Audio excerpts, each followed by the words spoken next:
अस्सलाम वालेकुम सत बिस्मिल्ला ते जी आयां नूं पाकिस्तान टैलीविजन लाहौर सेंटर तो मेरा नाम है अली उस्मान बाजवा। मेरे नाल मौजूद ने सुहेरा साजिद। तुहाडा पसंदीदा प्रोग्राम अज दा मेहमान लैके आए हैं। दिहाड़ा सोमवार दा और हमेशा की तरह तुहानूं इंतज़ार होएगा कि असीं दोवें रल के बवीए और बथेरे परौणिਆਂ नाल तुहाडी मुलाकात करवाइए।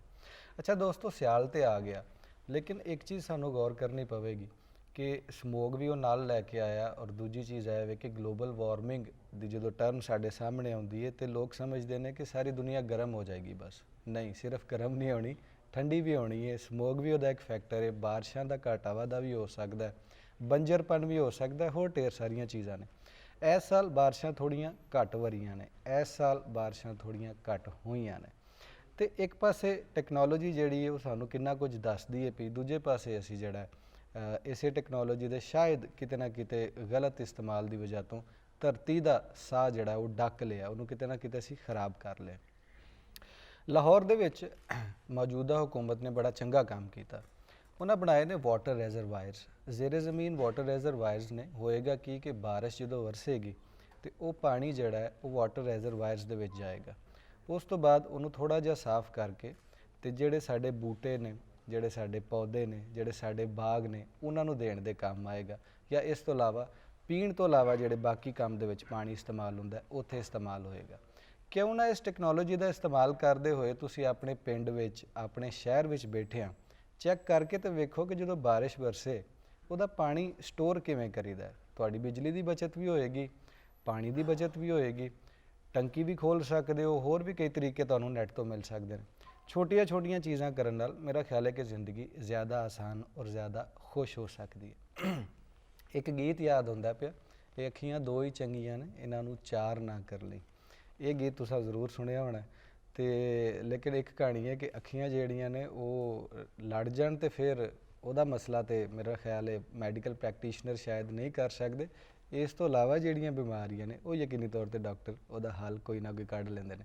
ਸਮੋਕ ਦੀ ਵਜ੍ਹਾ ਤੋਂ ਅੱਖੀਆਂ ਦੀਆਂ ਬਿਮਾਰੀਆਂ ਜਿਹੜੀਆਂ ਨੂੰ ਬਹੁਤ ਜ਼ਿਆਦਾ ਵੱਧ ਗਈਆਂ ਨੇ। ਇਸ ਹਵਾਲੇ ਨਾਲ ਅਸੀਂ ਸੋਚਿਆ ਕਿ ਆਪਣੇ ਪ੍ਰੋਗਰਾਮ ਦੇ ਵਿੱਚ ਆਈ ਸਪੈਸ਼ਲਿਸਟ ਨੂੰ ਦਾਵਤ ਦਿੱਤੀ ਜਾਏ। ਸਾਡੇ ਨਾਲ ਮੌਜੂਦ ਨੇ ਡਾਕਟਰ ਜ਼ਾਹਿਦ ਕਮਾਲ ਸਿੱਦੀਕੀ ਸਾਹਿਬ। ਮੈਂ ਹਸਪੀਟਲ 'ਚ ਅੱਜ ਕੱਲ੍ਹ ਸਰਵ ਕਰ ਰਹੇ ਨੇ ਔਰ ਅੱਖੀਆਂ ਦੀਆਂ ਸਾਰੀਆਂ ਬਿਮਾਰੀਆਂ ਦਾ ਹੱਲ ਕੱਢ ਲੈਂਦੇ ਨੇ, ਸਿਵਾਏ ਉਹਨਾਂ ਦਾ ਕਿ ਜਿਹੜੀਆਂ ਕਿਸੇ ਨਾਲ ਲੜ ਜਾਣ। अस्सलाम वालेकुम डॉक्टर साहब, कैसी तबीयत है ਤੁਹਾਡੀ? ਔਰ ਤੁਸੀਂ ਕਹਿ ਰਹੇ ਸੋ ਕਿ ਇੱਥੇ ਆ ਕੇ PTV ਆ ਕੇ ਕੁਸ਼ਾਦਗੀ ਦਾ ਜਿਹੜਾ ਉਹ ਅਹਿਸਾਸ ਹੁੰਦਾ ਹੈ, ਕਿਉਂਕਿ ਸਾਡੇ ਜਿਹੜੇ ਸਟੂਡੀਓਜ਼ ਨੇ ਉਹ ਬਹੁਤ ਕੁਸ਼ਾਦਾ ਨੇ ਔਰ ਬੜੇ ਇੱਕ ਚੰਗਾ ਅੱਛਾ ਫੀਲ ਹੁੰਦਾ। ਇਸ ਬਾਰੇ ਤਾਂ ਪਹਿਲਾਂ ਸਭ ਤੋਂ ਪਹਿਲੇ ਦੱਸੋ ਜੀ। ਮੈਨੂੰ ਮੌਕਾ ਮਿਲਿਆ ਕਈ ਪ੍ਰਾਈਵੇਟ ਚੈਨਲਸ 'ਤੇ ਵੀ ਜਾਣ ਦਾ, ਲੇਕਿਨ ਜ਼ਾਹਿਰ ਹੈ ਕਿ ਜੋ ਸਪੇਸ ਪਰਪਸ ਬਿਲਡਿੰਗ 'ਚ ਹੋ ਸਕਦੀ ਹੈ ਉਹ ਤਾਂ ਨਹੀਂ ਨਾ ਹਰ ਜਗ੍ਹਾ ਹੋ ਸਕਦੀ। ਆਮ ਤੌਰ 'ਤੇ ਕੋਠੀਆਂ 'ਤੇ ਬਣੇ ਨੇ ਸਟੂਡੀਓ, ਤੇ we are very lucky we have this icon in the form of PTV। ਤੇ it is a national heritage, I think we should retain it. ਇਸ ਲਈ ਜਦੋਂ ਵੀ ਤੁਸੀਂ ਬੁਲਾਉਂਦੇ ਹੋ ਅਸੀਂ ਤੁਹਾਡੇ ਕੋਲ ਆ ਜਾਂਦੇ। Thank you so much for coming. ਤੁਸੀਂ ਹਮੇਸ਼ਾ ਹੀ ਆਉਂਦੇ ਹੋ ਔਰ ਹਮੇਸ਼ਾ ਅਸੀਂ ਬੜੇ ਹੀ ਪਿਆਰ ਮੁਹੱਬਤ ਨਾਲ, ਚਾਹਤ ਨਾਲ ਚਾਰ ਗੱਲਾਂ ਕਰਨੇ ਔਰ ਡੰਗ ਟੱਪ ਜਾਂਦਾ। ਜਿੱਥੇ ਨੈਸ਼ਨਲ ਹੈਰੀਟੇਜ ਦੀ ਗੱਲ ਹੋਈ ਉੱਥੇ ਜਿਹੜੇ ਸਾਡੇ ਆਰਟਿਸਟ ਹੁੰਦੇ ਨੇ ਉਹ ਵੀ ਕਿਤੇ ਨਾ ਕਿਤੇ ਹੈਰੀਟੇਜ ਦਾ ਇੱਕ ਹਿੱਸਾ ਬਣਦੇ ਨੇ। ਉਹ ਵੀ ਸਾਡੀ ਕਮਿਊਨਿਟੀ ਦੇ ਵਿੱਚ ਇਸ ਤਰ੍ਹਾਂ ਦੀ ਇੱਕ ਰੰਗ ਭਰਨ ਵਾਲੇ ਲੋਕ ਹੁੰਦੇ ਨੇ ਕਿ ਜਿਨ੍ਹਾਂ ਦਾ ਹੋਣਾ ਬਹੁਤ ਹੀ ਜ਼ਰੂਰੀ ਹੈ। ਨਾਜ਼ਰੀਨ, ਇਸੇ ਕਰਕੇ ਸਾਡੇ ਸਟੂਡੀਓ ਦੇ ਵਿੱਚ ਇੱਕ ਆਰਟਿਸਟ ਨੂੰ ਦਾਵਤ ਦਿੱਤੀ ਗਈ ਹੈ, ਇੱਕ ਫਾਈਨ ਆਰਟਿਸਟ ਨੂੰ ਦਾਵਤ ਦਿੱਤੀ ਗਈ ਹੈ ਕਿ ਜਿਹੜੀਆਂ ਆਪਣੇ ਕੈਨਵਸ ਦੇ ਉੱਤੇ ਜਦੋਂ ਰੰਗ ਬਿਖੇਰਦੀਆਂ ਨੇ ਤਾਂ ਪਤਾ ਚੱਲਦਾ ਹੈ ਕਿ ਦੁਨੀਆ ਦੇ ਵਿੱਚ ਕਿੰਨੇ ਕਿੰਨੇ ਰੰਗ ਨੇ ਔਰ ਕਿੰਨੀਆਂ ਕਿੰਨੀਆਂ ਸ਼ਕਲਾਂ ਨੇ ਔਰ ਕਿੰਨੇ ਲੈਂਡਸਕੇਪ ਨੇ, ਕਿੰਨੇ ਜਾਨਵਰ ਨੇ, ਹੋਰ ਬਥੇਰੀਆਂ ਚੀਜ਼ਾਂ ਬਣਾਉਂਦੀਆਂ ਨੇ। ਆਇਲ ਪੇਂਟਿੰਗ ਦੇ ਵਿੱਚ ਜ਼ਿਆਦਾ ਕੰਮ ਕਰਦੀਆਂ ਨੇ। ਇਸ ਤੋਂ ਇਲਾਵਾ ਕੀ ਕੁਝ ਕਰਦੀਆਂ ਨੇ ਉਹਨਾਂ ਕੋਲ ਹੀ ਜਾਣਾਂਗੇ। ਪਰ ਉਹਨਾਂ ਨੂੰ ਸਭ ਤੋਂ ਪਹਿਲਾਂ ਜੀ ਆਇਆਂ ਨੂੰ ਕਹਾਂਗੇ। ਸਮੀਰਾ ਖਾਨ ਸਾਡੇ ਨਾਲ ਸਟੂਡੀਓ ਵਿੱਚ ਮੌਜੂਦ ਨੇ। अस्सलाम वालेकुम ਸਮੀਰਾ। अस्सलाम वालेकुम। ਕੈਸੀ ਤਬੀਅਤ ਹੈ ਤੁਹਾਡੀ? ਜੀ ਅੱਲਾ ਦਾ ਬੜਾ ਕਰਮ। ਤੁਸੀਂ ਠੀਕ ਹੋ? ਸਾਡੇ ਪੰਜਾਬ ਦੀ ਜਿਹੜੀ ਵਾਈਬ ਆਉਂਦੀ ਹੈ ਸਾਡੇ ਸੈੱਟ ਤੇ ਆ ਕੇ, ਅਸੀਂ ਅਕਸਰ ਆਪਣੇ ਪ੍ਰਾਹੁਣਿਆਂ ਨੂੰ ਪੁੱਛਦੇ ਹਾਂ ਕਿ ਕੈਸਾ ਫੀਲ ਹੁੰਦਾ ਹੈ ਆਪਣੇ ਪੰਜਾਬ 'ਚ ਵਾਪਸ ਆ ਕੇ। ਜੀ ਬਹੁਤ ਚੰਗਾ ਲੱਗਿਆ, ਬਹੁਤ ਅੱਛੇ ਤਰੀਕੇ ਨਾਲ ਸੈਟ ਡਿਜ਼ਾਈਨ ਬਹੁਤ ਅੱਛਾ ਲੱਗਾ। ਤੇ ਉਹਦੇ ਹਵਾਲੇ ਨਾਲ ਸਭ ਤੋਂ ਪਹਿਲੇ ਤੇ ਅੱਲਾ ਦਾ ਬੜਾ ਸ਼ੁਕਰ, ਅੱਲਾ ਦਾ ਅਹਿਸਾਨ ਕਿ ਉਹਨੇ ਕਿਸੇ ਕਾਬਿਲ ਕੀਤਾ ਔਰ ਅਹਿਸਾਨ ਹੁੰਦਾ ਹੈ ਕਿ ਉਹਨੇ ਕਿਸੇ ਹੁਨਰ ਦੇ ਕਾਬਿਲ ਕੀਤਾ। ਤੇ ਆਰਟਿਸਟ ਦੀ ਕੋਸ਼ਿਸ਼ ਹੁੰਦੀ ਹੈ ਕਿ ਉਹ ਆਪਣੇ ਟੈਲੈਂਟ ਨੂੰ ਆਪਣੇ ਕੈਨਵਸ ਦੇ ਥਰੂ ਮੈਸੇਜ ਵੀ ਦੇਵੇ, ਇੱਕ ਸੌਫਟ ਇਮੇਜ ਵੀ ਦੇਵੇ ਪੂਰੀ ਦੁਨੀਆ ਦੇ ਵਿੱਚ, ਤੇ ਨੇਚਰ ਨੂੰ ਵੀ ਐਕਸਪਲੋਰ ਕਰੇ। ਅੱਛਾ, ਕੁਝ ਦੋਸਤ ਸਾਡੇ ਜਿਹੜੇ ਵੇਖਣ ਵਾਲੇ ਨੇ ਸਮਝ ਰਹੇ ਹੋਣੇ ਨੇ ਕਿ ਪੇਂਟਿੰਗ ਤੇ ਪਹਿਲੇ ਬਣੀ ਹੈ ਤੇ ਫਿਰ ਸਮੀਰਾ ਖਾਨ ਕੀ ਬਣਾਉਣਗੀਆਂ। ਉਹਨਾਂ ਨੂੰ ਦੱਸਣ ਵਾਸਤੇ ਥੋੜ੍ਹਾ ਜਿਹਾ ਦੱਸੋ ਕਿ ਆਇਲ ਪੇਂਟਿੰਗ ਦਾ ਇੱਕ ਪ੍ਰੋਸੀਜਰ ਹੁੰਦਾ ਔਰ ਉਹਨੂੰ ਸੁੱਕਣ 'ਚ ਕਿੰਨਾ ਟਾਈਮ ਲੱਗਦਾ ਔਰ ਕਿਉਂ ਤੁਸੀਂ ਜਿਹੜਾ ਹੈ ਉਹਦੇ ਬੇਸਿਕ ਚੀਜ਼ਾਂ ਬਣਾ ਲਈਆਂ ਨੇ ਔਰ ਫਾਈਨਲ ਟੱਚ ਜਿਹੜੇ ਨੇ ਉਹ ਤੁਸੀਂ ਦਵੋਗੇ। ਔਰ ਕੁਝ ਪੇਂਟਿੰਗਸ ਮਾਸ਼ਾਅੱਲਾ ਬੜੀਆਂ ਸੋਹਣੀਆਂ ਖੂਬਸੂਰਤ ਪਿੱਛੇ ਵੀ ਤੁਹਾਡੀਆਂ ਡਿਸਪਲੇ ਹੋਈਆਂ ਨੇ। ਜੀ ਥੋੜਾ ਇਹ ਜਿਹਾ ਮੇਰਾ ਦੱਸੋ। ਕੰਮ ਕੰਪਲੀਟ ਹੋ ਚੁੱਕਿਆ ਸੀ ਤੇ ਇਹ ਡਿਸਪਲੇ ਦੇ ਵਿੱਚ ਜੀ, ਜੀ। ਅਸੀਂ ਲਾਇਆ ਹੈ। ਤੇ ਆਇਲ ਪੇਂਟ ਦੇ ਹਵਾਲੇ ਨਾਲ ਥੋੜਾ ਜਿਹਾ ਦੱਸ ਦਿਓ ਵੇਖਣ ਵਾਲਿਆਂ ਨੂੰ ਕਿ ਇਹਦਾ ਪ੍ਰੋਸੈਸ ਕਿਉਂ ਥੋੜਾ ਲੰਮਾ ਹੁੰਦਾ ਹੈ।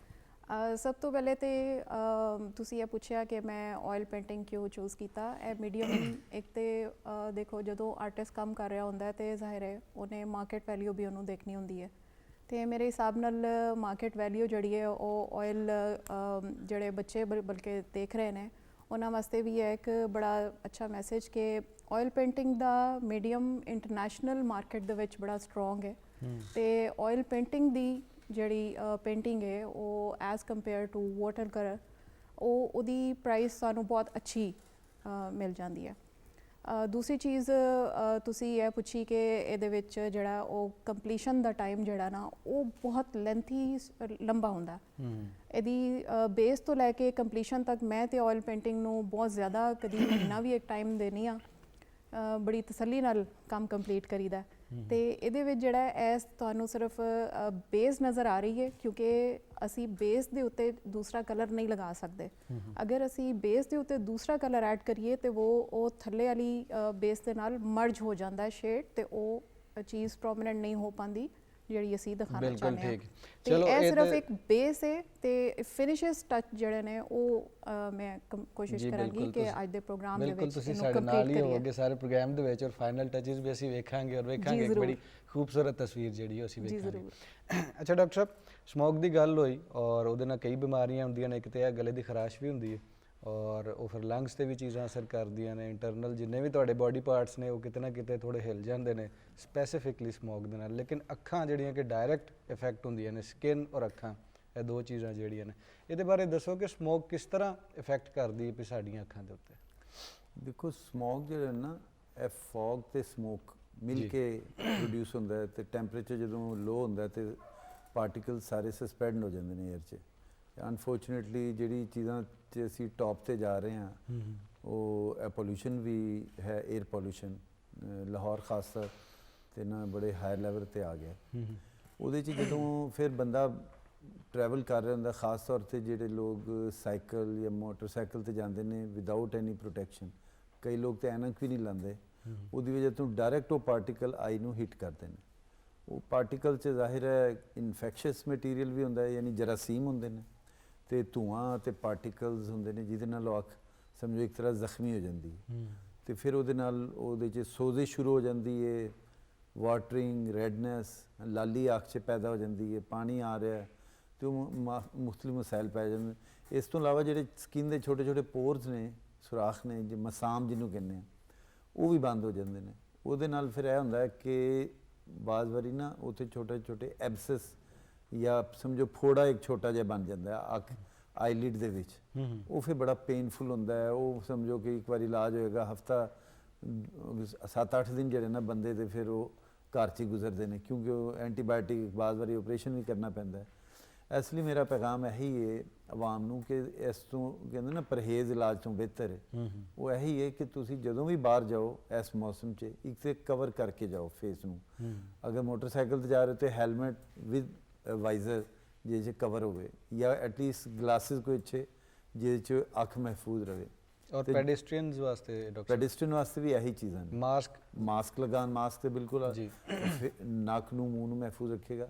ਲੇਕਿਨ ਅਗਰ ਕਿਸੇ ਨੂੰ ਐਨਕ ਨਹੀਂ ਵੀ ਲੱਗੀ, ਮੈਂ ਤਾਂ ਕਹੂੰਗਾ 0 ਨੰਬਰ ਦੀ ਐਨਕ ਲਾਣਾ ਇੱਕ ਹਿਫਾਜ਼ਤ ਹੈ ਇਸ ਤਰ੍ਹਾਂ ਦੇ ਮੌਸਮ 'ਚ ਬਾਹਰ ਜਾਣ ਵਾਸਤੇ। ਤੇ ਜਦੋਂ ਵਾਪਸ ਆਓ ਤੇ ਫੌਰੀ ਆ ਕੇ ਨਾ ਮੂੰਹ ਧੋ ਲਓ ਤੇ ਅੱਖਾਂ ਵੀ ਬੰਦ ਕਰਕੇ ਅੱਖਾਂ ਤੇ ਵੀ ਛੱਟੇ ਮਾਰ ਲਓ ਤਾਂ ਕਿ ਜੋ ਕੁਝ ਪੋਲੂਸ਼ਨ ਗਈ ਹੈ ਉਹ ਸਾਰੀ ਵਾਸ਼ ਆਊਟ ਹੋ ਜਾਏ। ਡਾਕਟਰ ਸਾਹਿਬ, ਅੱਜ ਕੱਲ੍ਹ ਡਿਜੀਟਲ ਮੋਡ ਹੈ ਤੇ ਪੜ੍ਹਾਈਆਂ ਵੀ ਆਨਲਾਈਨ ਨੇ। ਨਿੱਕੇ ਨਿੱਕੇ ਬੱਚਿਆਂ ਨੂੰ ਐਨਕਾਂ ਲੱਗ ਗਈਆਂ ਨੇ ਤੇ ਉਹ ਫੋਕਸ ਕਰਦੇ ਨੇ ਕੰਪਿਊਟਰ ਸਕਰੀਨ ਦੇ ਸਾਹਮਣੇ ਬੈਠੇ ਰਹਿੰਦੇ ਨੇ ਸਾਰੀ ਦਿਹਾੜੀ। ਕੀ ਇਹਦਾ ਅਸਰ ਉਸ ਦੇ ਰਿਜ਼ਲਟ ਦੀ ਵਜ੍ਹਾ ਤੋਂ ਨਿੱਕੇ ਨਿੱਕੇ ਬੱਚਿਆਂ ਨੂੰ ਐਨਕਾਂ ਲੱਗੀਆਂ ਨੇ ਜਾਂ ਫਿਰ ਇਹ ਖੁਰਾਕ ਦਾ ਕੋਈ ਅਮਲ ਦਖਲ ਹੈ? ਇੱਕ ਚੀਜ਼ ਦੇ ਉੱਤੇ ਤੇ ਫੋਕਸ ਕਰਨਾ ਬੜਾ ਮੁਸ਼ਕਿਲ ਹੈ ਕਿ ਕਿਹੜੀ ਚੀਜ਼ ਵਜ੍ਹਾ ਬਣ ਰਹੀ ਹੈ, ਲੇਕਿਨ ਇਹ ਮੇ ਬੀ ਕਿ ਕੰਬੀਨੇਸ਼ਨ ਆਫ ਬੋਥ।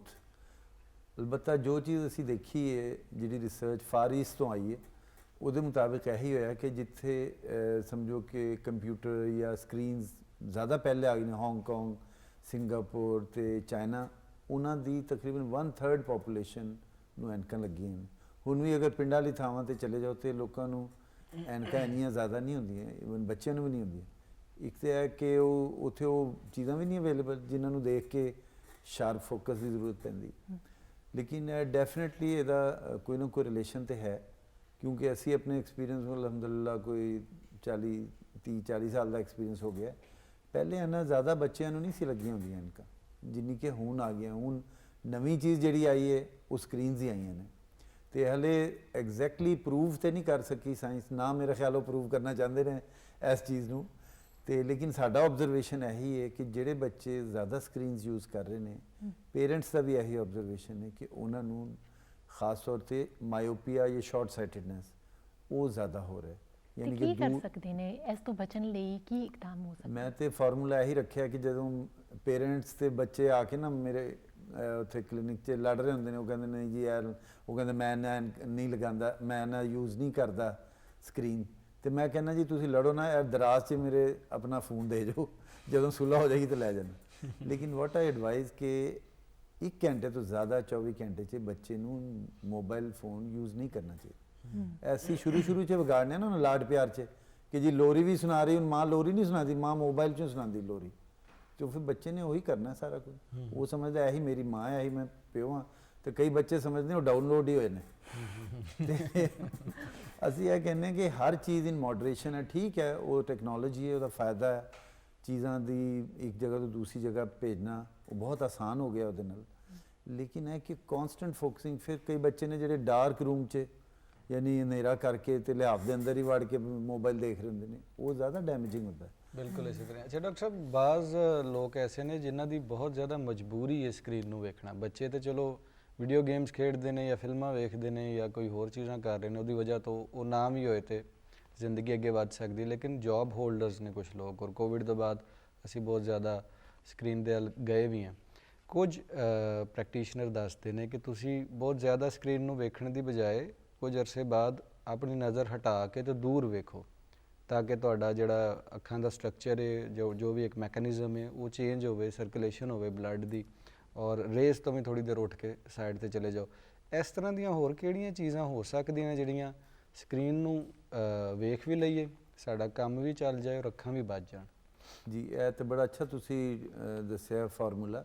ਇਹਦੇ ਵਾਸਤੇ ਅਸੀਂ ਕਹਿੰਦੇ ਹਾਂ, ਅੱਜ ਕੱਲ੍ਹ ਸਾਡੀ ਕੌਮ ਨੂੰ ਕ੍ਰਿਕਟ ਦਾ ਤੁਹਾਨੂੰ ਪਤਾ ਬੜਾ ਜਨੂਨ ਹੈ, ਤੇ 20-20 ਹਰ ਇੱਕ ਨੂੰ ਆਲਮੋਸਟ ਪਤਾ ਹੈ। ਤੇ ਅਸੀਂ ਕਹਿੰਦੇ ਜੇ 20 ਮਿੰਟ ਸਕਰੀਨ ਤੇ ਕੰਮ ਕਰ ਰਹੇ ਹੋ ਨਾ, ਤੇ ਐਟਲੀਸਟ 20 ਸੈਕਿੰਡ ਵਾਸਤੇ ਦੂਰ ਦੇਖਣਾ। ਤੇ ਵਿੰਡੋ ਅਗਰ ਹੈ, ਬਾਰੀ ਚੋਂ ਬਾਹਰ ਦੇਖ ਲਵੇ ਬੰਦਾ, ਤੇ ਅੱਖਾਂ ਰਿਲੈਕਸ ਹੋ ਜਾਣ। 20 ਸੈਕਿੰਡ ਐਟਲੀਸਟ ਦੇਖੇ। ਤੇ ਇਸ ਤਰ੍ਹਾਂ ਅਗਰ ਕਮਰੇ 'ਚ ਕੋਈ ਬਾਜ਼ ਵਾਰੀ ਹੁੰਦਾ, ਆਫਿਸ 'ਚ ਕੋਈ ਐਸੀ ਵਿੰਡੋ ਨਹੀਂ ਹੈ, ਤੇ you can have A picture.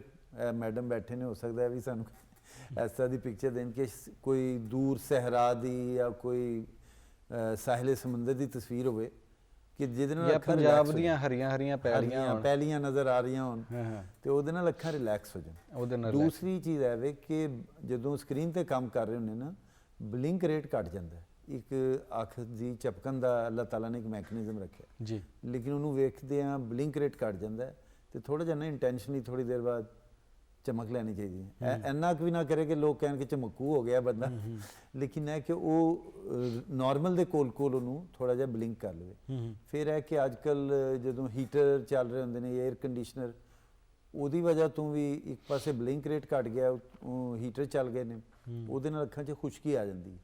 ਤੇ ਆਈ ਰეკਮੈਂਡ ਕਿ ਜਿਸ ਤਰ੍ਹਾਂ ਦਾ ਮਾਸ਼ਾਅੱਲਾ ਬੜਾ ਖੂਬਸੂਰਤ ਬਾਉਲ ਰੱਖਿਆ, ਤੇ ਜਿਹੜੇ ਕੰਮ IT ਦਾ ਕਰਦੇ ਨੇ ਉਹ ਆਪਣੇ ਕੋਲ ਇੱਕ ਬਾਉਲ ਰੱਖ ਲੈਣ, ਉਹਦੇ ਵਿੱਚ ਪਾਣੀ ਹੋਵੇ, ਇੱਕ ਖੂਬਸੂਰਤ ਫੁੱਲ ਤੈਰ ਰਿਹਾ ਹੋਵੇ, ਲੇਕਿਨ ਉਹਦੇ ਉੱਤੇ ਜਾਲੀ ਵੀ ਰੱਖੀ ਹੋਇਆ ਨਾ ਕਿ ਡੈਂਗੀ ਹੋ ਜਾਏ ਉੱਥੇ ਸ਼ੁਰੂ ਕੰਮ।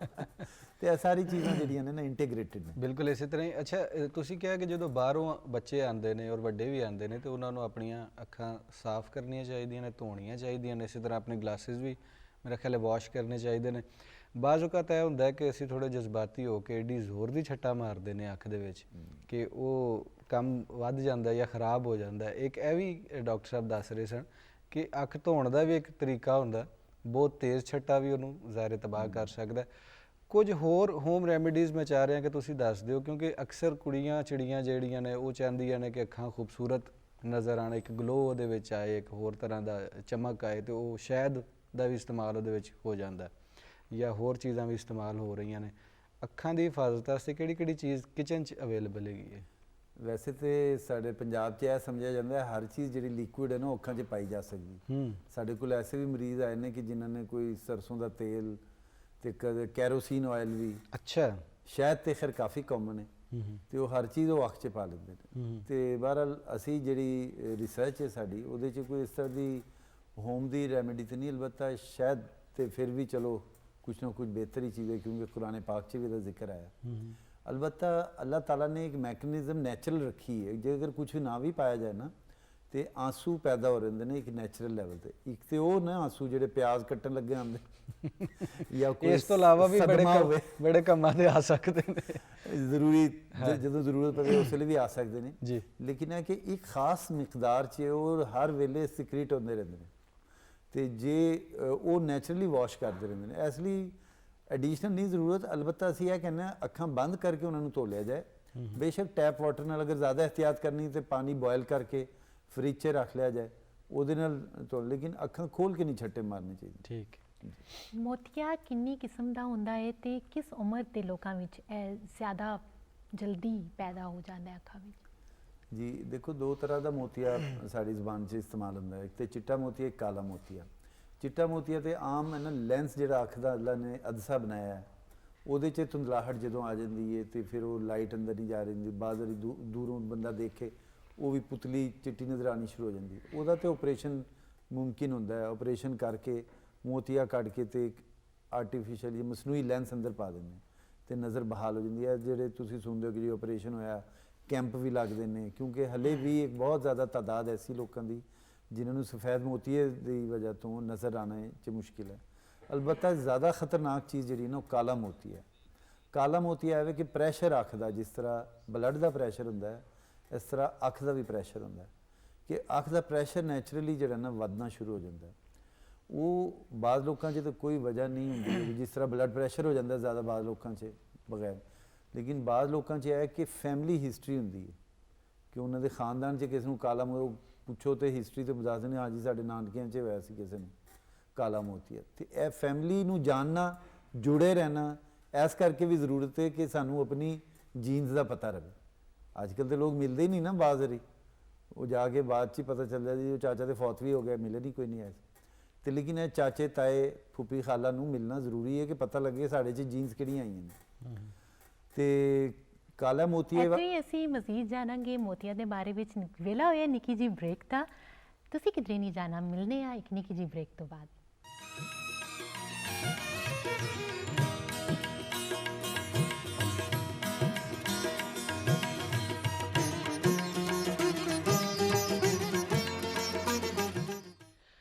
ਜੀ ਇੱਕ ਵਾਰੀ ਫਿਰ ਜੀ ਆਇਆਂ ਨੂੰ ਕਹਾਂਗੇ ਪਾਕਿਸਤਾਨ ਟੈਲੀਵਿਜ਼ਨ ਲਾਹੌਰ ਸੈਂਟਰ ਤੋਂ। ਮੇਰਾ ਨਾਮ ਹੈ ਅਲੀ ਉਸਮਾਨ ਬਾਜਵਾ, ਸੁਹੇਰਾ ਸਾਜਿਦ ਮੇਰੇ ਨਾਲ ਮੌਜੂਦ ਹੈਗੀਆਂ ਨੇ ਔਰ ਆਫ ਫਿਰ ਅਸੀਂ ਗੱਲ ਕਰ ਰਹੇ ਸਾਂ ਔਰ ਇੱਕ ਗੀਤ ਮੇਰੇ ਮਨ 'ਚੋਂ ਲੰਘਿਆ, ਇੱਕ ਫੁੱਲ ਮੋਤੀਏ ਦਾ ਮਾਰ ਕੇ ਜਗਾ ਸੋਹਣੀਏ। ਤੇ ਮੋਤੀਏ ਦਾ ਫੁੱਲ ਹੁੰਦਾ ਤੇ ਬੜਾ ਸੋਹਣਾ ਹੈ, ਲੇਕਿਨ ਹਰ ਵਾਰੀ ਮੋਤੀਆ ਲਫ਼ਜ਼ ਜਿਹੜਾ ਉਹ ਵਧੀਆ ਨਹੀਂ ਹੁੰਦਾ। ਆਈ ਸਪੈਸ਼ਲਿਸਟ ਕੋ ਪੁੱਛਦੇ ਹਾਂ ਕਿ ਜਿਹੜਾ ਅੱਖਾਂ 'ਚ ਮੋਤੀਆ ਉਤਰ ਆਉਂਦਾ, ਕਾਲਾ ਮੋਤੀਆ ਵੀ ਹੋ ਸਕਦਾ, ਚਿੱਟਾ ਮੋਤੀਆ ਵੀ ਹੋ ਸਕਦਾ, ਇਹ ਬਿਮਾਰੀ ਦੇ ਜਿਹੜੇ ਬੁਨਿਆਦੀ ਔਰ ਇਬਤਦਾਈ ਸਿੰਪਟਮਸ ਨੇ ਉਹ ਕੀ ਨੇ ਔਰ ਕਿੰਨਾ ਲੀਥਲ, ਕਿੰਨਾ ਖਤਰਨਾਕ ਹੋ ਸਕਦਾ। ਜੀ ਡਾਕਟਰ ਸਾਹਿਬ, ਮੋਤੀਏ ਦਾ ਬਾਰੇ ਜਦੋਂ ਅਸੀਂ ਗੱਲ ਕਰਨੇ ਆ ਤਾਂ ਖੁਸ਼ਬੂ ਜੀ ਫੈਲ ਤੇ ਜਾਂਦੀ ਹੈ ਔਰ ਉਹ ਵਧੀਆ ਰੱਬ ਨੇ ਫੁੱਲ ਵੀ ਬਣਾਇਆ, ਲੇਕਿਨ ਅੱਖਾਂ ਵਾਲੇ ਮੋਤੀਏ ਦੀ ਗੱਲ ਅਸੀਂ ਬ੍ਰੇਕ ਤੋਂ ਪਹਿਲੇ ਕਰ ਰਹੇ ਸੀ। ਕਾਲੇ ਮੋਤੀਏ ਦੇ ਬਾਰੇ ਥੋੜੀ ਜਾਣਕਾਰੀ ਲੋਕਾਂ ਕੋਲ ਘੱਟ ਹੈ। ਸਫੇਦ ਚਲੋ ਫਿਰ ਵੀ ਨਜ਼ਰ ਆ ਜਾਂਦਾ, ਕਾਲਾ ਸ਼ਾਇਦ ਥੋੜਾ ਜਿਹਾ ਲੁਕਿਆ ਜਿਹਾ ਹੁੰਦਾ। ਇੱਕ ਤਾਂ ਇਹ ਦੱਸੋ ਕਿ ਕਿਸ ਤਰ੍ਹਾਂ ਪਤਾ ਚੱਲ ਸਕਦਾ ਕਿ ਕਾਲਾ ਮੋਤੀਆ ਜਿਹੜਾ ਉਹਦੇ ਸਿੰਪਟਮਸ ਆ ਰਹੇ ਨੇ ਔਰ ਇਹ ਕਿੱਥੋਂ ਤੱਕ ਫੈਲ ਸਕਦਾ, ਵੱਧ ਕਿੰਨੀ ਕੁ ਦੇਰ 'ਚ ਜਾਂਦਾ? ਪਹਿਲੇ ਤਾਂ ਮੈਂ ਪੀਟੀਵੀ ਦੇ ਇੱਕ ਸਟਾਰ ਸਾਡੇ ਅਤਰ ਸ਼ਾਹ ਖਾਨ ਉਰਫ ਜੇਦੀ ਲਿਖਦੇ ਹੁੰਦੇ ਸਨ ਜੀ, ਉਹਨਾਂ ਦਾ ਇੱਕ ਸ਼ੇਰ ਇਹਦੇ ਤੇ ਸੁਣਾਵਾਂਗਾ ਜੀ। ਉਹ ਕਹਿੰਦੇ ਨੇ ਹਮਨੇ ਫੂਲੋਂ ਕੀ ਆਰਜ਼ੂ ਕੀ ਥੀ, ਆँख में मोतिया उतर आया। ਉਹ ਗੱਲ ਤੁਹਾਡੀ ਠੀਕ ਹੈ ਕਿ ਇਹ ਬਾਜ਼ ਬਿਮਾਰੀਆਂ ਖਾਸ ਉਹ ਕਾਲਾ ਮੋਤੀਆ ਜਿਹੜੀ ਨਾ ਉਹ ਬੜੀ ਖਤਰਨਾਕ ਹੁੰਦੀ। ਉਹ ਇਸ ਤਰ੍ਹਾਂ ਸਮਝ ਲਓ ਕਿ ਅੱਖ ਅਗਰ ਇੱਕ ਬੈਲੂਨ ਜਾਂ ਗੁਬਾਰੇ ਦੀ ਤਰ੍ਹਾਂ ਸਮਝੀਏ ਤੇ ਗੁਬਾਰੇ ਨੂੰ 'ਚ ਹਵਾ ਭਰੀ ਜਾਓ ਤੇ ਇੱਕ ਹੱਦ ਤੱਕ ਉਹ ਵੱਡਾ ਹੁੰਦਾ ਜਾਂਦਾ, ਲੇਕਿਨ ਅੱਖ ਜ਼ਾਹਿਰ ਹੈ ਉਹ ਗੁਬਾਰਾ ਹੈ ਜਿਹੜਾ ਵੱਡਾ ਨਹੀਂ ਹੋ ਸਕਦਾ।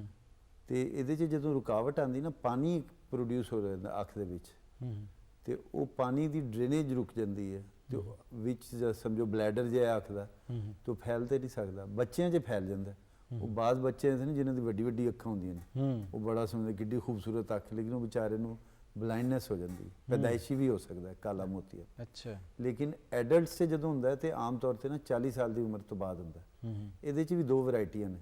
ਇੱਕ ਹੁੰਦੀ ਹੈ ਕਿ ਜਿਹੜੀ ਇੱਕਦਮ ਤਰਾਟਾਂ ਪੈ ਕੇ ਆਉਂਦੀ ਹੈ, ਉਹ ਸ਼ਦੀਦ ਦਰਦ, ਉਲਟੀਆਂ, ਹੈਡੇਕਸ, ਸਰ ਦਰਦ, ਉਹ ਤੇ ਫੌਰੀ ਤੌਰ ਤੇ ਮਰੀਜ਼ ਆਉਂਦਾ ਹੈ, ਫਿਰ ਉਹਨੂੰ ਮੋਸਟ ਆਫ ਦਾ ਟਾਈਮ ਤੇ ਅੱਖ ਬਚ ਜਾਂਦੀ ਹੈ ਇਲਾਜ ਨਾਲ, ਅਗਰ ਉਹ ਟਾਈਮ ਸਿਰ ਪਹੁੰਚ ਜਾਏ। ਅਗਰ ਉਹ ਲੇਟ ਹੋ ਜਾਏ ਤੇ ਉਹ ਅੱਖ ਦੀ ਨਜ਼ਰ ਜ਼ਾਇਆ ਹੋ ਜਾਂਦੀ। ਅਲਬੱਤਾ ਦੂਸਰਾ ਜਿਹੜਾ ਨਾ, ਉਹ ਜਿਸ ਤਰ੍ਹਾਂ ਤੁਸੀਂ ਕਹਿੰਦੇ ਲੁਕਿਆ ਹੁੰਦਾ ਹੈ, ਇਹਨੂੰ ਅਸੀਂ ਕਹਿੰਦੇ ਹਾਂ ਖਾਮੋਸ਼ ਚੋਰ। ਯਾਨੀ ਖਾਮੋਸ਼ੀ ਨਾਲ ਆਉਂਦਾ ਹੈ, ਕਿਉਂਕਿ ਸਿੰਪਟਮਸ ਕੋਈ ਨਹੀਂ ਹੁੰਦੀਆਂ, ਕੋਈ ਅਲਾਮਾਤ ਨਹੀਂ ਹੁੰਦੀਆਂ, ਤੇ ਖਾਮੋਸ਼ੀ ਨਾਲ ਆ ਕੇ ਡੈਮੇਜ ਕਰਕੇ ਅੱਖਾਂ ਦਾ ਨੂਰ ਲੈ ਕੇ ਤੇ ਚਲਾ ਜਾਂਦਾ। ਉਹ ਐਸਾ ਦੀ ਖਾਮੋਸ਼ ਬਿਮਾਰੀ ਨੂੰ ਫੜਨ ਵਾਸਤੇ ਤੁਹਾਨੂੰ ਪਤਾ ਨਾ, ਚੋਰ ਜਿਹੜਾ ਖਾਮੋਸ਼ੀ ਨਾਲ ਆ ਰਿਹਾ ਹੋਵੇ ਉਹਦੇ ਵਾਸਤੇ ਫਿਰ ਹਰ ਵੇਲੇ ਅਲਰਟ ਰਹਿਣਾ ਪੈਂਦਾ। ਉਹਦੀ ਅਲਰਟ ਰਹਿਣ ਦੇ ਤਰੀਕੇ ਐਵੇਂ ਨੇ ਕਿ ਜਿਨ੍ਹਾਂ ਲੋਕਾਂ ਨੂੰ ਐਨਕਾਂ ਲੱਗੀਆਂ ਨੇ, ਯਾਨੀ ਦੂਰ ਦੀ ਐਨਕ ਲੱਗੀ, ਸ਼ਾਰਟ ਸਾਈਟਡ ਜਾਂ ਮਾਇਓਪੀਆ ਕਹਿੰਦੇ ਆ, ਉਹਨਾਂ ਵਾਸਤੇ ਜ਼ਰੂਰੀ ਹੈ ਕਿ 40 ਸਾਲ ਨੂੰ ਟੱਪ ਜਾਣ ਜਦੋਂ, ਤੇ ਹਰ ਸਾਲ ਦੇ ਸਾਲ ਮੁਕੰਮਲ ਮੁਆਇਨਾ ਅੱਖਾਂ ਦਾ ਕਰਾਉਣ, ਜਿਹਦੇ 'ਚ ਪ੍ਰੈਸ਼ਰ ਚੈੱਕਅਪ, ਅੱਖਾਂ ਦੇ ਦਾਇਰਾ, ਨਜ਼ਰ ਦਾ ਦਾਇਰਾ, ਵਿਜ਼ੂਅਲ ਫੀਲਡ ਜਿਹਨੂੰ ਕਹਿੰਦੇ ਆ, OCT। ਖਾਸ ਕਰ ਜਿਹੜੇ ਲੋਕ, ਜਿਸ ਤਰ੍ਹਾਂ ਮੈਂ ਪਹਿਲੇ ਜ਼ਿਕਰ ਕਰ ਰਿਹਾ ਸੀ ਕਿ ਜਿਨ੍ਹਾਂ ਦੇ ਫੈਮਿਲੀ 'ਚ, ਖਾਨਦਾਨ 'ਚ ਇਹ ਚੀਜ਼ ਦੀ ਅਲਾਮਾਤ ਨੇ ਪਹਿਲੇ ਤੋਂ, ਉਹਨਾਂ ਨੂੰ ਚਾਹੀਦਾ, ਉਹਨਾਂ ਨੂੰ ਬਲਕਿ ਚਾਹੀਦਾ ਹਰ 6 ਮਹੀਨੇ ਬਾਅਦ ਚੈੱਕ ਕਰਾਉਣ। ਨਾਲੇ ਅੱਜ ਕੱਲ੍ਹ ਐਨਕਾਂ ਦੀ ਵੀ ਦੁਕਾਨਾਂ 'ਤੇ ਕਾਫੀ ਮਸ਼ੀਨਾਂ ਰੱਖੀਆਂ ਹੁੰਦੀਆਂ ਨੇ ਉਹਨਾਂ ਨੇ, ਉਹ ਐਨਕਾਂ ਦਾ ਤਾਂ ਨੰਬਰ ਚੈੱਕ ਹੋ ਜਾਂਦਾ ਹੈ, ਲੇਕਿਨ ਮੁਕੰਮਲ ਮੁਆਇਨਾ ਨਹੀਂ ਹੁੰਦਾ। ਇਸ ਲਈ ਆਮ ਜਿਹੜੇ ਐਨਕਾਂ ਚੈੱਕ ਕਰਾਉਣ ਵਾਲੇ ਤਾਂ ਠੀਕ ਹੈ, ਉਹਦੇ 'ਚ ਹੋ ਜਾਏਗਾ, ਲੇਕਿਨ ਜਿਨ੍ਹਾਂ ਨੂੰ ਸਸਪੈਕਟਡ ਨੇ ਗਲਾਕੋਮਾ ਜਾਂ ਕਾਲਾ ਮੋਤੀਆ ਦਾ ਸ਼ੁਬਾ ਹੈ, ਉਹਨਾਂ ਨੂੰ ਚਾਹੀਦਾ ਕਿ ਸਪੈਸ਼ਲਿਸਟ ਡਾਕਟਰ ਨੂੰ ਦਿਖਾਉਣ। ਬਿਲਕੁਲ ਠੀਕ। ਡਾਕਟਰ ਸਾਹਿਬ, ਕਿਹੜੇ ਵਿਟਾਮਿਨ ਅੱਖਾਂ ਦੀ ਸਿਹਤ ਵਾਸਤੇ ਜ਼ਰੂਰੀ ਨੇ, ਤੇ ਖੁਰਾਕ ਵਿੱਚ ਕੀ ਕੀ ਸ਼ੈ ਸਾਨੂੰ ਸ਼ਾਮਿਲ ਰੱਖਣੀ ਚਾਹੀਦੀ ਹੈ ਕਿ ਅੱਖਾਂ ਸਿਹਤਮੰਦ ਰਹਿਣ ਤੇ ਨਜ਼ਰ ਤੇਜ਼ ਰਹੇ? ਦੇਖੋ, ਵਿਟਾਮਿਨ ਏ ਜਿਹੜੀ ਨਾ, ਉਹ ਅੱਖਾਂ ਵਾਸਤੇ ਜ਼ਰੂਰੀ ਹੁੰਦੀ ਹੈ, ਤੇ ਅਸੀਂ ਕਹਿੰਦੇ ਆ, ਸਾਡੇ ਜਿਹੜੇ ਮਰੀਜ਼ ਵੀ ਆਉਂਦੇ ਨੇ ਉਹ ਵੀ ਮੁਤਾਲਬਾ ਇਹ ਕਹਿੰਦੇ ਕਿ ਸਾਨੂੰ ਗੋਲੀ ਲਿਖ ਦਿਓ ਤੇ ਅਸੀਂ ਖਾ ਲਈਏ। ਹਾਲਾਂਕਿ ਅਸੀਂ ਕਹਿੰਦੇ ਕਿ ਪੰਜਾਬ ਦੀ ਧਰਤੀ ਜਿਹੜੀ ਉਹਦੇ 'ਚ ਹਰ ਤਰ੍ਹਾਂ ਦੀ ਵਿਟਾਮਿਨ ਦਸਤਿਆਬ ਹੈ। ਹੁਣ ਵਿਟਾਮਿਨ ਏ ਮਾਸ਼ਾਅੱਲਾ, ਕੈਰਟਸ, ਗਾਜਰਾਂ ਅੱਜ ਕੱਲ੍ਹ ਮੌਸਮ ਵੀ ਚੱਲ ਰਿਹਾ, ਉਹ ਇੰਨੀ ਅੱਛੀ ਵਾਫਿਰ ਮਿਕਦਾਰ 'ਚ ਦਸਤਿਆਬ ਨੇ, ਤੇ ਉਹ ਜ਼ਰੂਰ ਖਾਣੀ ਚਾਹੀਦੀ। ਇਸ ਤਰ੍ਹਾਂ ਪਾਲਕ ਹੈ, ਹੋਰ ਅੰਡਾ ਹੈ, ਇਹ ਸਾਰੀ ਚੀਜ਼ਾਂ ਅੱਖ ਦੇ ਵਾਸਤੇ ਬਹੁਤ ਫਾਇਦੇਮੰਦ ਨੇ। ਲੇਕਿਨ ਇੱਕ ਚੀਜ਼ ਹੈ ਕਿ ਇਹਨਾਂ ਨੂੰ ਜ਼ਿਆਦਾ ਇਹਨਾਂ ਦਾ ਫਾਇਦਾ ਉਸ ਵੇਲੇ ਹੁੰਦਾ ਹੈ ਜਦੋਂ ਇਹਨਾਂ ਨੂੰ ਕੱਚਾ ਜਾਂ ਸੈਮੀ ਕੁਕਡ ਜਾਂ ਥੋੜਾ ਜਿਹਾ ਉਬਾਲ ਕੇ ਇਸਤੇਮਾਲ। ਅਸੀਂ ਜਦੋਂ ਗਜਰੇਲਾ ਬਣਾਉਂਦੇ ਹਾਂ ਨਾ, ਇੰਨਾ ਕੁ ਭੁੰਨਦੇ ਹਾਂ ਕਿ ਉਹ ਸਾਰਾ ਕੁਝ ਹੀ ਖਤਮ ਹੋ ਜਾਂਦਾ, ਡੀਨੇਚਰੇਸ਼ਨ ਹੋ ਜਾਂਦੀ ਉਹਦੀ। ਤੇ ਇਸੇ ਤਰ੍ਹਾਂ ਜ਼ਰੂਰੀ ਨਹੀਂ ਕਿ ਬਹੁਤ ਜ਼ਿਆਦਾ ਮਹਿੰਗੀ ਚੀਜ਼ ਹੋਵੇ ਤੇ ਉਹਦੇ 'ਚ ਹੀ ਹੁੰਦਾ। ਇਸ ਤਰ੍ਹਾਂ ਹੁਣ ਦੇਖੋ, ਸੇਬ, ਬਾਅਦ ਲੋਕ ਸੇਬ ਖਾਂਦੇ ਨੇ ਤੇ ਉਹਦਾ ਛਿਲਕਾ ਉਤਾਰ ਦਿੰਦੇ ਨੇ, ਹਾਲਾਂਕਿ ਮੈਕਸਿਮਮ ਵਿਟਾਮਿਨ ਉਹ ਛਿਲਕੇ 'ਚ ਹੁੰਦੀ। ਇੱਕ ਸਿੰਪਲ ਅਸੂਲ ਯਾਦ ਰੱਖੋ, ਜਿਸ ਤਰ੍ਹਾਂ ਤੁਸੀਂ ਖੂਬਸੂਰਤ ਕਲਰਫੁਲ ਕੱਪੜੇ ਪਾਏ ਨੇ, ਜਿਹੜੀ ਵੀ ਚੀਜ਼ਾਂ, ਸਬਜ਼ੀਆਂ, ਫਲ ਕਲਰਫੁਲ ਜ਼ਿਆਦਾ ਨੇ ਨਾ, ਜਿੰਨਾ ਕਲਰਫੁਲ ਹੈ, ਰੈੱਡ ਹੈ, ਯੈਲੋ ਹੈ, ਗੁਲਾਬੀ ਹੈ, ਹਰਾ ਹੈ, ਉਹਦੇ 'ਚ ਉਨੀ ਹੀ ਜ਼ਿਆਦਾ ਕੈਰੋਟੀਨ ਜਾਂ ਅੱਖ ਦੀ ਤਾਕਤ ਵਾਸਤੇ ਜਿਹੜੀ ਵਿਟਾਮਿਨ ਹੈ ਉਹ ਉਹਦੇ 'ਚ ਜ਼ਿਆਦਾ, ਤੇ ਉਹ ਬਿਹਤਰ ਹੈ ਉਹਦੇ ਵਾਸਤੇ। ਔਰ ਡਰਾਈ ਫਰੂਟਸ ਇਹਦੇ ਵਿੱਚ ਕਿੰਨਾ ਆਪਣਾ ਕੰਟਰੀਬਿਊਸ਼ਨ ਕਰਦੇ? ਹਾਂਜੀ, ਉਹ ਡਰਾਈ ਫਰੂਟ ਅਗਰ ਇਸਤਤਾਤ ਹੋਵੇ ਤੇ ਹੁਣ ਤੇ ਤੁਹਾਨੂੰ ਪਤਾ ਹੈ ਕਿੱਥੇ ਦਾ ਕਿੱਥੇ ਪਹੁੰਚ ਗਿਆ ਡਰਾਈ ਫਰੂਟ, ਲੇਕਿਨ ਉਹ ਬਿਲਕੁਲ ਉਹ ਯੂਜ਼ਫੁਲ ਹੈ। ਯੂਜ਼ਫੁਲ ਹੈਗਾ। ਅੱਛਾ ਡਾਕਟਰ ਸਾਹਿਬ, ਇੱਕ ਅਖਾਣ ਜਿਹਾ ਹੈਗਾ, ਜਾਂ ਕਹਿ ਲਓ ਕਿ ਰੋਜ਼ਮਰਰਾ ਦੇ ਵਿੱਚ ਅਸੀਂ ਕਹਿੰਦੇ ਫਲਾਣੇ ਦੀ ਅੱਖ ਦਾ ਪਾਣੀ ਸੁੱਕ ਗਿਆ ਜਾਂ ਪਾਣੀ ਮਰ ਗਿਆ, ਤੇ ਉਹ ਤੇ ਅਸੀਂ ਇਸ ਕਰਕੇ ਕਹਿੰਦੇ ਆ ਕਿ ਕਿਸੇ ਦੀ ਦੀਦ ਨਾ ਰਹੀ ਅੱਖਾਂ ਦੇ ਵਿੱਚ, ਤੇ ਤਾਂ ਕਰਕੇ ਕਹਿ ਦਿੰਦੇ। ਲੇਕਿਨ ਅਗਰ ਕਿਸੇ ਨੂੰ ਵਾਕਈ ਡਰਾਈਨੈਸ ਦਾ ਉਹ ਸ਼ਿਕਾਰ ਹੋ ਰਿਹਾ ਔਰ ਉਹਦੀ ਅੱਖਾਂ ਉਹਨਾਂ ਪਾਣੀ ਪ੍ਰੋਡਿਊਸ ਨਹੀਂ ਕਰਦੀਆਂ ਜਿੰਨੀ ਕਿ ਲੋੜ, ਉਹਨੂੰ ਕੀ ਕਰਨਾ ਚਾਹੀਦਾ? ਮਾਰਕੀਟ ਦੇ ਵਿੱਚ ਕਈ ਤਰ੍ਹਾਂ ਦੇ ਡ੍ਰੌਪਸ ਵੀ ਅਵੇਲੇਬਲ ਹੁੰਦੇ ਨੇ, ਔਰ ਉਹ ਅੱਜ ਕੱਲ੍ਹ ਤੇ ਬਗੈਰ ਡਾਕਟਰ ਤੋਂ ਅਸੀਂ ਦਵਾਈਆਂ ਖਾਣ ਦੇ ਬਹੁਤ ਜ਼ਿਆਦਾ ਆਦੀ ਹਾਂ। ਇਸੇ ਤਰ੍ਹਾਂ ਡ੍ਰੌਪਸ ਵੀ ਜਾ ਕੇ ਪੁੱਛਿਆ, ਅੱਛਾ ਜੀ ਮੇਰੀ ਅੱਖ ਦੇ ਵਿੱਚ ਸੋਜ਼ਿਸ਼ ਹੋ ਗਈ ਹੈ ਜਾਂ ਕੋਈ ਵੀ ਚੀਜ਼ ਹੈ ਜਾਂ ਖੁਸ਼ਕੀ ਹੋ ਰਹੀ ਹੈ, ਤਾਂ ਉਹ ਅੱਗੇ ਜਿਹੜਾ ਬੈਠਾ ਹੁੰਦਾ ਉਹ ਵੀ ਫਟਾਫਟ ਕਹਿੰਦਾ ਇਹ ਲੈ ਲਓ, ਇਹ ਕੰਮ ਕਰ ਦੇਗੀ। ਤੇ ਕੀ ਤਰੀਕੇਕਾਰ ਹੋਣਾ ਚਾਹੀਦਾ ਡਰਾਈਨੈਸ ਦੇ ਹਵਾਲੇ ਨਾਲ ਸਪੈਸੀਫਿਕਲੀ? ਜਿਸ ਤਰ੍ਹਾਂ ਅਸੀਂ ਗੱਲ ਕਰ ਰਹੇ ਸੀ ਨਾ ਡਰਾਈਨੈਸ ਤੇ ਮੌਸਮ, ਦੇਖੋ ਨਾ, ਜਿਸ ਤਰ੍ਹਾਂ ਤੁਸੀਂ ਸ਼ੁਰੂ ਓਪਨਿੰਗ 'ਚ ਕਿਹਾ ਸੀ ਕਿ ਬਾਰਿਸ਼ ਨਹੀਂ ਹੋ ਰਹੀ, ਤੇ ਅਸੀਂ ਸਾਰੇ ਲੋਕਾਂ ਨੂੰ, ਬਜ਼ੁਰਗਾਂ ਨੂੰ, ਬੱਚਿਆਂ ਨੂੰ, ਸਾਰਿਆਂ ਨੂੰ ਕਹਾਂਗੇ ਕਿ ਦੁਆ ਵੀ ਕਰਨ ਕਿ ਪੰਜਾਬ 'ਚ, ਪੂਰੇ ਪਾਕਿਸਤਾਨ 'ਚ ਅੱਲਾਹ ਤਾਲਾ ਰਹਿਮਤ ਦੀ ਬਾਰਿਸ਼ ਬਰਸਾਵੇ। ਤੇ ਇਹਦੀ ਵਜ੍ਹਾ ਤੋਂ ਨਾ ਹਵਾ 'ਚ ਆਲੂਦਗੀ ਵੀ ਵੱਧਦੀ ਹੈ ਤੇ ਖੁਸ਼ਕੀ ਵੀ ਵੱਧਦੀ ਹੈ। ਤੇ ਅਸੀਂ ਇਹ ਕਹਿੰਦੇ ਆ ਕਿ ਜਿੱਥੇ ਵੀ ਅਸੀਂ ਕੰਮ ਕਰ ਰਹੇ ਹੋਈਏ, ਖਾਸ ਤੌਰ ਜਿਹੜੇ ਆਈਟੀ 'ਚ ਕੰਮ ਕਰਨ ਵਾਲੇ ਨੇ ਪ੍ਰੋਫੈਸ਼ਨਲ, ਉਹ ਉੱਥੇ ਪਾਣੀ ਜ਼ਰੂਰ ਰੱਖਿਆ ਕਰਨ। ਤੇ ਅਗਰ ਕੋਈ ਅਫੋਰਡ ਕਰ ਸਕਦਾ ਤਾਂ ਹਿਊਮਿਡੀਫਾਇਰ। ਇਸੇ ਤਰ੍ਹਾਂ ਕਿਚਨ 'ਚ ਵੀ ਜਿਹੜਾ ਨਾ ਗਰਮੀ ਜ਼ਾਹਿਰ ਹੋ ਜਾਂਦੀ, ਤੇ ਉਹਦੇ ਉੱਥੇ ਵੀ ਸਾਡੀ ਜਿਹੜੀ ਨਾ ਭੈਣਾਂ ਤੇ ਮਾਵਾਂ ਉਹ ਕੋਈ ਇੰਤਜ਼ਾਮ ਐਸਾ ਥੋੜੀ ਦੇਰ 'ਚ ਬਾਅਦ 'ਚ ਜਾ ਕੇ ਨਾ ਅੱਖਾਂ 'ਚ ਛਿੱਟੇ ਮਾਰ ਲੈਣ, ਜਾਂ ਜਦੋਂ ਵਜ਼ੂ ਕਰ ਲੈਣ। ਵਜ਼ੂ ਐਸਾ ਚੀਜ਼ ਹੈ ਜਿਹਦੇ 'ਚ ਹਰ ਚੀਜ਼ ਵਾਸ਼ ਆਊਟ ਵੀ ਜਾਂਦੇ ਤੇ ਤਰੋ ਤਾਜ਼ਾ ਵੀ ਹੋ ਜਾਂਦੀ। ਅਲਬੱਤਾ ਜਿਹੜਾ ਤੁਸੀਂ ਗੱਲ ਕੀਤੀ ਨਾ ਕਿ ਦਵਾਈਆਂ ਤੇ ਦਾਰੂ, ਉਹ ਠੀਕ ਹੈ। ਬਾਹਰ ਦੇ ਮੁਲਕਾਂ 'ਚ ਵੀ ਨਾ ਬਾਜ਼ ਦਾਰੂ ਐਸੇ ਨੇ ਕਿ ਜਿਨ੍ਹਾਂ 'ਚ ਡਾਕਟਰ ਦੀ ਪ੍ਰਿਸਕ੍ਰਿਪਸ਼ਨ ਦੀ ਨਹੀਂ ਜ਼ਰੂਰਤ ਹੁੰਦੀ। ਅਸੀਂ ਉਹਨੂੰ ਕਹਿੰਦੇ ਓਵਰ ਦੀ ਕਾਊਂਟਰ ਡਰੱਗ, ਤੇ ਉਹ ਮਸਨੂਈ ਆਂਸੂ ਕਿਸੇ ਵੀ ਨਾਂ ਤੋਂ ਜਿਹੜੇ ਮਿਲ ਰਹੇ ਨੇ ਉਹ ਠੀਕ ਨੇ, ਉਹ ਡਾਲੇ ਜਾ ਸਕਦੇ ਨੇ। ਲੇਕਿਨ ਬਾਜ਼ ਲੋਕਾਂ ਨੂੰ ਇਹਦੇ ਇਲਾਵਾ ਨਾ ਹੋਰ ਵੀ ਮਸਲਾ ਹੁੰਦਾ ਹੈ ਕਿ ਕੋਈ ਜੋੜਾਂ ਦੀ ਬਿਮਾਰੀ ਹੁੰਦੀ ਹੈ, ਉਹਦੇ ਨਾਲ ਅੱਖ 'ਚ ਪਾਣੀ ਕੱਢ ਜਾਂਦਾ ਹੈ, ਜਾਂ ਕੋਈ ਦਵਾਈ ਦਾ ਰਿਐਕਸ਼ਨ ਹੁੰਦਾ ਹੈ, ਉਹਦੇ ਵਾਸਤੇ ਫਿਰ ਆਉਂਦਾ ਕਿ ਮੁਕੰਮਲ ਉਹ ਡਾਕਟਰ ਨੂੰ ਰਾਬਤਾ ਕਰੇ। ਉਹ 'ਚ ਹੈ ਨਾ ਡਾਕਟਰ ਫਿਰ ਕੋਈ ਇੱਕ ਤਾਂ ਡ੍ਰੌਪਸ ਕੋਈ ਸਪੈਸੀਫਿਕ ਕੋਈ ਲਿਖੇਗਾ, ਦੂਸਰੇ ਇਹ ਵੀ ਕੋਈ ਆਪਰੇਸ਼ਨ ਵੀ ਹੋ ਸਕਦਾ ਹੈ ਕਿ ਆਂਸੂ ਜਿਹੜੇ ਨਿਕਲਣ ਦਾ ਇੱਕ ਪਾਈਪ ਹੁੰਦਾ ਹੈ ਜਿਹੜਾ ਨੱਕ 'ਚ ਖੁੱਲਦਾ ਹੈ। ਤੇ ਦੇਖੋ ਨਾ, ਜਦੋਂ ਪਿਆਜ਼ ਕੱਟ ਰਹੇ ਹੋ ਤਾਂ ਨੱਕ ਵੀ ਨਾਲ ਨਾਲ ਸਾਫ਼ ਕਰਨੀ ਪੈਂਦੀ ਹੈ, ਉਹ ਨੈਚੁਰਲ ਰੂਟ ਹੈ।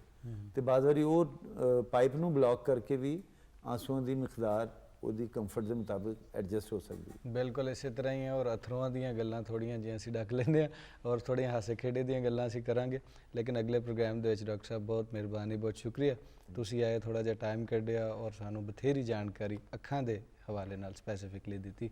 ਬਹੁਤ ਮਿਹਰਬਾਨੀ ਇੱਕ ਵਾਰ ਫੇਰ ਜੀ। ਨਾਜ਼ਰੀਨ, ਹੁਣ ਵੇਲਾ ਹੋ ਗਿਆ ਇੱਕ ਨਿੱਕੀ ਜਿਹੀ ਬ੍ਰੇਕ ਦਾ। ਬ੍ਰੇਕ ਤੇ ਜਾਵਾਂਗੇ, ਮੁੜ ਕੇ ਵਾਪਸ ਆਵਾਂਗੇ। ਰਹਿਣਾ ਸਾਡੇ ਨਾਲ।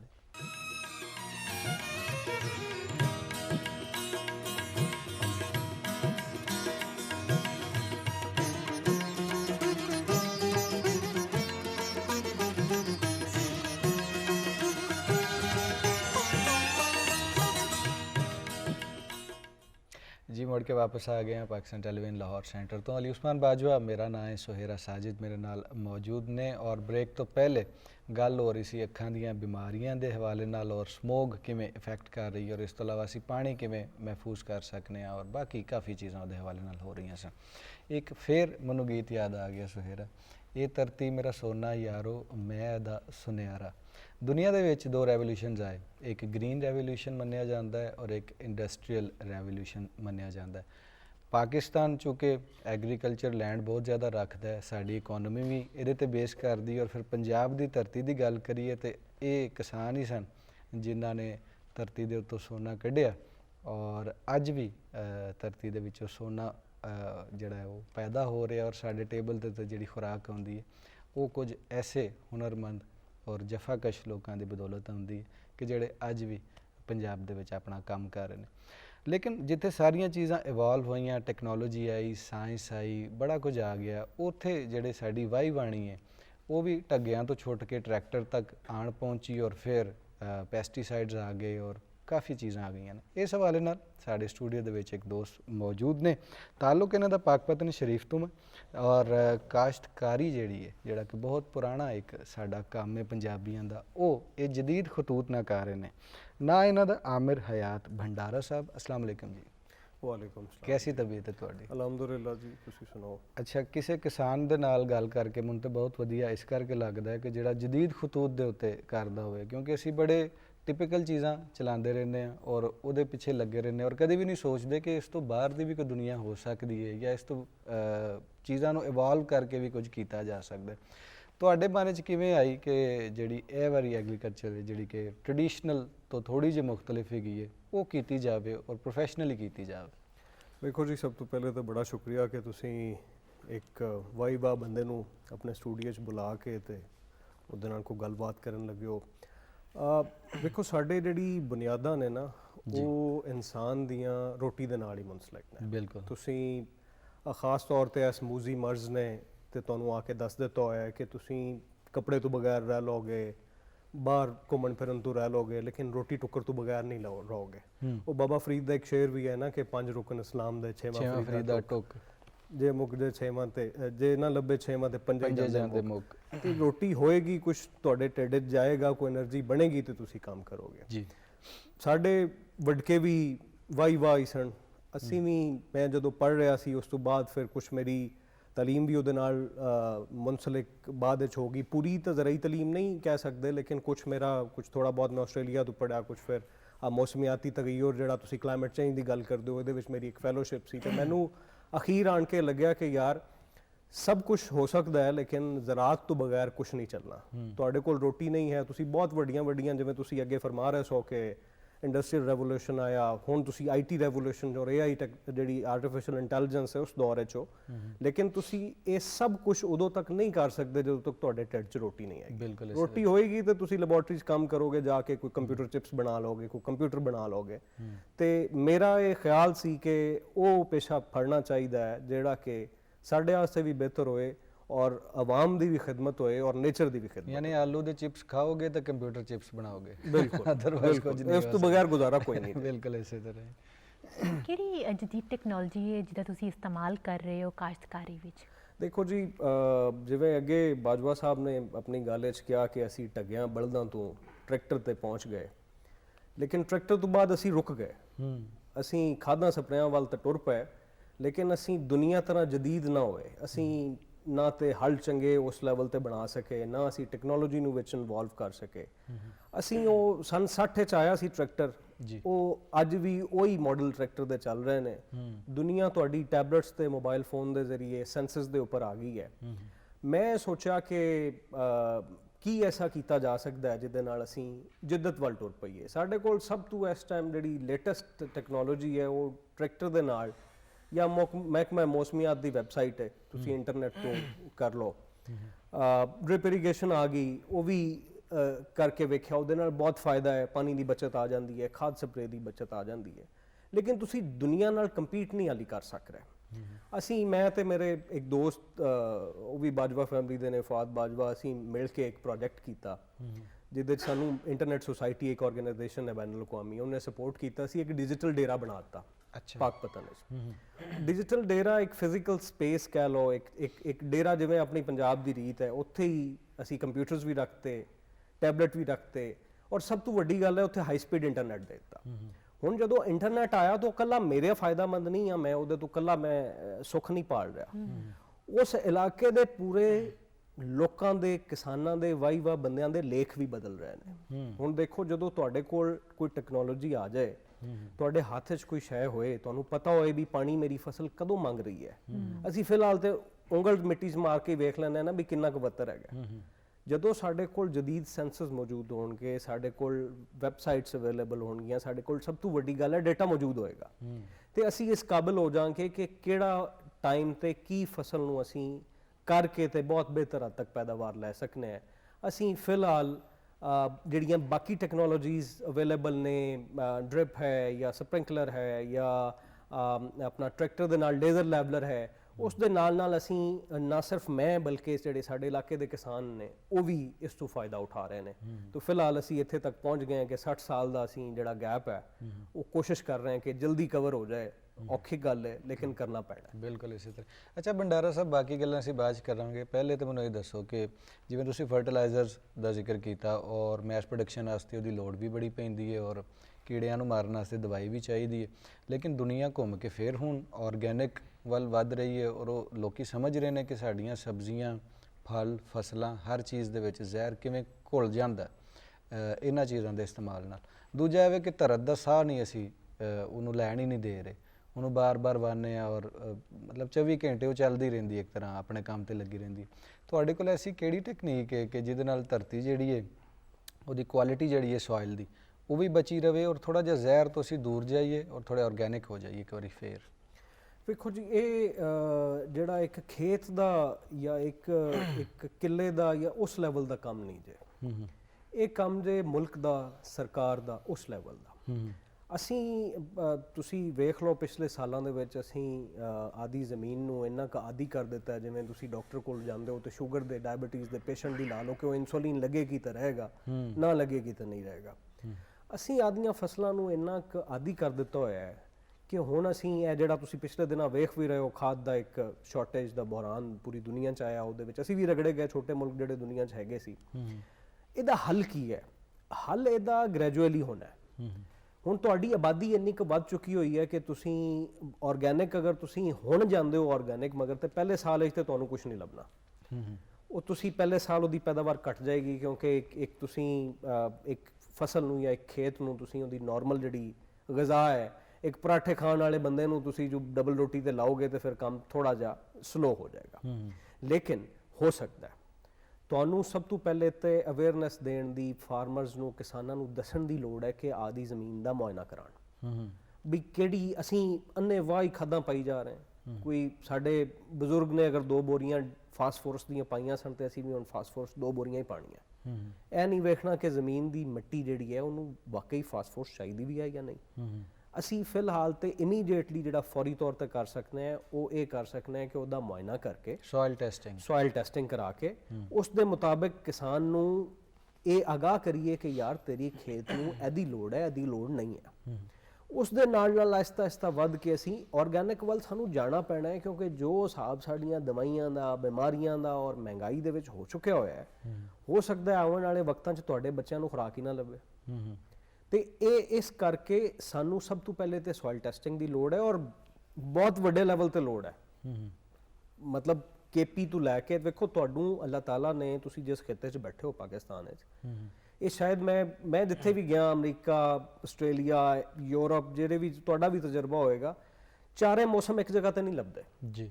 ਇੱਕੋ ਮੁਲਕ 'ਚ, ਏਡੇ ਛੋਟੇ ਜਿਹੇ ਮੁਲਕ 'ਚ ਤੁਹਾਡੇ ਕੋਲ ਸਹਿਰਾ ਵੀ ਹੈ, ਦਰਿਆ ਵੀ ਹੈ, ਤੁਹਾਡੇ ਕੋਲ ਪਹਾੜ ਵੀ ਹੈ, ਤੁਹਾਡੇ ਕੋਲ ਗਲੇਸ਼ੀਅਰ ਵੀ ਹੈ ਔਰ ਸਭ ਤੋਂ ਵੱਡੀ ਤੁਹਾਡੇ ਕੋਲ ਪਾਣੀ ਦਾ ਇੱਕ ਅੰਬਾਰ ਪਿਆ ਹੋਇਆ ਉੱਤੇ ਹਿਮਾਲਿਆ ਦੇ। ਸਿਲਸਿਲਾ ਇੱਥੇ ਹੀ ਜੋੜਾਂਗੇ। ਵੇਲਾ ਹੋਇਆ ਨਿੱਕੀ ਜੀ ਬ੍ਰੇਕ ਦਾ, ਤੁਸੀਂ ਕਿਧਰੇ ਨਹੀਂ ਜਾਣਾ। ਮਿਲਨੇ ਆ ਨਿੱਕੀ ਜੀ ਬ੍ਰੇਕ ਤੋਂ ਬਾਅਦ।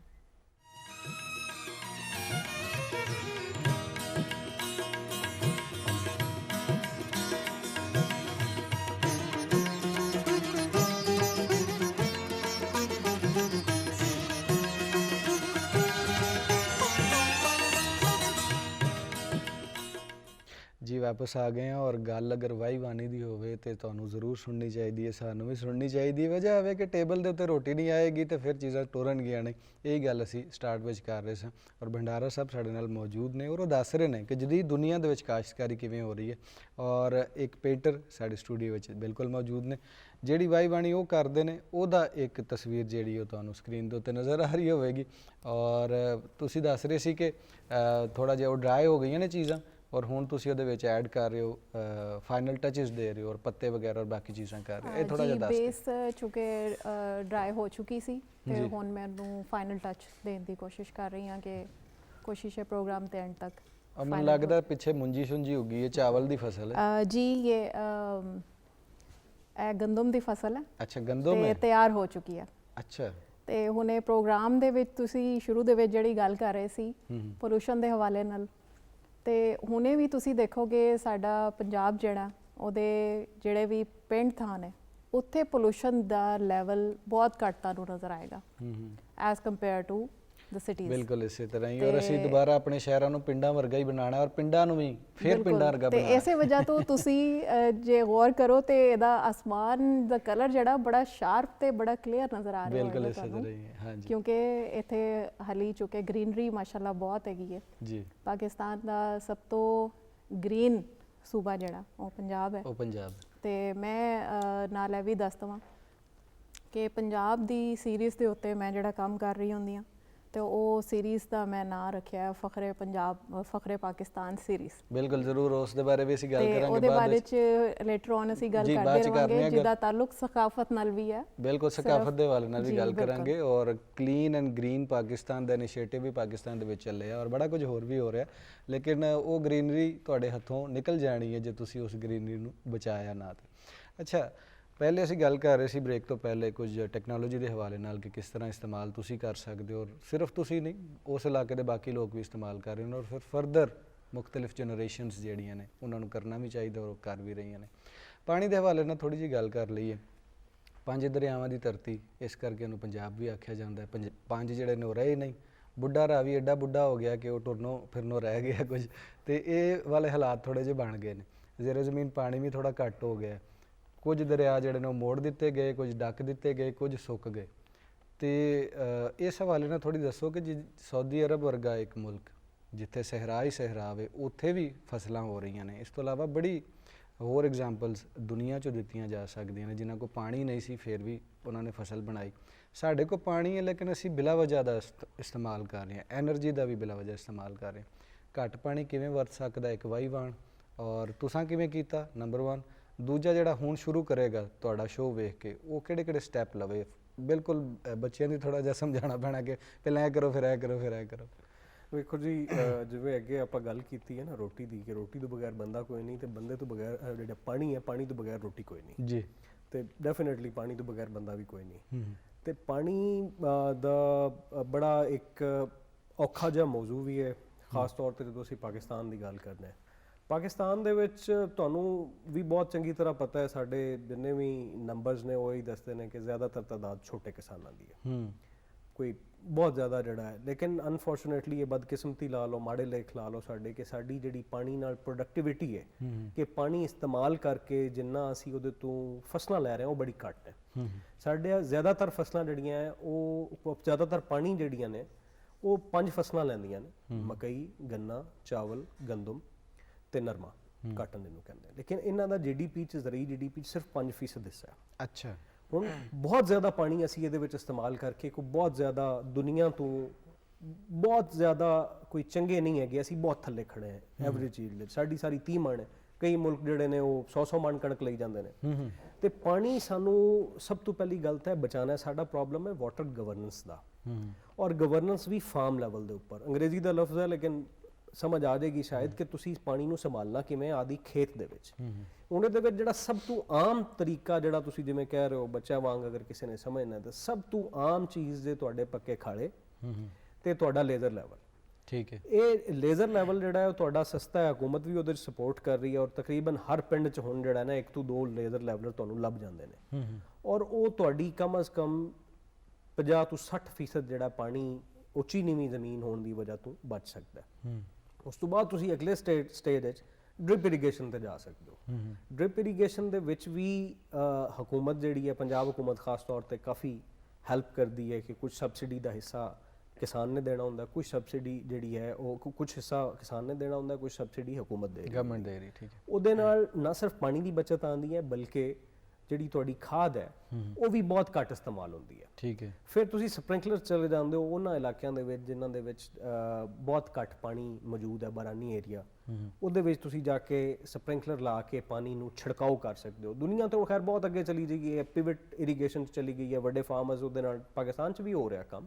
ਲੇਕਿਨ ਸਾਨੂੰ ਛੋਟੇ ਲੈਵਲ ਤੋਂ ਸ਼ੁਰੂ ਕਰਨ ਦੀ ਲੋੜ ਹੈ। ਪਾਣੀ ਤਾਂ ਸਾਡੇ ਕੋਲ ਜਿੰਨਾ ਹੈ ਉਹ ਨਜ਼ਰ ਆ ਰਿਹਾ ਜੀ, ਲੇਕਿਨ ਜਿਹੜਾ ਪਾਣੀ ਹੈ ਉਹਨੂੰ ਜ਼ਾਇਆ ਹੋਣ ਤੋਂ ਕਿਵੇਂ ਬਚਾਉਣਾ। ਹੁਣ ਇਹ ਦੇਖੋ ਤੁਸੀਂ, ਇਹ ਜਿਹੜਾ ਮੌਸਮ ਹੈ ਜੀ, ਇਹ ਕਣਕ ਦਾ ਮੌਸਮ ਹੈ, ਔਰ ਕਣਕ ਤੁਹਾਡੀ ਦਾ ਇੱਕ ਬੁਹਰਾਨ ਆ ਜਾਏਗਾ, ਅੱਲਾਹ ਤਾਲਾ ਰਹਿਮ ਕਰੇ, ਅਗਰ ਸਾਡੇ ਕੋਲ ਬਾਰਿਸ਼ ਨਹੀਂ ਹੁੰਦੀ।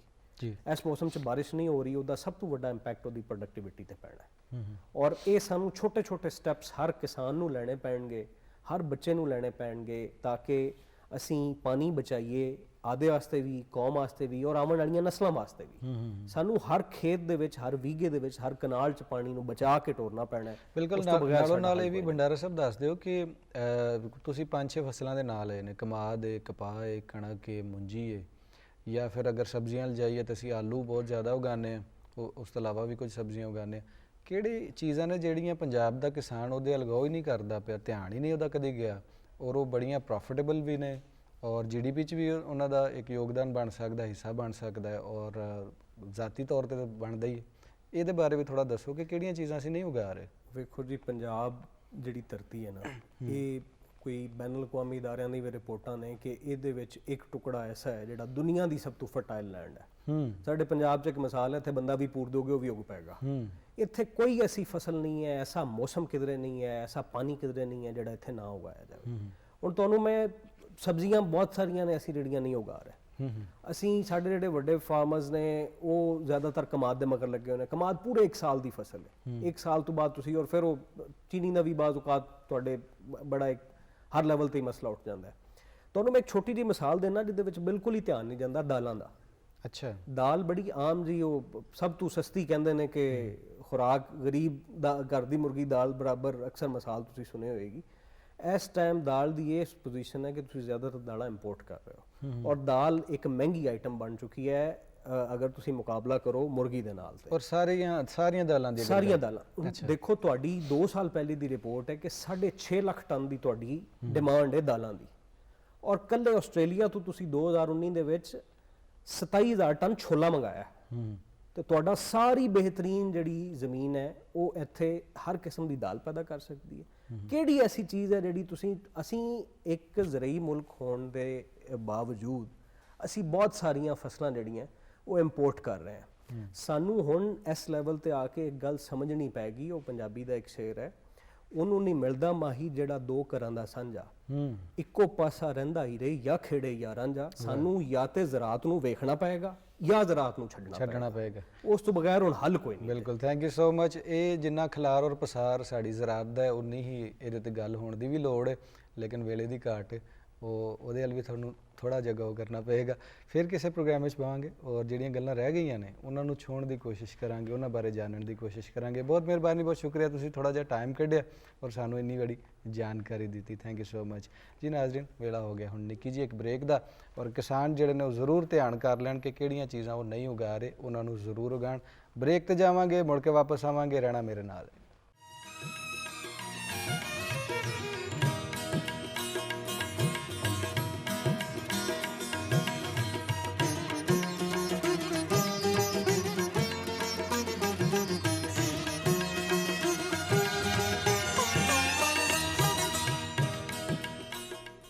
ਇੱਕ ਵਾਰੀ ਫਿਰ ਜੀ ਆਇਆਂ ਨੂੰ। ਮੈਂ ਸੁਹੇਰਾ ਸਾਜਿਦ, ਮੇਰੇ ਨਾਲ ਅਲੀ ਉਸਮਾਨ ਬਾਜਵਾ।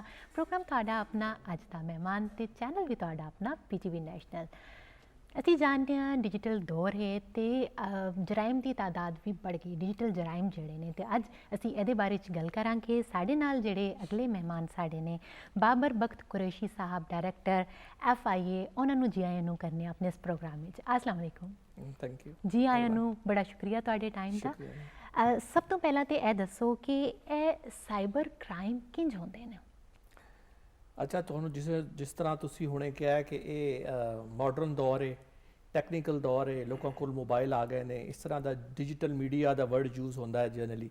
ਇਹਦੇ ਵਿੱਚ ਹਰ ਸ਼ੈ ਆ ਜਾਂਦੀ ਹੈ, ਤੁਹਾਡਾ ਲੈਪਟਾਪ ਆ ਜਾਂਦਾ ਹੈ, ਹੋਰ ਵੀ ਕੋਈ ਇਨਫੋਰਮੇਸ਼ਨ ਸਿਸਟਮ ਜੋ ਯੂਜ਼ ਕੀਤਾ ਜਾਂਦਾ ਹੈ ਇੱਕ ਜਗ੍ਹਾ ਤੋਂ ਦੂਜੀ ਜਗ੍ਹਾ ਆਪਣੀ ਗੱਲ ਪਹੁੰਚਾਉਣ ਲਈ, ਕੋਈ ਵੀਡੀਓ ਭੇਜਣ ਲਈ, ਕੋਈ ਹੋਰ ਪੈਗਾਮ ਰਸਾਨੀ ਦਾ ਜੋ ਵੀ ਸਿਸਟਮ ਐਗਜ਼ਿਸਟ ਕਰਦਾ ਹੈ, ਉਹ ਸਾਰਾ ਦਾ ਸਾਰਾ ਉਹ ਉਹਦੇ ਉੱਤੇ ਅਗਰ ਕੋਈ ਕ੍ਰਾਈਮ ਹੋਵੇ ਤਾਂ ਉਹ ਸਾਰਾ ਦਾ ਸਾਰਾ ਸਾਈਬਰ ਕ੍ਰਾਈਮ ਜਿਹੜਾ ਸਾਡਾ ਕਾਨੂੰਨ ਹੈ ਉਹਦੇ ਵਿੱਚ ਕਵਰ ਕੀਤਾ ਜਾਂਦਾ ਹੈ। ਤੋ ਜਿਹੜਾ ਇਹ ਮਾਡਰਨ ਦੌਰ, ਇਹਦੇ ਵਿੱਚ ਹਰ ਬੰਦੇ ਕੋਲ ਮੋਬਾਈਲ ਹੈ, ਮੁxtਲਿਫ ਕਿਸਮ ਦੇ ਐਪਸ ਨੇ, ਇੰਦੀਆਂ ਅੱਛਾਈਆਂ ਵੀ ਇੱਕ ਤਰਫ ਬਹੁਤ ਜ਼ਿਆਦਾ ਨੇ, ਤੇ ਇਸ ਹਿਸਾਬ ਨਾਲ ਜਿਹੜੀ ਬੁਰਾਈਆਂ ਜਨਮ ਲੈ ਰਹੀਆਂ ਨੇ ਤੇ ਜਿੰਦੇ ਬਾਰੇ 'ਚ ਕਾਨੂੰਨ ਸਾਜ਼ੀ ਹੋ ਚੁੱਕੀ ਹੈ ਔਰ ਹੋ ਰਹੀ ਹੈ ਹਕੂਮਤ ਦੇ ਥਰੂ, ਉਹ ਇਸ ਲਈ ਕਰ ਰਹੇ ਨੇ ਤਾਂ ਕਿ ਇਸ ਜਰਾਇਮ ਤੇ ਕਾਬੂ ਪਾਇਆ ਜਾ ਸਕੇ। ਤੇ ਇਹ ਜਰਾਇਮ ਜਿਹੜੇ ਨੇ ਬੜੇ ਮੁxtਲਿਫ ਨੌਈਅਤ ਦੇ ਨੇ ਔਰ ਇਹਦਾ ਬੜਾ ਵਾਸਟ ਕਹਿ ਲਓ ਤੁਸੀਂ ਸਪੈਕਟਰਮ ਹੈ। ਬਿਲਕੁਲ ਠੀਕ। ਅੱਛਾ, ਹੈਕਿੰਗ ਦਾ ਲਫ਼ਜ਼ ਕਾਫੀ ਅਰਸੇ ਤੋਂ ਜਿਹੜਾ ਉਹ ਸਰਕੂਲੇਟ ਹੋ ਰਿਹਾ ਸਾਡੇ ਆਲੇ ਦੁਆਲੇ। ਤੁਹਾਡੇ ਮੋਬਾਈਲ ਦੇ ਕੈਮਰੇ ਤੋਂ ਲੈ ਕੇ ਲੈਪਟਾਪ ਦੇ ਕੈਮਰੇ ਤੱਕ ਹੈਕਿੰਗ ਹੋ ਸਕਦੀ ਹੈ, ਤੁਹਾਡੇ ਬੈਂਕ ਅਕਾਊਂਟ ਤੋਂ ਲੈ ਕੇ ਔਰ ਤੁਹਾਡਾ ਹੋਰ ਪਰਸਨਲ ਡਾਟਾ ਜਿਹੜਾ ਉਹ ਉੱਡ ਸਕਦਾ ਔਰ ਜਾ ਸਕਦਾ। ਇਸ ਹਵਾਲੇ ਨਾਲ ਜਦੋਂ ਤੁਸੀਂ ਥਿੰਕ ਟੈਂਕ ਜਦੋਂ ਬਹਿੰਦਾ ਔਰ ਇਹਨਾਂ ਚੀਜ਼ਾਂ ਬਾਰੇ ਸੋਚਦਾ, ਕਿਉਂਕਿ ਜਦੀਦ ਦੁਨੀਆ ਵਿੱਚ ਕਈ ਤਰ੍ਹਾਂ ਦੇ ਸਾਈਬਰ ਅਟੈਕਸ ਹੋ ਰਹੇ ਨੇ, ਤੁਸੀਂ ਕੀ ਪਲੈਨਿੰਗ ਕੀਤੀ ਹੋਈ ਹੈ ਪੰਜਾਬ ਦੇ ਵਿੱਚ, ਅਗਰ ਪੰਜਾਬ ਦੀ ਹੀ ਗੱਲ ਕਰ ਲਈਏ ਤੇ, ਕਿ ਕਿਸ ਤਰ੍ਹਾਂ ਅਸੀਂ ਸਿਕਿਉਰ ਕਰ ਸਕਨੇ ਆਪਣੇ ਸਿਟੀਜ਼ਨਸ ਨੂੰ ਔਰ ਉਹਨਾਂ ਦੇ ਡਾਟਾ ਨੂੰ? ਹੈਕਿੰਗ ਜਿਹੜਾ ਕਨਸੈਪਟ ਹੈ ਉਹ ਬੜਾ ਵਾਸਟ ਹੈ, ਵਸੀ ਹੈ। ਇਸ ਤਰ੍ਹਾਂ ਨਹੀਂ ਹੈ ਤੁਹਾਡੀ ਪਰਸਨਲ ਡਾਟੇ ਦੀ ਹੈਕਿੰਗ ਜਾਂ ਫੇਸਬੁੱਕ ਦੀ ਹੈਕਿੰਗ ਉਹ ਡਿਫਰੈਂਟ ਹੈ, ਕਿਸੇ ਵੱਡੇ ਅਦਾਰੇ ਦੇ ਸਿਸਟਮ ਦੀ ਹੈਕਿੰਗ ਉਹ ਇੱਕ ਡਿਫਰੈਂਟ ਹੈ। ਔਰ ਇਹ ਜਿਹੜਾ ਫਿਨੋਮੇਨਾ ਤੁਸੀਂ ਸਮਝੋ ਤੇ ਇਹ ਟ੍ਰਾਂਸਨੈਸ਼ਨਲ ਹੈ, ਜਿਹੜਾ ਨੈਸ਼ਨਲ ਲੈਵਲ ਤੇ ਜੋ ਕੁਝ ਹੋ ਰਿਹਾ ਹੈ। ਈਵਨ ਸਮਟਾਈਮਸ ਤੁਹਾਡਾ ਆਪਣਾ ਵੀ ਜਿਹੜਾ ਡਾਟਾ ਹੈ ਉਹ ਵੀ ਇੱਕ ਦੁਨੀਆ ਦੇ ਨਾਲ ਤੁਸੀਂ ਇਸ ਤਰ੍ਹਾਂ ਇੰਟਰਕਨੈਕਟਡ ਹੋ, ਸਪੈਸ਼ਲੀ ਪੈਸਾ ਤੋਂ ਰਿਲੇਟਡ, ਬੈਂਕਿੰਗ ਨਿਜ਼ਾਮ ਤੋਂ ਰਿਲੇਟਡ ਜਿਹੜੀ ਹੈਕਿੰਗ ਹੁੰਦੀ ਹੈ ਉਹ ਇੰਟਰਨੈਸ਼ਨਲ ਲੈਵਲ ਤੇ ਬਹਿ ਕੇ ਇਹ ਕੰਮ ਹੋ ਰਿਹਾ ਹੁੰਦਾ ਹੈ। ਸੋ ਹਰ ਕੇਸ ਦੀ ਨੌਈਅਤ ਜਿਹੜੀ ਹੈ ਉਹ ਮੁxtਲਿਫ ਹੁੰਦੀ ਹੈ। ਤੁਹਾਡਾ ਫੇਸਬੁੱਕ ਆਈਡੀ ਹੈਕ ਕਰ ਲਿਆ, ਹੋ ਸਕਦਾ ਕਿ ਤੁਹਾਡੇ ਕਿਸੇ ਦੋਸਤ ਨੇ ਕੀਤਾ ਹੋਏ, ਪਾਕਿਸਤਾਨ ਦੇ ਅੰਦਰ ਕੀਤਾ ਹੋਏ। ਜ਼ਿਆਦਾਤਰ ਜੋ ਵੀ ਬੰਦਾ ਕੋਈ ਇਸ ਤਰ੍ਹਾਂ ਦੀ ਹਰਕਤ ਕਰਦਾ ਹੈ ਉਹਦਾ ਕੋਈ ਮਕਸਦ ਹੁੰਦਾ ਹੈ ਜਿੰਦੇ ਤਹਿਤ ਉਹ ਹੈਕਿੰਗ ਕਰ ਰਿਹਾ ਹੁੰਦਾ ਹੈ। ਫਿਰ ਤੁਹਾਡੇ ਡਾਟੇ ਤੇ ਐਕਸੈਸ ਉਹ ਕਰਦਾ ਹੈ ਔਰ ਸਾਰੀ ਚੀਜ਼ਾਂ ਤੁਹਾਡੇ ਸਾਹਮਣੇ। ਉਹਦੇ ਵਿੱਚ ਸਭ ਤੋਂ ਅਹਿਮ ਸ਼ੈ ਜਿਹੜਾ ਤੁਹਾਡੀ ਪਰਸਨਲ ਇਨਫੋਰਮੇਸ਼ਨ ਹੈ, ਪਾਸਵਰਡ, ਪਾਸਕੋਡ, ਅਗਰ ATM ਨੂੰ ਤੁਸੀਂ ਲੈ ਲਓ ਤਾਂ ਤੁਹਾਡਾ ATM ਕਾਰਡ, ਉਹਦਾ ਨੰਬਰ, ਇਹ ਇਨਫੋਰਮੇਸ਼ਨ ਤੁਸੀਂ ਸ਼ੇਅਰ ਨਹੀਂ ਕਰਨੀ, ਠੀਕ ਹੈ ਨਾ ਜੀ। ਇਹ ਸਭ ਤੋਂ ਅਹਿਮ ਚੀਜ਼ਾਂ ਨੇ, ਜਿਹੜੇ ਉਹਦੇ ਕੋਡ ਨੇ, ਉਹ ਸਿਕਿਉਰਿਟੀ ਚੈੱਕ ਨੇ, ਉਹਨਾਂ ਨੂੰ ਤੁਸੀਂ ਜਿਹੜਾ ਇੱਕ SOP ਬਣਿਆ ਉਸ ਨੂੰ ਤੁਸੀਂ ਵਾਇਲੇਟ ਨਹੀਂ ਕਰਨਾ। ਉਸ ਤੋਂ ਹਟ ਕੇ ਜਿਹੜਾ ਆਪਣਾ ਕ੍ਰਿਮੀਨਲ ਹੈ, ਇਹਨੂੰ ਅਸੀਂ ਕ੍ਰਿਮੀਨਲ ਹੀ ਕਵਾਂਗੇ, ਸਾਈਬਰ ਕ੍ਰਾਈਮ ਤੋਂ ਰਿਲੇਟਡ ਜਿਹੜਾ ਹੈ, ਉਹ ਮੁxtਲਿਫ ਨੌਈਅਤ ਦੇ ਉਹਦੇ ਤਰੀਕੇਕਾਰ ਨੇ। ਹਰ ਜਿਹੜਾ ਤੁਸੀਂ ਹੈਕਿੰਗ ਕਹੋ ਉਹਦਾ ਇੱਕ ਮੁxtਲਿਫ ਤਰੀਕਾਕਾਰ ਹੈ। ਤੁਸੀਂ ਸਮਝੋ ਕਿ ਇੱਕ ਤੁਹਾਡਾ ATM ਕਾਰਡ ਹੈਕ ਕਰ ਰਿਹਾ, ਉਹਦਾ ਤਰੀਕਾਕਾਰ ਮੁxtਲਿਫ ਹੋਏਗਾ। ਜਿਹੜਾ ਇੱਕ ਨੈਸ਼ਨਲ ਲੈਵਲ ਤੇ ਜਾਂ ਇੰਟਰਨੈਸ਼ਨਲ ਲੈਵਲ ਤੇ ਕੋਈ ਹੈਕਰਸ ਨੇ, ਉਹਨਾਂ ਦਾ ਤਰੀਕਾਕਾਰ ਮੁxtਲਿਫ ਹੋਏਗਾ। ਤੇ ਦੋਵਾਂ ਦੇ ਅੰਦਰ ਜਿਹੜੀ ਸਾਡੀ ਕਾਰਵਾਈ ਹੋਗੀ ਉਹ ਮੁxtਲਿਫ ਹੋਏਗੀ। ਬਿਲਕੁਲ ਠੀਕ ਹੈ। ਅੱਛਾ, ਇਹ ਵੀ ਨਾਲ ਦੱਸਦੇ ਜਾਣਾ ਕਿ 15-20 ਕੇਸਿਸ ਤੇ ਡੇਲੀ ਬੇਸਿਸ ਤੇ ਲਾਹੌਰ ਵਰਗੇ ਸ਼ਹਿਰ ਤੋਂ ਹੀ ਆ ਜਾਂਦੇ ਨੇ। ਇਸੇ ਤਰ੍ਹਾਂ ਕਰਾਚੀ ਬਹੁਤ ਵੱਡਾ ਸ਼ਹਿਰ ਹੈ, ਇਸੇ ਤਰ੍ਹਾਂ ਫਿਰ ਪੂਰੇ ਪਾਕਿਸਤਾਨ 'ਚ ਬਹੁਤ ਜ਼ਿਆਦਾ ਇੰਟਰਨੈਟ ਯੂਜ਼ਰਸ ਜਿਹੜੇ ਨੇ ਉਹ ਆ ਰਹੇ ਨੇ। ਆਪਣਾ ਥੋੜ੍ਹਾ ਜਿਹਾ ਮੈਕੈਨਿਜ਼ਮ ਸਾਨੂੰ ਦੱਸ ਦਿਓ ਤਾਂ ਕਿ ਵੇਖਣ ਵਾਲੇ ਜਿਹੜੇ ਨੇ ਉਹਦੇ ਤੋਂ ਫਾਇਦਾ ਚੁੱਕ ਸਕਣ। ਅਗਰ ਕੋਈ ਬੁਲੀ ਹੋ ਰਿਹਾ ਇੰਟਰਨੈਟ ਦੇ ਉੱਤੇ, ਜਾਂ ਕਿਸੇ ਦਾ ਡਾਟਾ ਜਿਹੜਾ ਉਹ ਚੋਰੀ ਹੋ ਗਿਆ, ਜਾਂ ਹੋਰ ਕਿਸੇ ਵੀ ਤਰ੍ਹਾਂ ਦਾ ਕ੍ਰਾਈਮ ਜਿਹੜਾ ਉਹ ਹੋ ਗਿਆ ਇੰਟਰਨੈਟ ਦੇ ਉੱਤੇ, ਇੱਕ ਤਾਂ ਤੁਹਾਡੇ ਨਾਲ ਰਾਬਤਾ ਕਿਵੇਂ ਕਰਨਾ ਹੈ, ਦੂਜਾ ਕ੍ਰਾਸ ਚੈੱਕ ਦਾ ਬੜਾ ਮਸਲਾ ਹੈ ਕਿ ਸਕਰੀਨਸ਼ਾਟਸ ਬਣਾਏ ਜਾਂਦੇ ਨੇ, ਫੇਕ ਅਕਾਊਂਟਸ ਬਣਾ ਦਿੱਤੇ ਜਾਂਦੇ ਨੇ। ਫਰਜ਼ ਕਰੋ ਕਿਸੇ ਦੇ ਵੀ ਨਾਂ ਤੇ ਕਿਸੇ ਦੀ ਵੀ ਤਸਵੀਰ ਲਾ ਕੇ ਅਕਾਊਂਟ ਬਣ ਜਾਂਦਾ, ਉਹਦੀ ਸਕਰੀਨਸ਼ਾਟ ਵੀ ਬਣ ਜਾਂਦੀ ਹੈ, ਉਹ ਤੁਹਾਨੂੰ ਪਹੁੰਚਾਈ ਵੀ ਜਾ ਸਕਦੀ ਹੈ। ਮੈਕੈਨਿਜ਼ਮ ਕੀ ਹੈ ਕਿ ਕੋਈ ਐਸਾ ਬੰਦਾ ਜਿਹੜਾ ਕਿ ਇਨਵੋਲਵ ਨਹੀਂ ਹੈ ਉਹ ਨਾ ਵਿੱਚ ਫਸ ਜਾਏ? ਦੇਖੋ, ਇਹ ਨੌਈਅਤ ਤੇ ਫਿਰ ਗੱਲ ਹੁੰਦੀ ਹੈ ਕਿ ਤੁਹਾਡਾ ਕ੍ਰਾਈਮ ਕਿਸ ਲੈਵਲ ਦਾ ਹੈ। ਦੇਖੋ, ਅਗਰ ਆਦਮੀ ਦੀ ਜਾਂ ਖਵਾਤੀਨ ਦੀ ਮੋਡੈਸਟੀ ਦੇ ਉੱਤੇ ਕੋਈ ਕੰਮ ਹੈ, ਮਸਲਾ ਮਸਾਇਲ ਹੈ, ਤੇ ਇਹਦੇ ਉੱਤੇ ਤਾਂ ਜ਼ੀਰੋ ਟੋਲਰੈਂਸ ਹੈ, ਫੌਰੀ ਐਕਸ਼ਨ ਹੁੰਦਾ ਹੈ। ਐਕਸ਼ਨ ਦਾ ਤਰੀਕਾ ਵੀ ਤੁਹਾਨੂੰ ਮੈਂ ਦੱਸਣਾ। ਉਸ ਤੋਂ ਬਾਅਦ ਜਿਹੜਾ ਇੱਕ ਡੈਫੇਮੇਸ਼ਨ ਹੈ, ਉਹ ਥੋੜਾ ਜਿਹਾ ਲੋਅਰ ਲੈਵਲ ਦਾ ਜੁਰਮ ਹੈ। ਉਹਦੇ ਵਿੱਚ ਤੁਸੀਂ ਕਿਸੇ ਦੇ ਡੈਫੇਮੇਸ਼ਨ, ਤੁਸੀਂ ਉਹਨੂੰ ਡਿਫੇਮ ਕਰ ਛੱਡਿਆ ਜਾਂ ਉਹਦੇ ਖਿਲਾਫ ਕੋਈ ਇਸ ਤਰ੍ਹਾਂ ਦੇ ਅਲਫਾਜ਼ ਇਸਤੇਮਾਲ ਕੀਤੇ ਨੇ ਜਿਹੜੀ ਪਬਲਿਕਲੀ ਤੁਸੀਂ ਨਹੀਂ ਕਰਨੇ ਚਾਹੀਦੇ, ਉਹ ਇੱਕ ਡਿਫਰੈਂਟ ਹੈ। ਫਿਰ ਜਿਹੜਾ ਫਰਾਡ ਹੋ ਰਿਹਾ ਹੈ, ਉਹ ਇੱਕ ਡਿਫਰੈਂਟ ਆਫੈਂਸ ਹੈ। ਫਿਰ ਕੋਈ ਸਾਈਬਰ ਸਟਾਕਿੰਗ ਦੇ ਵਿੱਚ ਆਇਆ ਕਿ ਤੁਹਾਨੂੰ ਉਹ ਖਵਾਤੀਨ ਦੇ ਮਾਮਲੇ ਤੇ ਤੁਹਾਡਾ ਪਰਸਨਲ ਡਾਟਾ ਚੋਰੀ ਕਰਦੇ ਨੇ, ਉਹ ਇੱਕ ਅਲੱਗਾ ਆਫੈਂਸ ਹੈ। ਫਿਰ ਤੁਸੀਂ ਆ ਜਾਓ ਆਪਣਾ ਸਾਈਬਰ ਟੈਰਰਿਜ਼ਮ ਦੇ ਉੱਤੇ, ਜਿਹੜੀ ਇੰਤਹਾ ਪਸੰਦੀ ਮੁਆਸ਼ਰੇ ਦੇ ਅੰਦਰ ਫੈਲਾਈ ਜਾ ਰਹੀ ਹੈ, ਉਹ ਇੱਕ ਅਲੱਗਾ ਜੁਰਮ ਹੈ। ਇਹ ਵਾਸਟ ਆਪਣਾ ਇੱਕ ਹੈ ਆਫੈਂਸਿਸ, ਤੇ ਉਸੇ ਦੇ ਹਿਸਾਬ ਨਾਲ ਇਹਨੂੰ ਡੀਲ ਕੀਤਾ ਜਾਂਦਾ। ਹੁਣ ਇਹਦਾ ਤਰੀਕਾਕਾਰ ਤੁਹਾਨੂੰ ਮੈਂ ਦੱਸਣਾ। ਅਗਰ ਤੁਹਾਨੂੰ ਕਿਸੇ ਇਸੇ ਤਰ੍ਹਾਂ ਸ਼ਿਕਾਇਤ ਹੈ, ਤੁਹਾਡੇ ਨਾਲ ਫਰਾਡ ਹੋ ਗਿਆ ਹੈ, ਤੁਹਾਡੇ ATM ਤੋਂ ਪੈਸੇ ਕੱਢ ਕੇ ਲੈ ਗਏ ਨੇ, ਤੁਹਾਡੇ ਕਿਸੇ ਨੈਟਵਰਕਿੰਗ ਦੇ ਉੱਤੇ ਜਾਂ ਕਿਸੇ ਐਪ ਦੇ ਉੱਤੇ ਤੁਹਾਡੇ ਖਿਲਾਫ ਕੋਈ ਸ਼ੈ ਪੇਸਟ ਕਰ ਦਿੱਤੀ ਗਈ ਹੈ, ਜਾਂ ਕੋਈ ਇਸ ਤਰ੍ਹਾਂ ਦਾ ਕੰਮ ਕੀਤਾ ਗਿਆ ਜਿਹਦੇ ਨਾਲ ਤੁਹਾਨੂੰ ਡਿਫੇਮ ਕੀਤਾ ਗਿਆ, ਔਰ ਕੋਈ ਖੁਦਾ ਨਾ ਖਾਸਤਾ ਕੋਈ ਪੋਰਨੋਗ੍ਰਾਫੀ ਤੋਂ ਰਿਲੇਟਡ ਕੋਈ ਅਗਰ ਸ਼ੈ, ਸਪੈਸ਼ਲੀ ਚਾਈਲਡ ਪੋਰਨੋਗ੍ਰਾਫੀ ਤੋਂ ਹੈ, ਇਹ ਸਾਰੀਆਂ ਸ਼ਿਕਾਇਤ ਜਿਹੜੀ ਹੈ ਨੇ ਤੁਸੀਂ ਤੁਹਾਡਾ ਮਜ਼ਹਬੀ ਤੌਰ ਤੇ ਦਿਲਜ਼ਾਰੀ ਕਿਸੇ ਦੀ ਹੋ ਹਾਂ ਸਕਦੀ ਜੀ, ਉਹ ਤਾਂ ਇੰਤਹਾ ਪਸੰਦੀ ਦੇ ਵਿੱਚ ਆ ਜਾਏਗਾ ਨਾ ਜੀ। ਉਹ ਵੀ ਅਸੀਂ ਉਹਨੂੰ ਡੀਲ ਕਰ ਰਹੇ ਹਾਂ। ਜਿਹੜੇ ਬਲੈਸਫੇਮੀ ਕੇਸਿਸ ਨੇ ਉਹਦੇ ਵਿੱਚ ਇਹ ਸਭ ਤੋਂ ਪਹਿਲਾਂ ਇਹ ਕਿ ਸਾਡਾ ਇੱਕ ਸਾਈਬਰ ਦਾ ਆਫਿਸ ਹੈ ਲਾਹੌਰ, ਜਿਹੜਾ ਇਰਦ ਗਿਰਦ ਜ਼ਿਲ੍ਹਿਆਂ ਨੂੰ ਦੇਖ ਰਿਹਾ। ਉਸ ਤੋਂ ਬਾਅਦ ਦੂਸਰਾ ਸਾਡਾ ਸੈਂਟਰ ਹੈ ਪੰਜਾਬ ਦੇ ਅੰਦਰ ਗੁਜਰਾਂਵਾਲਾ। ਫਿਰ ਤੀਸਰਾ ਸੈਂਟਰ ਸਾਡਾ ਕੰਮ ਕਰ ਰਿਹਾ ਫੈਸਲਾਬਾਦ 'ਚ। ਚੌਥਾ ਸੈਂਟਰ ਸਾਡਾ ਕੰਮ ਕਰ ਰਿਹਾ ਮੁਲਤਾਨ 'ਚ। ਇਹ ਜਿਹੜੇ ਇਹਦੇ ਨੇੜੇ ਜ਼ਿਲ੍ਹੇ ਨੇ, ਇਹ ਸਾਰਿਆਂ ਦੇ ਰਿਪੋਰਟਿੰਗ ਸੈਂਟਰ ਇੱਥੇ ਨੇ। ਤੁਸੀਂ ਆਪਣੀ ਐਪਲੀਕੇਸ਼ਨ ਲੈ ਕੇ ਜਾਓ, ਉੱਥੇ ਹੈਲਪ ਡੈਸਕ ਦੇ ਉੱਤੇ ਤੁਹਾਡੀ ਫੌਰੀ ਤੌਰ ਤੇ ਐਪਲੀਕੇਸ਼ਨ ਰਜਿਸਟਰ ਕਰ ਲੈਣਗੇ ਤੇ ਤੁਹਾਨੂੰ ਇੱਕ ਨੰਬਰ ਦੇ ਦੇਣਗੇ ਤੁਹਾਡੀ ਰਜਿਸਟ੍ਰੇਸ਼ਨ ਦਾ। ਆਨਲਾਈਨ ਦਾ ਵੀ ਤਰੀਕਾ ਨਾਲ ਦੱਸ ਦੇਣਾ ਅਗਰ ਕੋਈ ਦੂਰ ਬੈਠਾ ਹੋਏ ਜੀ, ਉਹ ਵੀ ਮੈਂ ਤੁਹਾਨੂੰ ਦੱਸਣਾ। ਉਹ ਜਦੋਂ ਤੁਹਾਨੂੰ ਨੰਬਰ ਦੇ ਦੇਣਗੇ ਤੁਹਾਡੇ ਹੈਲਪ ਡੈਸਕ ਦੇ ਉੱਤੇ, ਉਹ ਤੁਹਾਨੂੰ ਇੱਕ ਤੁਹਾਡੇ ਮੋਬਾਈਲ ਤੇ ਤੁਹਾਡਾ ਮੈਸੇਜ ਵੀ ਆ ਜਾਏਗਾ। ਸਾਡੇ ਅੰਦਰ ਸਿਸਟਮ ਹੈ, ਜਦੋਂ ਵੀ ਤੁਸੀਂ 5 ਸਾਲ ਬਾਅਦ ਵੀ ਆਓ, ਆਪਣਾ ਮੋਬਾਈਲ ਨੰਬਰ ਤੁਸੀਂ ਸਾਨੂੰ ਦਿਓਗੇ, ਅਸੀਂ ਤੁਹਾਡੀ 5 ਸਾਲ ਪੁਰਾਣੀ ਦਰਖਾਸਤ ਵੀ ਕੱਢ ਦੇਵਾਂਗੇ ਕਿ ਉਹਦੇ ਤੇ ਕੀ ਐਕਸ਼ਨ ਹੋਇਆ, ਕਿਸ ਤਰ੍ਹਾਂ ਹੈ। ਉਸ ਤੋਂ ਬਾਅਦ ਦਰਖਾਸਤ ਦੂਸਰੇ ਮਰਲੇ ਤੇ ਚਲੀ ਜਾਂਦੀ। ਉਹ ਜਦੋਂ ਦੂਸਰੇ ਮਰਲੇ 'ਚ ਟੁਰ ਜਾਂਦੀ ਹੈ, ਉਹਦੇ ਵਿੱਚ ਹੁੰਦਾ ਹੈ ਆਪਣਾ ਕੰਪਲੇਂਟ ਵੈਰੀਫਿਕੇਸ਼ਨ ਕਿ ਆਇਆ ਇਹ ਮੁਦਈ ਇਸ ਨੂੰ ਪਰਸੂ ਕਰਨਾ ਚਾਹੁੰਦਾ ਹੈ, ਨਹੀਂ ਕਰਨਾ ਚਾਹੁੰਦਾ, ਆਇਆ ਕੋਈ ਉਹਦੇ ਕੋਲ ਐਵੀਡੈਂਸ ਵੀ ਹੈ ਕਿ ਉਹ ਇਸ ਦਰਖਾਸਤ ਨੂੰ ਅਸੀਂ ਇਨਕੁਆਇਰੀ ਦੇ ਵਿੱਚ ਟ੍ਰਾਂਸਫਰ ਕਰੀਏ। ਅਗਰ ਉਸ ਦੇ ਅੰਦਰ ਉਸ ਨੂੰ ਮੁਦਈ ਨੂੰ ਸੱਦਿਆ ਜਾਂਦਾ ਹੈ, ਅਗਰ ਕੋਈ ਡੈਫੇਮੇਸ਼ਨ ਦਾ ਕੇਸ ਹੈ ਤਾਂ ਮੁਲਜ਼ਮ ਨੂੰ ਵੀ ਸੱਦ ਲਿਆ ਜਾਂਦਾ ਹੈ। ਤਾਂ ਉਹਨਾਂ ਦੀ ਸਾਰੀ ਗੱਲਬਾਤ ਪੁੱਛ ਕੇ ਫਿਰ ਇੱਕ ਰეკਮੈਂਡੇਸ਼ਨ ਤਿਆਰ ਹੁੰਦੀ ਹੈ। ਤਾਂ ਫਿਰ ਉਹ ਅਗਰ ਸਮਝਦੇ ਨੇ ਕਿ ਇਨਕੁਆਇਰੀ ਬਣਨੀ ਚਾਹੀਦੀ ਹੈ, ਕਿ ਇਨਕੁਆਇਰੀ ਇੱਕ ਥੋਰੋ ਇਨਕੁਆਇਰੀ ਹੋਵੇ ਇਸ ਕੇਸ ਦੀ, ਤਾਂ ਇਨਕੁਆਇਰੀ ਸਾਡਾ ਡਿਪਟੀ ਡਾਇਰੈਕਟਰ ਅਪਰੂਵ ਕਰਦਾ ਹੈ ਤੇ ਇਨਕੁਆਇਰੀ ਲੱਗ ਜਾਂਦੀ ਕੇਸ ਦੀ। ਉਸ ਤੋਂ ਜਿਹੜੀ ਡ੍ਰੌਪ ਹੋਣੀ ਹੁੰਦੀ ਹੈ, ਉਹ ਫਿਰ ਰੀਜ਼ਨਸ ਦੇ ਨਾਲ ਵਜੂਹਾਤ ਲਿਖ ਕੇ ਉਸ ਐਪਲੀਕੇਸ਼ਨ ਨੂੰ ਡ੍ਰੌਪ ਕਰ ਦਿੰਦੇ ਨੇ। ਜਿਹੜੀ ਇਨਕੁਆਇਰੀ 'ਚ ਐਪਲੀਕੇਸ਼ਨ ਟੁਰ ਜਾਂਦੀ ਹੈ, ਉਹਦੇ ਉੱਤੇ ਪ੍ਰੋਪਰ ਇਨਕੁਆਇਰੀ ਸ਼ੁਰੂ ਹੋ ਜਾਂਦੀ। ਇਹਦੇ ਵਿੱਚ ਸਾਨੂੰ ਕਾਨੂੰਨ ਦੇ ਅੰਦਰ ਇਜਾਜ਼ਤ ਹੈ ਕਿ ਅਸੀਂ ਮੁਤਲਕਾ ਮੈਜਿਸਟ੍ਰੇਟ ਕੋਲੋਂ ਇਜਾਜ਼ਤ ਲੈ ਕੇ ਰੇਡ ਕਰਨੇ ਆ, ਡਿਜੀਟਲ ਮੀਡੀਆ ਆਪਣੇ ਕਬਜ਼ੇ 'ਚ ਲੈ ਲੈਂਦੇ ਆ ਔਰ ਉਸ ਦੀ ਫਿਰ ਫੋਰੈਂਸਿਕ ਲੈਬੋਰਟਰੀ 'ਚ ਉਹਨੂੰ ਜਮ੍ਹਾਂ ਕਰਾ ਦਿੰਦੇ ਆ। ਜਦੋਂ ਉਹਦੀ ਰਿਪੋਰਟ ਆਉਂਦੀ ਹੈ, ਐਵੀਡੈਂਸ ਸਫੀਸ਼ੀਐਂਟ ਸਾਡੇ ਕੋਲ ਇਕੱਠੀ ਹੋ ਜਾਂਦੀ ਹੈ, ਫਿਰ ਅਸੀਂ ਉਸ ਤੋਂ ਬਾਅਦ ਮੁਕੱਦਮਾ ਦਰਜ ਕਰਦੇ ਹਾਂ ਤੇ ਫਿਰ ਮੁਲਜ਼ਮ ਨੂੰ ਗ੍ਰਿਫਤਾਰ ਕਰਨੇ ਆ। ਮਜ਼ੀਦ ਐਵੀਡੈਂਸ ਇਕੱਠੀ ਕਰਕੇ ਚਲਾਨ ਅਦਾਲਤ ਦੇ ਅਸੀਂ ਪੇਸ਼ ਕਰਦੇ। ਯਾਨੀ ਇਹ ਜਿਹੜੇ ਤੁਸੀਂ 5 ਸੈਂਟਰ ਦੱਸੇ ਨੇ, ਇਹਨਾਂ 5 ਕੋਲ ਫੋਰੈਂਸਿਕ ਵਾਸਤੇ ਵੀ ਚੀਜ਼ਾਂ ਮੌਜੂਦ ਨੇ, ਲੈਬਸ ਮੌਜੂਦ ਨੇ ਡਿਜੀਟਲ, ਜਿੱਥੋਂ ਪਤਾ ਲੱਗ ਸਕਦਾ ਹੈ ਕਿ ਇਹ ਸਾਊਂਡ ਜਿਹੜੀ ਉਹ ਟਰੂ ਵੇ ਮੈਨੀਪੂਲੇਟਡ ਤੇ ਨਹੀਂ, ਐਡਿਟਡ ਤੇ ਨਹੀਂ, ਤਸਵੀਰ, ਵੀਡੀਓ ਜਾਂ ਕੋਈ ਵੀ ਫਾਰਮੈਟ ਜਿਹੜਾ ਹੋ ਜੀ ਸਕਦਾ। ਉਹਦੇ ਵਿੱਚ ਜਿਹੜਾ ਮੁਲਜ਼ਮ ਦਾ ਮੋਬਾਈਲ ਜਾਂ ਡਿਜੀਟਲ ਮੀਡੀਆ ਹੈ ਨਾ ਸਰ, ਉਸ ਤੋਂ ਅਸੀਂ ਸ਼ੈ ਐਕਸਟ੍ਰੈਕਟ ਕਰ ਲੈਂਦੇ ਹਾਂ, ਕੱਢ ਲੈਂਦੇ ਹਾਂ। ਉਹੀ ਸਾਡੀ ਕੁਆਲਿਟੀ ਹੈ। ਫਿਰ ਉਹ ਜਿਹੜਾ ਵੈਬਸਾਈਟ ਦੇ ਉੱਤੇ ਚੀਜ਼ਾਂ ਲੱਗੀਆਂ ਹੋਈਆਂ ਨੇ, ਅਸੀਂ ਉਹ URL ਦੇ ਥਰੂ ਉਹਨੂੰ ਟਰੈਕ ਡਾਊਨ ਕਰਨੇ ਆ ਅੱਛਾ, ਔਰ ਉਸ ਨੂੰ ਟਰੈਕ ਡਾਊਨ ਕਰਕੇ ਉਸ ਮੁਲਜ਼ਮ ਦੇ ਨਾਲ ਉਸ ਦਾ ਤਾਲੁਕ ਜੋੜਨਾ ਹੈ ਔਰ ਉਸ ਦੇ ਮੁਤਾਬਿਕ ਉਹ ਸਾਰੀ ਐਵੀਡੈਂਸ ਇਕੱਠੀ ਕਰਨੇ ਆ। ਤੇ ਲੈਬ ਜਿਹੜੀ ਹੈ ਸਿਰਫ ਲਾਹੌਰ ਦੇ ਵਿੱਚ ਹੈ, ਸਾਡੀ ਕਰਾਚੀ 'ਚ ਹੈ, ਇਸਲਾਮਾਬਾਦ 'ਚ ਹੈ, ਰਾਵਲਪਿੰਡੀ, ਕੋਇਟਾ ਔਰ ਪਿਸ਼ਾਵਰ। ਠੀਕ। ਲੇਕਿਨ ਇਹ ਕਿ ਪੰਜਾਬ ਦਾ ਸਾਰਾ ਜਿਹੜਾ ਕੇਸਿਸ ਆਉਂਦੇ ਨੇ ਡਿਜੀਟਲ ਮੀਡੀਆ, ਉਹ ਡਾਕੂਮੈਂਟ ਬਣਾ ਕੇ ਇੱਕ ਪ੍ਰੋਪਰ ਉਹਨੂੰ ਕਬਜ਼ੇ 'ਚ ਲੈ ਕੇ ਉਹ ਸਾਰਾ ਦਾ ਸਾਰਾ ਲਾਹੌਰ ਦੀ ਫੋਰੈਂਸਿਕ ਲੈਬੋਰੇਟਰੀ ਦੇ ਅੰਦਰ ਸਬਮਿਟ ਹੁੰਦਾ ਹੈ। ਉੱਥੇ ਬੜੇ ਸੀਜ਼ਨਡ ਤੇ ਬੜੇ ਐਕਸਪੀਰੀਅੰਸ ਐਕਸਪਰਟ ਨੇ ਇਸ ਦੇ ਸਾਡੇ ਅਫਸਰ ਨੇ ਜਿਹੜੇ ਸਿਰਫ ਡਿਜੀਟਲ ਮੀਡੀਆ ਦੀ ਫੋਰੈਂਸਿਕ ਕਰਦੇ ਨੇ ਔਰ ਸਾਡੇ ਕੋਲ ਬੜਾ ਜ਼ਬਰਦਸਤ ਇਕਵਿਪਮੈਂਟ ਗਵਰਨਮੈਂਟ ਨੇ ਸਾਨੂੰ ਦਿੱਤਾ ਹੈ ਇਸ ਮਾਮਲੇ ਦੇ ਅੰਦਰ। ਅਸੀਂ ਉਹਨੂੰ ਉਸ ਦਾ ਸਾਰਾ ਜਿਹੜਾ ਮਵਾਦ ਹੁੰਦਾ ਹੈ ਉਹਨੂੰ ਐਕਸਟ੍ਰੈਕਟ ਕਰਨੇ ਆ ਔਰ ਅਗਰ ਉਸ ਦੇ ਮੁਤਾਬਿਕ ਕੋਈ ਅਫੈਂਸ ਬਣਦਾ ਹੈ ਤਾਂ ਫਿਰ ਅਸੀਂ ਕਾਰਵਾਈ ਸ਼ੁਰੂ ਕਰ ਦਿੰਦੇ ਅੱਛਾ ਕੁਰੈਸ਼ੀ ਸਾਹਿਬ, ਤੁਸੀਂ ਦੱਸਿਆ ਹੈ ਕਿ ਕਿਸ ਤਰ੍ਹਾਂ ਸਾਰਾ ਪ੍ਰੋਸੈਸ ਚੱਲਦਾ ਹੈ। ਤੁਸੀਂ ਡਿਵਾਈਸ ਕਬਜ਼ੇ ਵਿੱਚ ਲੈਂਦੇ ਹੋ ਔਰ ਤੁਸੀਂ ਦੱਸਿਆ ਕਿ ਐਨਾਲੌਗ ਤਰੀਕੇ ਨਾਲ ਇੱਕ ਐਪਲੀਕੇਸ਼ਨ ਲਿਖ ਕੇ ਤੁਸੀਂ ਉਸ ਆਫਿਸ ਵਿੱਚ ਜਾਣਾ, ਲੇਕਿਨ ਦੂਰ ਦਰਾਡੇ ਪਿੰਡ ਦੇ ਵਿੱਚ ਕੋਈ ਬੰਦਾ ਬੈਠਾ ਹੈ ਜਾਂ ਸ਼ਾਇਦ ਉਹਦੀ ਅਪਰੋਚ ਨਹੀਂ ਹੈ ਉੱਥੇ ਜਾਂ ਉਹ ਸ਼ਹਿਰ ਨਹੀਂ ਜਾ ਸਕਦਾ, ਤੇ ਹੁਣ ਡਿਜੀਟਲ ਦੁਨੀਆ ਦੇ ਵਿੱਚ ਰਹਿੰਦੇ ਹੋਏ ਜ਼ਾਹਿਰ ਹੈ ਆਨਲਾਈਨ ਤੁਸੀਂ ਸ਼ਿਕਾਇਤ ਕਰ ਸਕਦੇ ਹੋ। ਉਹਦਾ ਇੱਕ ਤਰੀਕਾ ਦੱਸ ਦਿਓ, ਕੋਈ ਐਪ ਹੈ, ਮੋਬਾਈਲ ਐਪ ਹੈ, ਵੈਬਸਾਈਟ ਹੈ ਜਾਂ ਕਿਹੜੇ ਹੋਰ ਮੀਨਸ ਨੇ ਜਿਨ੍ਹਾਂ ਦੇ ਥਰੂ ਤੁਸੀਂ ਘਰ ਬਹਿ ਕੇ ਕਰ ਸਕਦੇ? ਦੇਖੋ ਗੱਲ ਉਹਦੇ ਵਿੱਚ ਇਸ ਤਰ੍ਹਾਂ ਹੈ ਕਿ ਅਗਰ ਤੁਸੀਂ ਐਪਲੀਕੇਸ਼ਨ ਤਾਂ ਭੇਜ ਸਕਦੇ ਹੋ, ਸਾਡੇ ਵੈਬਸਾਈਟ ਤੇ ਐਡਰੈਸ ਵੀ ਲਿਖਾ ਹੋਇਆ, ਤੁਸੀਂ ਕਈ ਲੋਕ ਐਪਲੀਕੇਸ਼ਨ ਲਿਖਦੇ ਨੇ ਆਨਲਾਈਨ ਸਾਨੂੰ ਭੇਜ ਵੀ ਦਿੰਦੇ ਨੇ। ਲੇਕਿਨ ਦੇਖੋ ਇਹ ਜਦੋਂ ਤੁਸੀਂ ਬੰਦਾ ਅਰੈਸਟ ਕਰਨਾ ਹੈ, ਤੁਸੀਂ ਐਵੀਡੈਂਸ ਪ੍ਰੋਵਾਈਡ ਕਰਨੀ ਹੈ ਤਾਂ ਅਦਾਲਤ ਲਈ ਸਫੀਸ਼ੀਐਂਟ ਐਵੀਡੈਂਸ ਚਾਹੀਦੀ। ਹੁਣ ਇਸ ਤਰ੍ਹਾਂ ਨਾ ਹੋਵੇ ਕਿ ਇੱਕ ਫਿਕਟੀਸ਼ੀਅਸ ਜਾਂ ਇੱਕ ਬਰਾਏ ਨਾਮ ਜਿਹਾ ਬੰਦਾ ਕੋਈ ਦਰਖਾਸਤ ਦੇ ਦੇਵੇ ਤੇ ਜਦੋਂ ਅਸੀਂ ਕਾਰਵਾਈ ਸ਼ੁਰੂ ਕਰੀਏ ਤਾਂ ਉਹ ਸਾਨੂੰ ਲੱਭੇ ਹੀ ਨਾ, ਤੇ ਜਦੋਂ ਅਦਾਲਤ 'ਚ ਕੇਸ ਜਾਣਾ, ਅਦਾਲਤਾਂ 'ਚ ਅਸੀਂ ਸਬੂਤ ਵੀ ਦੇਣੇ ਨੇ ਤੇ ਮੁੱਦਈ ਵੀ ਖਿਲਾਰਨਾ।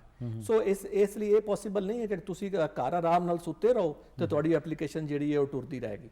ਇਹ ਤਾਂ ਇੱਕ ਕ੍ਰਿਮੀਨਲ ਕੇਸ ਹੈ, ਫੌਜਦਾਰੀ ਕੇਸ ਹੈ, ਇਹਦੇ ਵਿੱਚ ਤੁਹਾਨੂੰ ਨਾਲ ਟੁਰਨਾ ਪੈਂਦਾ, ਤੁਹਾਨੂੰ ਐਵੀਡੈਂਸ ਪ੍ਰੋਵਾਈਡ ਕਰਨੀ ਪੈਂਦੀ ਹੈ, ਫਿਰ ਅਦਾਲਤਾਂ 'ਚ ਕੇਸ ਵੀ ਲੜਨੇ ਪੈਂਦੇ ਨੇ।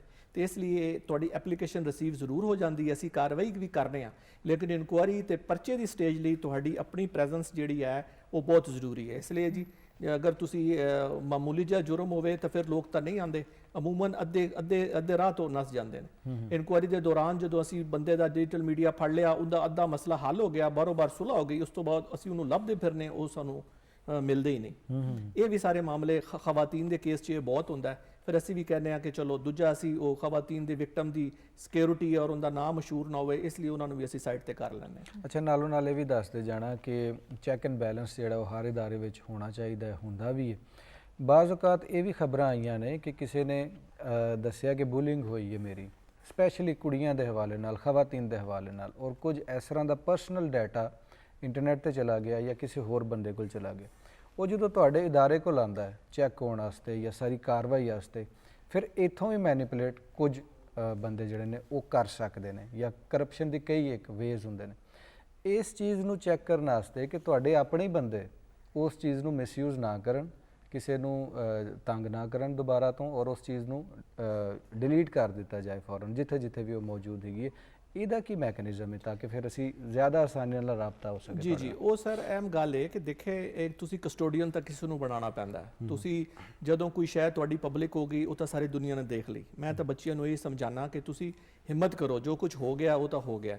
ਉਸ ਤੋਂ ਬਾਅਦ ਮਤਲਬ ਬੱਚਿਆਂ ਨੂੰ ਪ੍ਰੋਸੀਕਿਊਟ ਕਰਵਾਉਣਾ ਚਾਹੀਦਾ ਹੈ ਕੇਸ, ਤੇ ਟਰਸਟ ਕਰਨਾ ਪੈਂਦਾ ਫਿਰ ਉਹਦੇ 'ਚ ਤੁਹਾਨੂੰ ਟਰਸਟ ਕਰਨਾ ਪੈਂਦਾ। ਦੂਸਰਾ ਸਾਡਾ ਮੈਕੈਨਿਜ਼ਮ ਬਹੁਤ ਸਟਰੋਂਗ ਹੈ, ਸਾਨੂੰ ਐਵੀਡੈਂਸ ਜਿਹੜੀ ਅਸੀਂ ਰਿਟਰੀਵ ਕਰ ਰਹੇ ਹਾਂ ਸਾਨੂੰ ਆਪਣੇ ਰਿਕਾਰਡ 'ਚ ਰੱਖਣੀ ਪੈਂਦੀ ਹੈ, ਕਿਉਂਕਿ ਉਹ ਫਿਰ ਕਈ ਸਾਲ ਕੇਸ ਚੱਲਦਾ ਹੈ। ਫਿਰ ਇਹ ਨਹੀਂ ਕਿ 2-3 ਸਾਲ 'ਚ ਫੈਸਲਾ ਹੋ ਗਿਆ ਫਿਰ ਉਹ ਹਾਈ ਕੋਰਟ ਜਾਏਗਾ, ਫਿਰ ਸੁਪਰੀਮ ਕੋਰਟ ਜਾਏਗਾ। ਅਸੀਂ ਆਪਣੀ ਐਵੀਡੈਂਸ ਜਿਹੜੀ ਸਾਡੇ ਰਿਕਾਰਡ ਦੇ ਵਿੱਚ ਪਈ ਹੋਈ ਹੈ ਅਸੀਂ ਉਹਨੂੰ ਡਿਸਟੋਰਟ ਨਹੀਂ ਕਰ ਸਕਦੇ, ਲੇਕਿਨ ਜਿਹੜੀ ਪਬਲਿਕ ਹੋਈ ਹੁੰਦੀ ਹੈ ਉਹ ਅਸੀਂ ਰਿਮੂਵ ਕਰਨੇ ਆ PTO ਦੇ ਥਰੂ, ਉਹ ਆਪਣੀ ਜਗ੍ਹਾ। ਲੇਕਿਨ ਸਾਡਾ ਇੱਕ ਬੜਾ ਸਖਤ ਮੈਕੈਨਿਜ਼ਮ ਹੈ ਕਿ ਜਿਹੜੀ ਲੋਕਾਂ ਦੀ ਪ੍ਰਾਈਵੇਸੀ ਹੈ ਉਹਨੂੰ ਅਸੀਂ ਸਿਕਿਉਰ ਕਰਨੇ ਆ।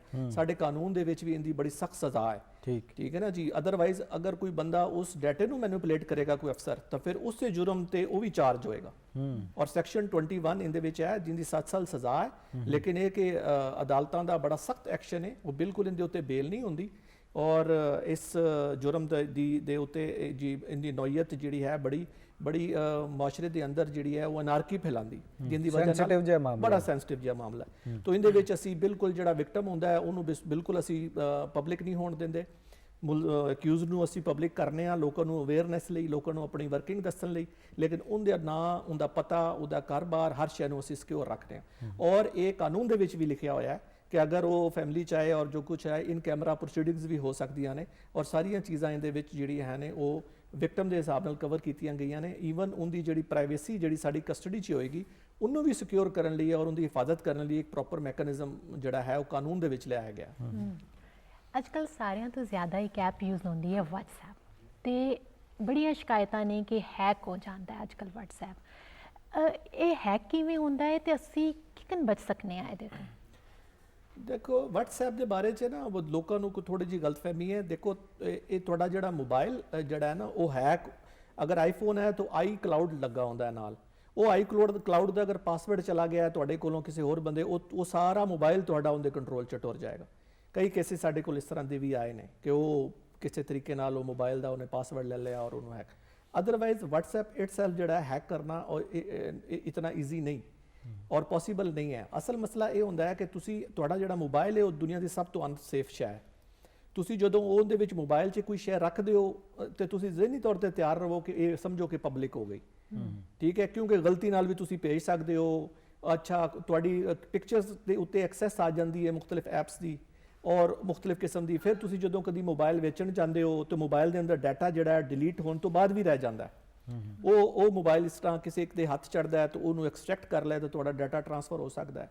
ਲੇਕਿਨ ਇਹ ਕਿ ਜਨਰਲੀ WhatsApp ਦੀ ਇਟਸੈਲਫ ਜਿਹੜੀ ਹੈਕਿੰਗ ਹੈ ਉਹ ਈਜ਼ੀਲੀ ਪੋਸੀਬਲ ਨਹੀਂ ਹੈ। ਜਾਂ ਤੁਸੀਂ ਅਨਨੋਨ ਕਿਸੇ ਨੇ ਲਿੰਕ ਭੇਜਿਆ ਉਹਦੇ ਤੇ ਕਲਿੱਕ ਕਰ ਦਿੱਤਾ ਹੈ, ਉਹਦੀ ਵੀ ਇੱਕ ਵਜ੍ਹਾ ਬਣ ਸਕਦੀ WhatsApp ਹੈਕਿੰਗ ਦੇ ਵਿੱਚ। ਮੇਰਾ ਖਿਆਲ ਹੈ ਉਹਨੂੰ ਥੋੜਾ ਜਿਹਾ ਅਵੋਇਡ ਸਾਨੂੰ ਕਰਨਾ ਨਹੀਂ, ਉਹ ਬੜਾ ਡਿਫਰੈਂਟ ਜਿਹਾ ਹੈ ਮਾਮਲਾ, ਉਹ ਡਿਫਰੈਂਟ ਜਿਹਾ ਮਾਮਲਾ ਹੈ। ਉਹ ਆਮ ਪਬਲਿਕ ਦਾ ਬੰਦਾ ਹੈ ਨਹੀਂ ਕਰ ਸਕਦਾ ਔਰ ਨਾ ਹੀ ਇਸ ਤਰ੍ਹਾਂ ਹੈਕ ਹੁੰਦਾ ਹੈ। ਉਹ ਮੈਂ ਬਲਕਿ ਤੁਹਾਡੀ ਵਸਾਤਤ ਨਾਲ ਕਲੀਅਰ ਕਰਨਾ ਚਾਹਨਾ। ਲੇਕਿਨ ਅਸਲ ਹੈਕਿੰਗ ਜਿਹੜੀ ਹੁੰਦੀ ਹੈ ਨਾ ਉਹ ਬੇਸਿਕਲੀ ਤੁਹਾਡੇ ਅੰਦਰੋਂ ਘਰ ਦੇ ਅੰਦਰ ਹੀ ਹੁੰਦੀ ਹੈ, ਜਿਹੜੀ ਆਮ ਪਬਲਿਕ ਦਾ ਮਸਾਇਲ ਹੈ। ਤੇ ਕਿਸੇ ਦਾ ਮੋਬਾਈਲ ਹੈਕ ਕਰਨਾ ਇਹ ਜਿਹੜਾ ਹੈ ਆਮ ਬੰਦੇ ਦੇ ਵੱਸ ਦਾ ਰੋਗ ਨਹੀਂ ਹੈ। ਉਹ ਹਮੇਸ਼ਾ ਤੁਹਾਡਾ ਪਾਸਵਰਡ ਤੁਸੀਂ ਕਿਤੇ ਲਿਖ ਕੇ ਭੁੱਲ ਜਾਂਦੇ ਹੋ ਜਾਂ ਕੋਈ ਹੋਰ ਇਸ ਤਰ੍ਹਾਂ ਦਾ ਤੁਹਾਡਾ ਕਰੀਬੀ ਯਾਰ ਦੋਸਤ ਹੁੰਦਾ ਹੈ, ਉਹਨੂੰ ਤੁਹਾਡਾ ਪਾਸਵਰਡ ਪਤਾ ਚੱਲ ਜਾਂਦਾ ਹੈ ਤੇ ਤੁਹਾਡੀ ਐਕਸੈਸ ਕਰ ਲੈਂਦਾ ਹੈ। ਤੋ ਕਹਿਣ ਦਾ ਮਕਸਦ ਹੈ WhatsApp ਨੂੰ ਹੈਕ ਕਰਨਾ ਜਿਹੜਾ ਹੈ ਉਹ ਕਾਫੀ ਮੁਸ਼ਕਿਲ ਕੰਮ ਹੈ। ਅੱਛਾ, ਇਹ ਦੱਸੋ ਕਿ ਆਨਲਾਈਨ ਸ਼ਾਪਿੰਗ ਦਾ ਵੀ ਚੱਲਣ ਕਾਫੀ ਹੋ ਗਿਆ ਮੁਲਕ ਦੇ ਵਿੱਚ, ਔਰ ਉਹਦੇ ਵਿੱਚ ਯਕੀਨੀ ਤੌਰ ਤੇ ਤੁਹਾਡੇ ATM ਕਾਰਡ ਦੇ ਨੰਬਰ ਮੰਗੇ ਜਾਂਦੇ ਨੇ, ਕਾਫੀ ਕੁਝ ਮੰਗਿਆ ਜਾਂਦਾ ਹੈ। ਕੁਝ ਥਰਡ ਪਾਰਟੀ ਐਪਸ ਇਸਤੇਮਾਲ ਕੀਤੀਆਂ ਜਾਂਦੀਆਂ ਨੇ, ਕੁਝ ਵੈਬਸਾਈਟ ਇਸਤੇਮਾਲ ਕੀਤੀਆਂ ਜਾਂਦੀਆਂ ਨੇ, ਔਰ ਉਹ ਡਾਟਾ ਕਿਤੇ ਨਾ ਕਿਤੇ ਚੋਰੀ ਹੋਣ ਦਾ ਜ਼ਿਆਦਾ ihtimal ਹੁੰਦਾ ਹੈ। ਦੂਜਾ ਇਹ ਹੁੰਦਾ ਹੈ ਕਿ ਜਿਹੜੀ ਚੀਜ਼ ਮੰਗਾਈ ਜਾਂਦੀ ਉਹ ਆਂਦੀ ਨਹੀਂ, ਉਹਦੇ ਲਈ ਗਾਲਿਬਨ ਫਿਰ ਕੰਜ਼ਿਊਮਰ ਕੋਰਟ ਦੇ ਕੋਲ ਜਾਣਾ ਪਏਗਾ ਕਿ ਜਿਹੜੀ ਚੀਜ਼ ਮੰਗਾਈ ਸੀ ਉਹ ਆਈ ਨਹੀਂ, ਜਾਂ ਉਹਦੇ ਵਾਸਤੇ ਵੀ ਤੁਹਾਡੇ ਨਾਲ ਹੀ ਰਾਬਤਾ ਕਰਨਾ ਹੈ ਕਿਉਂਕਿ ਆਨਲਾਈਨ ਸ਼ਾਪਿੰਗ ਹੋਈ ਹੈ। ਇਹ ਥੋੜਾ ਜਿਹਾ ਕਲੈਰੀਫਾਈ ਕਰ ਦਿਓ। ਦੇਖੋ ਇਹਦੇ ਉੱਤੇ ਸਾਈਬਰ ਕ੍ਰਾਈਮ ਕਾਰਵਾਈ ਤਾਂ ਕਰ ਸਕਦਾ ਹੈ, ਲੇਕਿਨ ਨੈਚੁਰਲੀ ਜਿਹੜੇ ਐਪਸ ਹੁੰਦੇ ਨੇ ਖਰੀਦਾਰੀ ਵਾਲੇ, ਇਹ ਕੋਈ ਕਰਾਚੀ ਆਪਰੇਟ ਕਰ ਰਿਹਾ ਹੁੰਦਾ ਹੈ, ਕੋਈ ਕਿੱਥੇ ਆਪਰੇਟ ਕਰ ਰਿਹਾ ਹੁੰਦਾ ਹੈ। ਉਹ ਜਦੋਂ ਅਸੀਂ ਉਹਨੂੰ ਨੋਟਿਸ ਭੇਜਦੇ ਹਾਂ ਅਗਲਾ ਬੰਦਾ ਕਹਿੰਦਾ ਹੈ ਕਿ ਮੈਂ ਕਰਾਚੀ ਤੋਂ ਲਾਹੌਰ ਕਿਵੇਂ ਆਵਾਂਗਾ। ਐਡਾ ਜ਼ਿਆਦਾ ਸਿਸਟਮ ਹੈ। ਕੰਜ਼ਿਊਮਰ ਕੋਰਟਸ ਦਾ ਵੀ ਮਾਮਲਾ ਹੈ। ਕਈ ਦਫਾ ਛੋਟੀ ਨੌਈਅਤ ਹੁੰਦੀ ਹੈ, 200 400 500 ਦੀ ਚੀਜ਼ ਹੁੰਦੀ ਹੈ, ਸ਼ੈ ਹੁੰਦੀ, ਲੋਕ ਉਹਨੂੰ ਇਸ ਤਰ੍ਹਾਂ ਪਰਸੂ ਨਹੀਂ ਕਰਦੇ। ਤੇ ਸਾਡੇ ਲਈ ਵੀ ਇੱਕ ਬੜੇ ਛੋਟੇ ਮਾਮਲੇ ਦੇ ਅੰਦਰ ਜਿਹੜਾ ਮਾਸਿਵ ਲੈਵਲ ਤੇ ਕੰਮ ਕਰਨਾ ਜਿਹੜਾ ਮੁਸ਼ਕਿਲ ਹੋ ਜਾਂਦਾ ਹੈ। ਫਿਰ ਲੋਕ ਜ਼ਰਾ ਬਦਗੁਮਾਨ ਹੁੰਦੇ ਨੇ ਕਿ ਜੀ ਸਾਡਾ ਕੰਮ ਨਹੀਂ ਹੋ ਰਿਹਾ ਔਰ ਅਸੀਂ ਚੱਕਰ ਕੱਟ ਰਹੇ ਹਾਂ ਔਰ ਸਾਰੇ ਮਾਮਲੇ ਨੇ। ਇਹਦੇ ਵਿੱਚ ਜਿਹੜੀ ਸ਼ੈ ਕੋਈ ਮੰਗਾਉਣ ਵਾਲੀ ਹੈ ਜਾਂ ਉਹਦੇ ਲਈ ਪ੍ਰੋਪਰ ਤਰੀਕੇ ਨਾਲ ਤੁਸੀਂ ਇਹਨੂੰ ਵੇਖ ਕੇ ਕਰਿਆ ਕਰੋ, ਕਿਉਂਕਿ ਆਨਲਾਈਨ ਸ਼ਾਪਿੰਗ ਦੇ ਮਸਾਇਲ ਤਾਂ ਆਪਣੀ ਜਗ੍ਹਾ ਹੈ ਨੇ। ਲੇਕਿਨ ਜਿਹੜੇ ਜਾਲਸਾਜ਼ੀ ਦੇ ਅੰਦਰ ਇਹ ਸ਼ਾਪਿੰਗ ਹੋ ਰਹੀ ਹੈ ਕਿ ਤੁਹਾਡੇ ਕੋਲੋਂ ਪੈਸੇ ਲੈ ਲੈ ਤੇ ਤੁਹਾਡੇ ਕੋਲ ਚੀਜ਼ ਨਹੀਂ ਆਈ, ਇਹ ਤਾਂ ਗੈਂਗ ਨੇ ਜਿਹੜੇ ਆਪਰੇਟ ਕਰ ਰਹੇ ਨੇ। ਇਹਦੀ ਰਿਪੋਰਟਿੰਗ ਵੀ ਪ੍ਰੋਪਰ ਤਰੀਕੇ ਨਾਲ ਹੋ ਰਹੀ ਹੈ ਔਰ ਉਹਦੇ ਉੱਤੇ ਕਾਰਵਾਈ ਵੀ ਪ੍ਰੋਪਰ ਤਰੀਕੇ ਨਾਲ ਅਸੀਂ ਕਰ ਰਹੇ ਹਾਂ। ਉਹਦੇ ਵਿੱਚ ਫਿਰ ਅਸੀਂ ਦੇਖਦੇ ਹਾਂ ਕਿ ਇਹ ਪੈਸੇ ਕਿਸ ਤਰ੍ਹਾਂ ਟ੍ਰਾਂਸਫਰ ਹੋਏ। ਜ਼ਿਆਦਾ ਈਜ਼ੀ ਪੈਸੇ ਦੇ ਥਰੂ ਪੈਸੇ ਟ੍ਰਾਂਸਫਰ ਹੁੰਦੇ ਨੇ, ਜਾਲੀ ਅਕਾਊਂਟ ਬਣਾਏ ਜਾਂਦੇ ਨੇ, ਮਤਲਬ ਤੁਹਾਡੇ ਨਾਂ ਦੀ SIM ਇਸਤੇਮਾਲ ਕੀਤੀ ਗਈ, ਅਕਾਊਂਟ ਬਣਾਇਆ ਗਿਆ, ਪੈਸੇ ਟ੍ਰਾਂਸਫਰ ਕੀਤੇ ਗਏ। ਜਦੋਂ ਅਸੀਂ ਉਸ SIM ਦੇ ਪਿੱਛੇ ਜਾਂ ਉਸ ਅਕਾਊਂਟ ਦੇ ਪਿੱਛੇ ਗਏ, ਉਹ ਅੱਗੋਂ ਉਹ ਬੰਦਾ ਕਹਿੰਦਾ ਜੀ ਮੈਂ ਤਾਂ ਕੋਈ ਅਕਾਊਂਟ ਕਦੀ ਖੋਲ੍ਹਿਆ ਹੀ ਨਹੀਂ। तो इस तरह के जोड़े मामले ने आ रहे हैं, लेकिन किसी न किसी जगह तो अपना क्ल्यू छड़ते हैं और असी उन्होंने गिरफ्तार भी कर रहे हैं, उन्होंने अदालतों भी भेज रहे हैं, उन्होंं प्रॉपर इंटरोगेशन भी चल रही है और जोड़े इस तरह के गैंग ऑपरेट हो रहे हैं असी उन्होंने डॉक्यूमेंटेशन भी कर रहे हैं। बिल्कुल ठीक। अच्छा, ये तो असी कर लिए इंटरनल मामला सारे, एक सिटीजन जोड़ा है वो जिन्ना कोई महफूज हो सकता है इन्होंने सारे मामलों के तुसी करते हो। थोड़ा जिहा अगर एक आखिरी सवाल तुहाडे नाल हो जाए, इंटरनेशनली सतह के उत्ते भी मुख्तलिफ मुल्क जिहड़े ने वो दूसरे मुल्क ते साइबर अटैक कर देंदे ने और बहुत ज़्यादा सेंसिटिव डाटा भी चोरी कर लेंदे ने और ये बड़ा सख्त मामला है कि अगर पावर शट डाउन हो सकता है या वैपनरी भी आ जाती है, होर बथेरियां चीज़ां हो सकदियां ने, बहुत ब्रूटल तरीके नाल भी इस्तेमाल हो सकता है। ਅਸੀਂ ਕਿੰਨੇ ਕੁ ਮਹਿਫੂਜ਼ ਹਾਂ ਔਰ ਕਿੰਨੇ ਕੁ ਅਸੀਂ ਖਤਰੇ ਦੇ ਵਿੱਚ ਘਿਰੇ ਹੋਏ ਹਾਂ? ਦੇਖੋ, ਇਸ ਤਰ੍ਹਾਂ ਜਿਸ ਤਰ੍ਹਾਂ ਆਮ ਮੁਆਸ਼ਰੇ ਦੇ ਅੰਦਰ ਤੁਸੀਂ ਦੇਖੋ ਕਿ ਚੋਰ ਡਾਕੂ ਨਿਤ ਨਏ ਤਰੀਕਾ ਇਜਾਦ ਕਰ ਰਹੇ ਨੇ, ਉਸੇ ਤਰ੍ਹਾਂ ਪੁਲਿਸ ਉਸ ਹਿਸਾਬ ਨਾਲ ਨਿਤ ਨਏ ਤਰੀਕੇ ਉਸ ਨੂੰ ਕਾਊਂਟਰ ਕਰਨ ਲਈ ਕਰ ਰਹੀ ਹੈ। ਸਾਡਾ ਵੀ ਸਾਈਬਰ ਕ੍ਰਾਈਮ ਇਸ ਤਰ੍ਹਾਂ ਹੀ ਹੈ, ਰੋਜ਼ ਬਰੋਜ਼ ਚੇਂਜ ਹੋ ਰਿਹਾ। ਨਏ ਤੋਂ ਨਏ ਤਰੀਕਾ ਵਾਰਦਾਤ ਜਿਹੜੇ ਨੇ, ਜਿਹਨੂੰ ਅਸੀਂ ਅੰਗਰੇਜ਼ੀ 'ਚ ਮੋਡਸ ਆਪਰੈਂਡਾਈ ਕਹਿੰਦੇ, ਉਹ ਇਜਾਦ ਹੋ ਰਹੇ ਨੇ। ਉਹ ਅਸੀਂ ਉਹਨੂੰ ਕਾਊਂਟਰ ਕਰਨ ਲਈ ਉਸ ਦੇ ਹਿਸਾਬ ਨਾਲ ਆਪਣੀ ਕੈਪੈਸਿਟੀ ਜਿਹੜੀ ਹੈ ਉਹ ਡਿਵੈਲਪ ਕਰ ਰਹੇ ਹਾਂ। ਤੁਸੀਂ ਇਹ ਦੇਖੋ ਕਿ ਸਾਡੇ ਇੰਟਰਨੈਸ਼ਨਲ ਦੇਖੋ, ਇੱਕ ਸਾਈਬਰ ਕ੍ਰਾਈਮ ਜਿਹੜਾ ਹੈ ਇਹ ਬੇਸਿਕਲੀ ਟ੍ਰਾਂਸਨੈਸ਼ਨਲ ਫੈਨੋਮੀਨਾ ਹੈ, ਕਿਉਂਕਿ ਜਿੰਨੇ ਵੀ ਐਪ ਨੇ ਉਹਨਾਂ ਵਿੱਚੋਂ ਸ਼ਾਇਦ ਇੱਕ ਐਪ ਵੀ ਇਹਦਾ ਨਹੀਂ ਜਿਹੜਾ ਪਾਕਿਸਤਾਨ ਤੋਂ ਆਪਰੇਟ ਹੋ ਰਿਹਾ। ਸਭ ਦੇ ਸਭ ਹੀ ਬਾਹਰ ਦੇ ਮੁਲਕਾਂ ਤੋਂ ਆਪਰੇਟ ਹੋ ਰਹੇ ਨੇ। ਤੁਸੀਂ ਜਿੰਨੀ ਮਰਜ਼ੀ ਇਨਫੋਰਮੇਸ਼ਨ ਲੋਕਲੀ ਇਕੱਠੀ ਕਰ ਲਓ, ਐਂਡ ਆਫ ਦਾ ਡੇ ਤੁਸੀਂ ਉਹਨਾਂ ਐਪ ਨੂੰ ਹੀ ਰਿਕੁਐਸਟ ਕਰਨੀ ਪੈਗੀ ਐਡਮਿਨਿਸਟ੍ਰੇਸ਼ਨ ਨੂੰ, ਉਹ ਤੁਹਾਨੂੰ ਤਮਾਮ ਇਨਫੋਰਮੇਸ਼ਨ ਦੇਣਗੇ, ਤੁਸੀਂ ਪ੍ਰੋਸੀਕਿਊਟ ਕਰਾਓਗੇ। ਈਵਨ ਜਿਹੜਾ ਅਸੀਂ ਡਾਟਾ ਜਾਂ ਕੋਈ ਚੀਜ਼ ਲਿਖ ਕੇ ਭੇਜਨੇ ਆ, ਲਿੰਕਸ ਵਗੈਰਾ ਪੀਟੀਏ ਨੂੰ, ਤਾਂ ਪੀਟੀਏ ਵੀ ਅੱਗੇ ਇਹਨਾਂ ਐਪਸ ਨੂੰ ਰਿਕੁਐਸਟ ਕਰਦੀ ਹੈ ਤਾਂ ਉਹ ਡਾਟਾ ਰਿਮੂਵ ਹੁੰਦਾ ਹੈ। ਇਟ ਟੇਕਸ ਟਾਈਮ, ਇਹ ਬਹੁਤ ਜ਼ਿਆਦਾ ਟਾਈਮ ਕੰਜ਼ਿਊਮਿੰਗ ਹੈ। ਲੋਕ ਫਿਰ ਇਹਨਾਂ ਸਬਰ ਨਹੀਂ ਕਰਦੇ ਕਿ ਉਹਨਾਂ ਦੇ ਖਿਲਾਫ ਕੋਈ ਇਸ ਤਰ੍ਹਾਂ ਦਾ ਕੋਈ ਚਾਹ ਕਿਸੇ ਐਪ ਦੇ ਉੱਤੇ ਲੱਗੀ ਹੋਏ, ਉਹ ਕਹਿੰਦੇ ਨੇ ਫੌਰਨ ਇਹਨੂੰ ਡਿਲੀਟ ਕਰਾਓ, ਫੌਰਨ ਡਿਲੀਟ ਕਰਾਓ। ਫੌਰਨ ਦਾ ਤਾਂ ਮਾਮਲਾ ਫਿਰ ਨਹੀਂ ਹੈ। It takes 4 5 6 7 days sometimes. ਉਹਦੀ ਵਜੂਹਾਤ ਇਹ ਨੇ ਕਿ ਉਹਨਾਂ ਨੇ ਸਾਨੂੰ ਇੱਕ ਪੋਰਟਲ ਦਿੱਤਾ ਹੋਇਆ, ਅਸੀਂ ਉੱਤੇ ਅਪਲੋਡ ਕਰਨੇ ਆ ਉਸ ਐਪ ਦੇ, ਅਸੀਂ ਦੱਸਦੇ ਹਾਂ ਕਿ ਇਹ ਸ਼ਿਕਾਇਤ ਹੈ। ਫਿਰ ਉਸ ਸ਼ਿਕਾਇਤ ਨੂੰ ਐਨਾਲਾਈਜ਼ ਕਰਦੇ ਨੇ ਆਪਣੇ ਕਾਨੂੰਨ ਦੇ ਮੁਤਾਬਿਕ। ਫਿਰ ਉਹਦੀ ਮਰਜ਼ੀ ਹੁੰਦੀ ਉਹਨਾਂ ਦੀ ਤੇ ਉਹਨੂੰ ਡਿਲੀਟ ਕਰਨ ਨਾ ਕਰਨ, ਰਿਮੂਵ ਕਰਨ ਨਾ ਕਰਨ। ਦੂਸਰੀ ਇਹ ਕਿ ਉਹ ਕਹਿੰਦੇ ਨੇ ਕਿ ਅਸੀਂ ਪੂਰੀ ਦੁਨੀਆ ਨੂੰ ਟੈਕਲ ਕਰ ਰਹੇ ਹਾਂ, ਸਾਡੇ ਕੋਲ ਡੇਲੀ ਲੱਖਾਂ ਦੇ ਹਿਸਾਬ ਨਾਲ ਸ਼ਿਕਾਇਤਾਂ ਆ ਰਹੀਆਂ ਨੇ, ਤੇ ਓਵਰਨਾਈਟ ਤਾਂ ਅਸੀਂ ਇਹ ਤੁਹਾਡਾ ਕੰਮ ਨਹੀਂ ਕਰ ਸਕਦੇ। ਮਿਨੀਮਮ 7 ਵਰਕਿੰਗ ਡੇਜ਼ 'ਚ ਹੋ ਜਾਂਦਾ, ਇਹ ਤੁਸੀਂ ਕਹਿ ਰਹੇ ਹੋ? ਮੈਂ ਦੇਖੋ ਕਿਸੇ ਸ਼ਾਇਦ ਦੀ ਗਾਰੰਟੀ ਨਹੀਂ ਦਿੰਦਾ। ਹਰ ਐਪ ਦਾ ਇੱਕ ਆਪਣਾ ਸਿਸਟਮ ਹੈ। ਫੇਸਬੁੱਕ ਦੀ ਜਿਹੜੀ ਕੋਆਪਰੇਸ਼ਨ ਹੈ ਉਹ ਬਾਕੀ ਐਪਸ ਦੀ ਨਿਸਬਤ ਬਿਹਤਰ ਹੈ। ਬਾਅਦ ਐਪਸ ਬਹੁਤ ਕੋਆਪਰੇਸ਼ਨ ਕਰਦੇ ਨੇ, ਬਾਅਦ ਬਿਲਕੁਲ ਕੋਆਪਰੇਸ਼ਨ ਨਹੀਂ ਕਰਦੇ। ਉਹਦੇ ਵਿੱਚ ਸੂਰਤ ਹਾਲ ਇਹ ਹੈ ਕਿ ਅਸੀਂ ਮਿਊਚੁਅਲ ਲੀਗਲ ਅਸਿਸਟੈਂਸ ਜਿਹੜਾ ਟ੍ਰੀਟੀ ਹੈ ਉਹ ਵੀ ਸਾਈਨ ਹੋਣ ਜਾ ਰਿਹਾ ਹੈ। ਗਵਰਨਮੈਂਟ ਇਹਦੇ ਉੱਤੇ ਬਹੁਤ ਵਰਕਿੰਗ ਕਰ ਰਹੀ ਹੈ। ਉਹਦੇ ਸਿਗਨੇਚਰ ਸਾਈਨ ਹੋਣ ਤੋਂ ਬਾਅਦ ਚੀਜ਼ਾਂ ਬਹੁਤ ਇੰਪਰੂਵ ਹੋ ਜਾਣਗੀਆਂ। ਉਹਦੇ ਵਿੱਚ ਬਹੁਤ ਸਾਰੇ ਮਸਲੇ ਮਸਾਇਲ ਨੇ। ਕੁਝ ਸਾਡੇ ਮੁਲਕ ਦੇ ਅੰਦਰ ਜਿਹੜੇ ਕਾਨੂੰਨ ਨੇ ਉਹ ਬਾਹਰ ਦੀਆਂ ਕੂਵਤਾਂ ਕੌਮਾਂ ਉਹਨਾਂ ਨੂੰ ਕਾਨੂੰਨ ਨੂੰ ਨਹੀਂ ਮੰਨਦੀਆਂ, ਠੀਕ ਹੈ ਨਾ ਜੀ। ਉਹਨਾਂ ਦੇ ਨਜ਼ਦੀਕ ਉਹ ਜੁਰਮ ਨਹੀਂ ਹੈਗੇ, ਤਾਂ ਇਸ ਤਰ੍ਹਾਂ ਦੀ ਉਹ ਚੀਜ਼ਾਂ ਨੂੰ ਰਿਮੂਵ ਨਹੀਂ ਕਰਦੇ। ਲੇਕਿਨ ਕੋਈ ਦਹਿਸ਼ਤਗਰਦੀ ਤੋਂ ਰਿਲੇਟਡ ਹੈ, ਕੋਈ ਚਾਈਲਡ ਪੋਰਨੋਗ੍ਰਾਫੀ ਤੇ ਰਿਲੇਟਡ ਹੈ ਕੋਈ ਸ਼ਾਇਦ, ਉਹ ਤਾਂ ਜ਼ੀਰੋ ਟੋਲਰੈਂਸ ਹੈ ਉਹਨਾਂ ਦੀ ਵੀ, ਫੌਰਨ ਉਹਨੂੰ ਰਿਮੂਵ ਕਰਦੇ ਨੇ, ਇਨਫੋਰਮੇਸ਼ਨ ਵੀ ਦਿੰਦੇ ਨੇ ਔਰ ਮਦਦ ਵੀ ਕਰਦੇ। ਥੈਂਕ ਯੂ ਸੋ ਮਚ, ਤੁਸੀਂ ਟਾਈਮ ਕੱਢਿਆ ਔਰ ਇੰਨੀ ਜ਼ਿਆਦਾ ਇਨਫੋਰਮੇਸ਼ਨ ਦਿੱਤੀ ਜਿਹੜੀ ਸਾਡੀ ਰੋਜ਼ਮਰਰਾ ਦੀਆਂ ਚੀਜ਼ਾਂ ਨੇ ਉਹਨਾਂ ਨਾਲ ਰਿਲੇਟੇਬਲ ਹੈ। ਫਿਰ ਕਦੀ ਬਵਾਂਗੇ, ਮਜ਼ੀਦ ਜਾਣਨ ਦੀ ਕੋਸ਼ਿਸ਼ ਕਰਾਂਗੇ ਕਿ ਟੈਕਨੀਕ ਕਿੰਨੀ ਕੁ ਬਦਲ ਗਈ ਹੈ ਚੋਰਾਂ ਡਾਕੂਆਂ ਦੀ, ਔਰ ਅਸੀਂ ਕਿੰਨੇ ਕੁ ਵੈਪਨਰੀ ਸਾਡੇ ਕੋਲ ਆ ਗਈ ਹੈ ਟੈਕਲ ਕਰਨ ਦੀ। Thank you so much for coming in the show. ਜੀ ਨਾਜ਼ਰੀਨ, ਹੁਣ ਇੱਕ ਬ੍ਰੇਕ ਵੱਲ ਜਾਣਾ, ਮੁੜ ਕੇ ਵਾਪਸ ਆਵਾਂਗੇ, ਰਹਿਣਾ ਸਾਡੇ ਨਾਲ ਹੈ।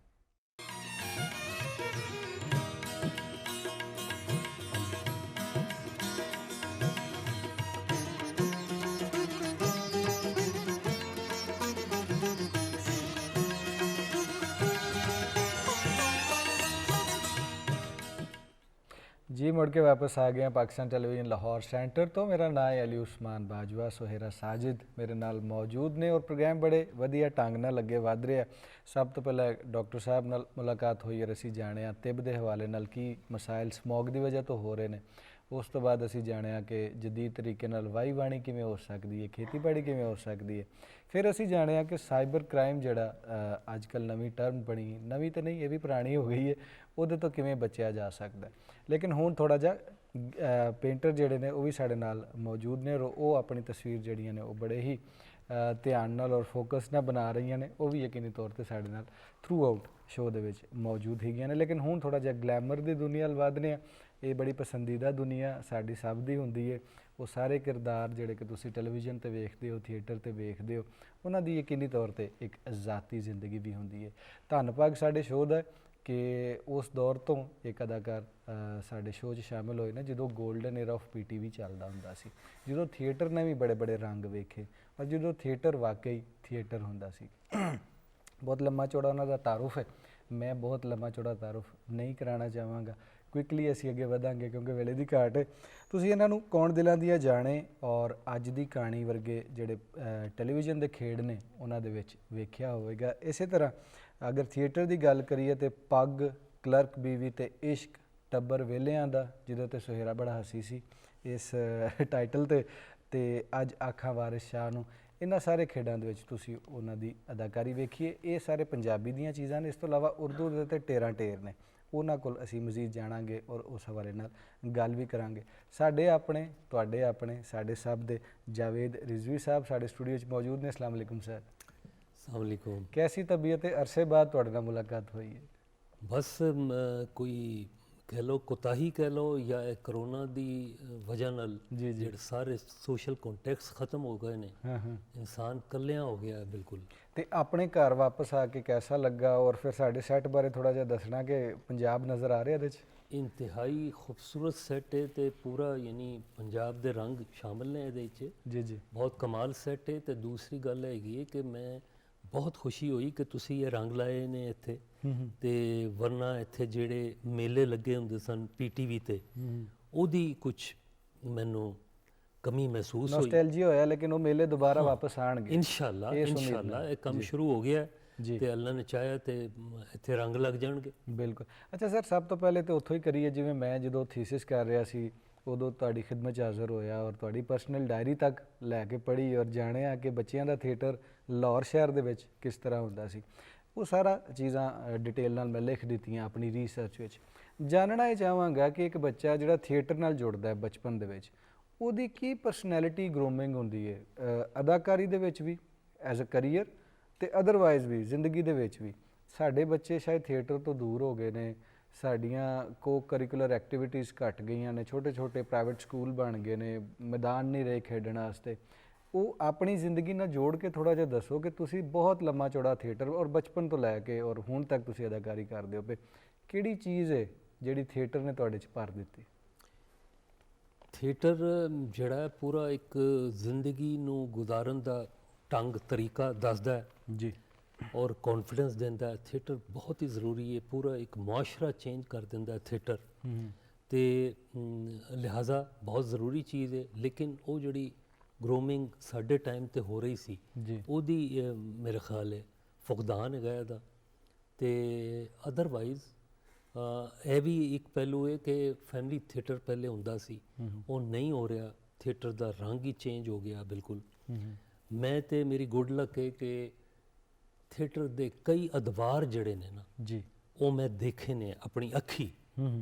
ਜਦੋਂ ਮੈਂ ਜੁਆਇਨ ਕੀਤਾ ਤੇ ਉਦੋਂ ਤੇ ਟੀਵੀ ਵੀ ਨਹੀਂ ਸੀ ਆਇਆ। ਮੈਂ ਐਜ਼ ਅ ਚਾਈਲਡ ਸਟਾਰ ਜਦੋਂ ਆਇਆ ਔਰ ਬੜਾ ਮੈਂ ਇੱਕ ਸੁਣਾ ਵੀ ਰਿਹਾ ਸਾਂ ਕਿ ਇਹਦਾ ਪੀਟੀਵੀ ਦਾ ਜਿਹੜਾ ਕੈਂਪ ਆਫਿਸ ਹੈ ਅਲਮਰਾ 'ਚ ਬਣਿਆ ਸੀ। ਉਦੋਂ ਅਸੀਂ ਇੱਕ ਡਰਾਮਾ ਜਿਹੜਾ ਪਾਕਿਸਤਾਨ ਵਿੱਚ ਬੱਚਿਆਂ ਦਾ ਪਹਿਲਾ ਡਰਾਮਾ ਸ਼ੁਮਾਰ ਹੁੰਦਾ, ਤੇਰੇ ਹੀ ਬੱਚੇ ਤੇਰੇ ਹੀ ਬਾਲ। ਤੁਸੀਂ ਥੀਸਿਸ ਵਿੱਚ ਵੀ ਲਿਖਿਆ ਔਰ ਬੜਾ ਕੰਮ ਕੀਤਾ। ਮੈਂ ਉਹਨੂੰ ਵੀ ਇਹ ਬੜਾ ਐਪਰੀਸ਼ੀਏਟ ਹਮੇਸ਼ਾ ਕੀਤਾ। Thank you so much sir. ਬੜਾ ਕਮਾਲ ਕੰਮ ਔਰ ਇੱਕ ਯਾਦਗਾਰ ਤੁਸੀਂ ਇਹ ਕੰਮ ਕੀਤਾ। ਤੇ ਉਹਦੀ ਰਿਹਰਸਲਾਂ ਅਸੀਂ ਅਲਮਰਾ 'ਚ ਕਰਨੇ ਹੁੰਦੇ ਸਾਂ ਸੈਪਟੰਬਰ ਅਕਤੂਬਰ 64।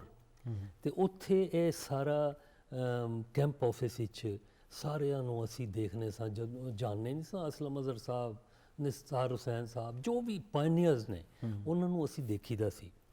ਤੇ ਸਾਨੂੰ ਨਹੀਂ ਸੀ ਪਤਾ ਹੈ ਕੀ ਹੋ ਰਿਹਾ। ਅਸੀਂ ਤੇ ਰੂਟੀਨ ਬੱਚੇ ਸਾਂ। ਤੇ ਇੱਕ ਦਿਨ ਮੈਂ ਉੱਥੇ ਇੱਕ ਬੰਦਾ ਲੰਘ ਰਿਹਾ ਸੀ ਤੇ ਉੱਥੇ ਇਹੋ ਹੀ ਹੱਲਾ ਗੁੱਲਾ ਹੋ ਰਿਹਾ ਸੀ, ਇਹ ਲੋਕ ਸਾਰੇ ਫਿਰ ਰਹੇ ਸਨ। ਮੈਂ ਕਿਹਾ ਜੀ ਇਹ ਕੀ ਹੋ ਰਿਹਾ ਇੱਥੇ? ਕਹਿੰਦਾ ਜੀ ਪਾਕਿਸਤਾਨ ਵਿੱਚ ਟੈਲੀਵਿਜ਼ਨ ਆ ਰਿਹਾ। ਅੱਛਾ। ਤੇ ਮੈਂ ਕਿਹਾ ਉਹ ਟੈਲੀਵਿਜ਼ਨ ਕੀ ਹੁੰਦਾ? ਮੈਨੂੰ ਇਹ ਵੀ ਨਹੀਂ ਸੀ ਪਤਾ ਕਿ ਟੈਲੀਵਿਜ਼ਨ ਕੀ ਹੁੰਦਾ, ਖੁਦਾ ਜਾਣਦਾ। ਠੀਕ। ਇਹ ਗੱਲ ਮੈਂ ਮਸੂਦ ਅਖਤਰ ਸਾਹਿਬ ਨੂੰ ਸੁਣਾਈ ਇੱਕ ਵਾਰੀ ਕਿ ਜੀ ਮੈਨੂੰ ਤੇ ਇਹ ਵੀ ਨਹੀਂ ਸੀ ਪਤਾ ਉਦੋਂ ਕਿ ਟੈਲੀਵਿਜ਼ਨ ਕੀ ਹੁੰਦਾ। ਤੇ ਉਹ ਹੱਸਣ ਲੱਗ ਪਏ, ਕਹਿੰਦੇ ਕਿ ਆਪਸ ਕੀ ਬਾਤ ਹੈ, ਮੁਝੇ ਵੀ ਨਹੀਂ ਪਤਾ ਥਾ। ਯਾਨੀ ਉਹ ਅਸੀਂ ਦੌਰ ਫਿਰ ਦੇਖੇ। ਤੇ ਮੇਰੇ ਜਿਹੜੇ ਸੀਨੀਅਰ ਮੇਰੀ ਗੁੱਡ ਲੱਕ ਮਿਲੇ, ਕਮਾਲ ਅਹਿਮਦ ਰਿਜ਼ਵੀ ਸਾਹਿਬ, फारूक ज़मीर, नईम ताहिर, यास्मीन ताहिर जी, ये सारे ही लोग, अतर शाह खान, ये साढ़े सीनियर सन। इन्हों असी देख देख के जो भी सीखने की कोशिश की है या अलिफ बे आई कुछ इन्हों की देन हैगी है।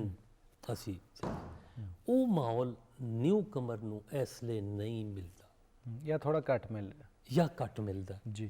लेकिन हुण इत्थे कुछ ग्रुप्स आए ने जिहड़े उन्हां च बड़ा जुनून है और बड़ा काम करन दा उन्हां च हिम्मत हैगी है, हौसला है और कर रहे ने, लगे ने वो भी।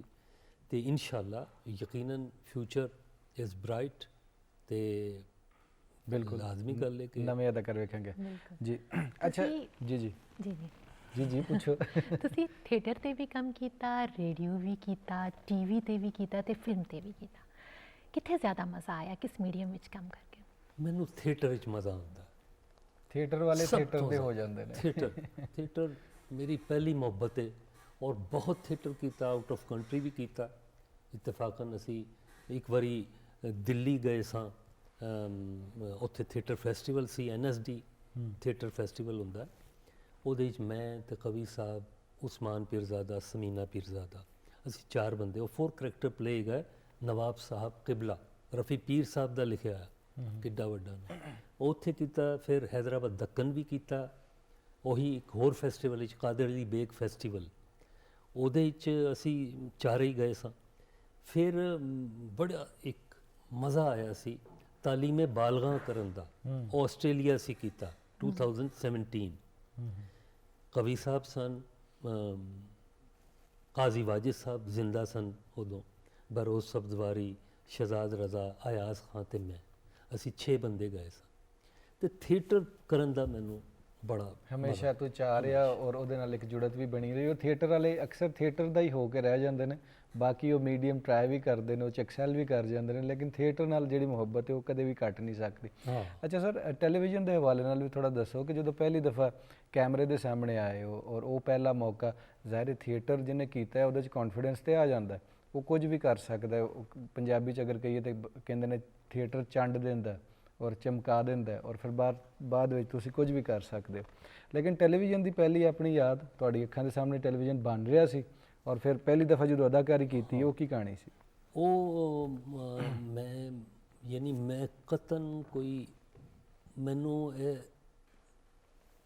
ਬੜਾ ਹਲਵਾ ਕਹਿ ਲਵੋ ਲੱਗਾ। ਥੀਏਟਰ ਨਿਸਬਤਨ ਮੁਸ਼ਕਿਲ ਹੈ, ਉਹਦੀ ਜਿਹੜੀ ਮੇਰੀ ਟ੍ਰੇਨਿੰਗ ਸੀ ਉਹ ਮੈਨੂੰ ਕੰਮ ਆਈ। ਲੇਕਿਨ ਇਹ ਨਹੀਂ ਹੈਗਾ, ਇਹਦੇ 4 ਮੀਡੀਅਮ ਜਿਹੜੇ ਨੇ ਇਹਨਾਂ ਦੇ ਆਪਣੇ ਆਪਣੇ ਕੀ ਕਹਿਣਾ ਚਾਹੀਦਾ ਹੈ, ਉਹਦਾ ਖਿਆਲ ਰੱਖ ਕੇ ਪਰਫਾਰਮ ਕਰਨਾ ਪੈਂਦਾ ਹੈ ਐਕਟਰ ਨੂੰ।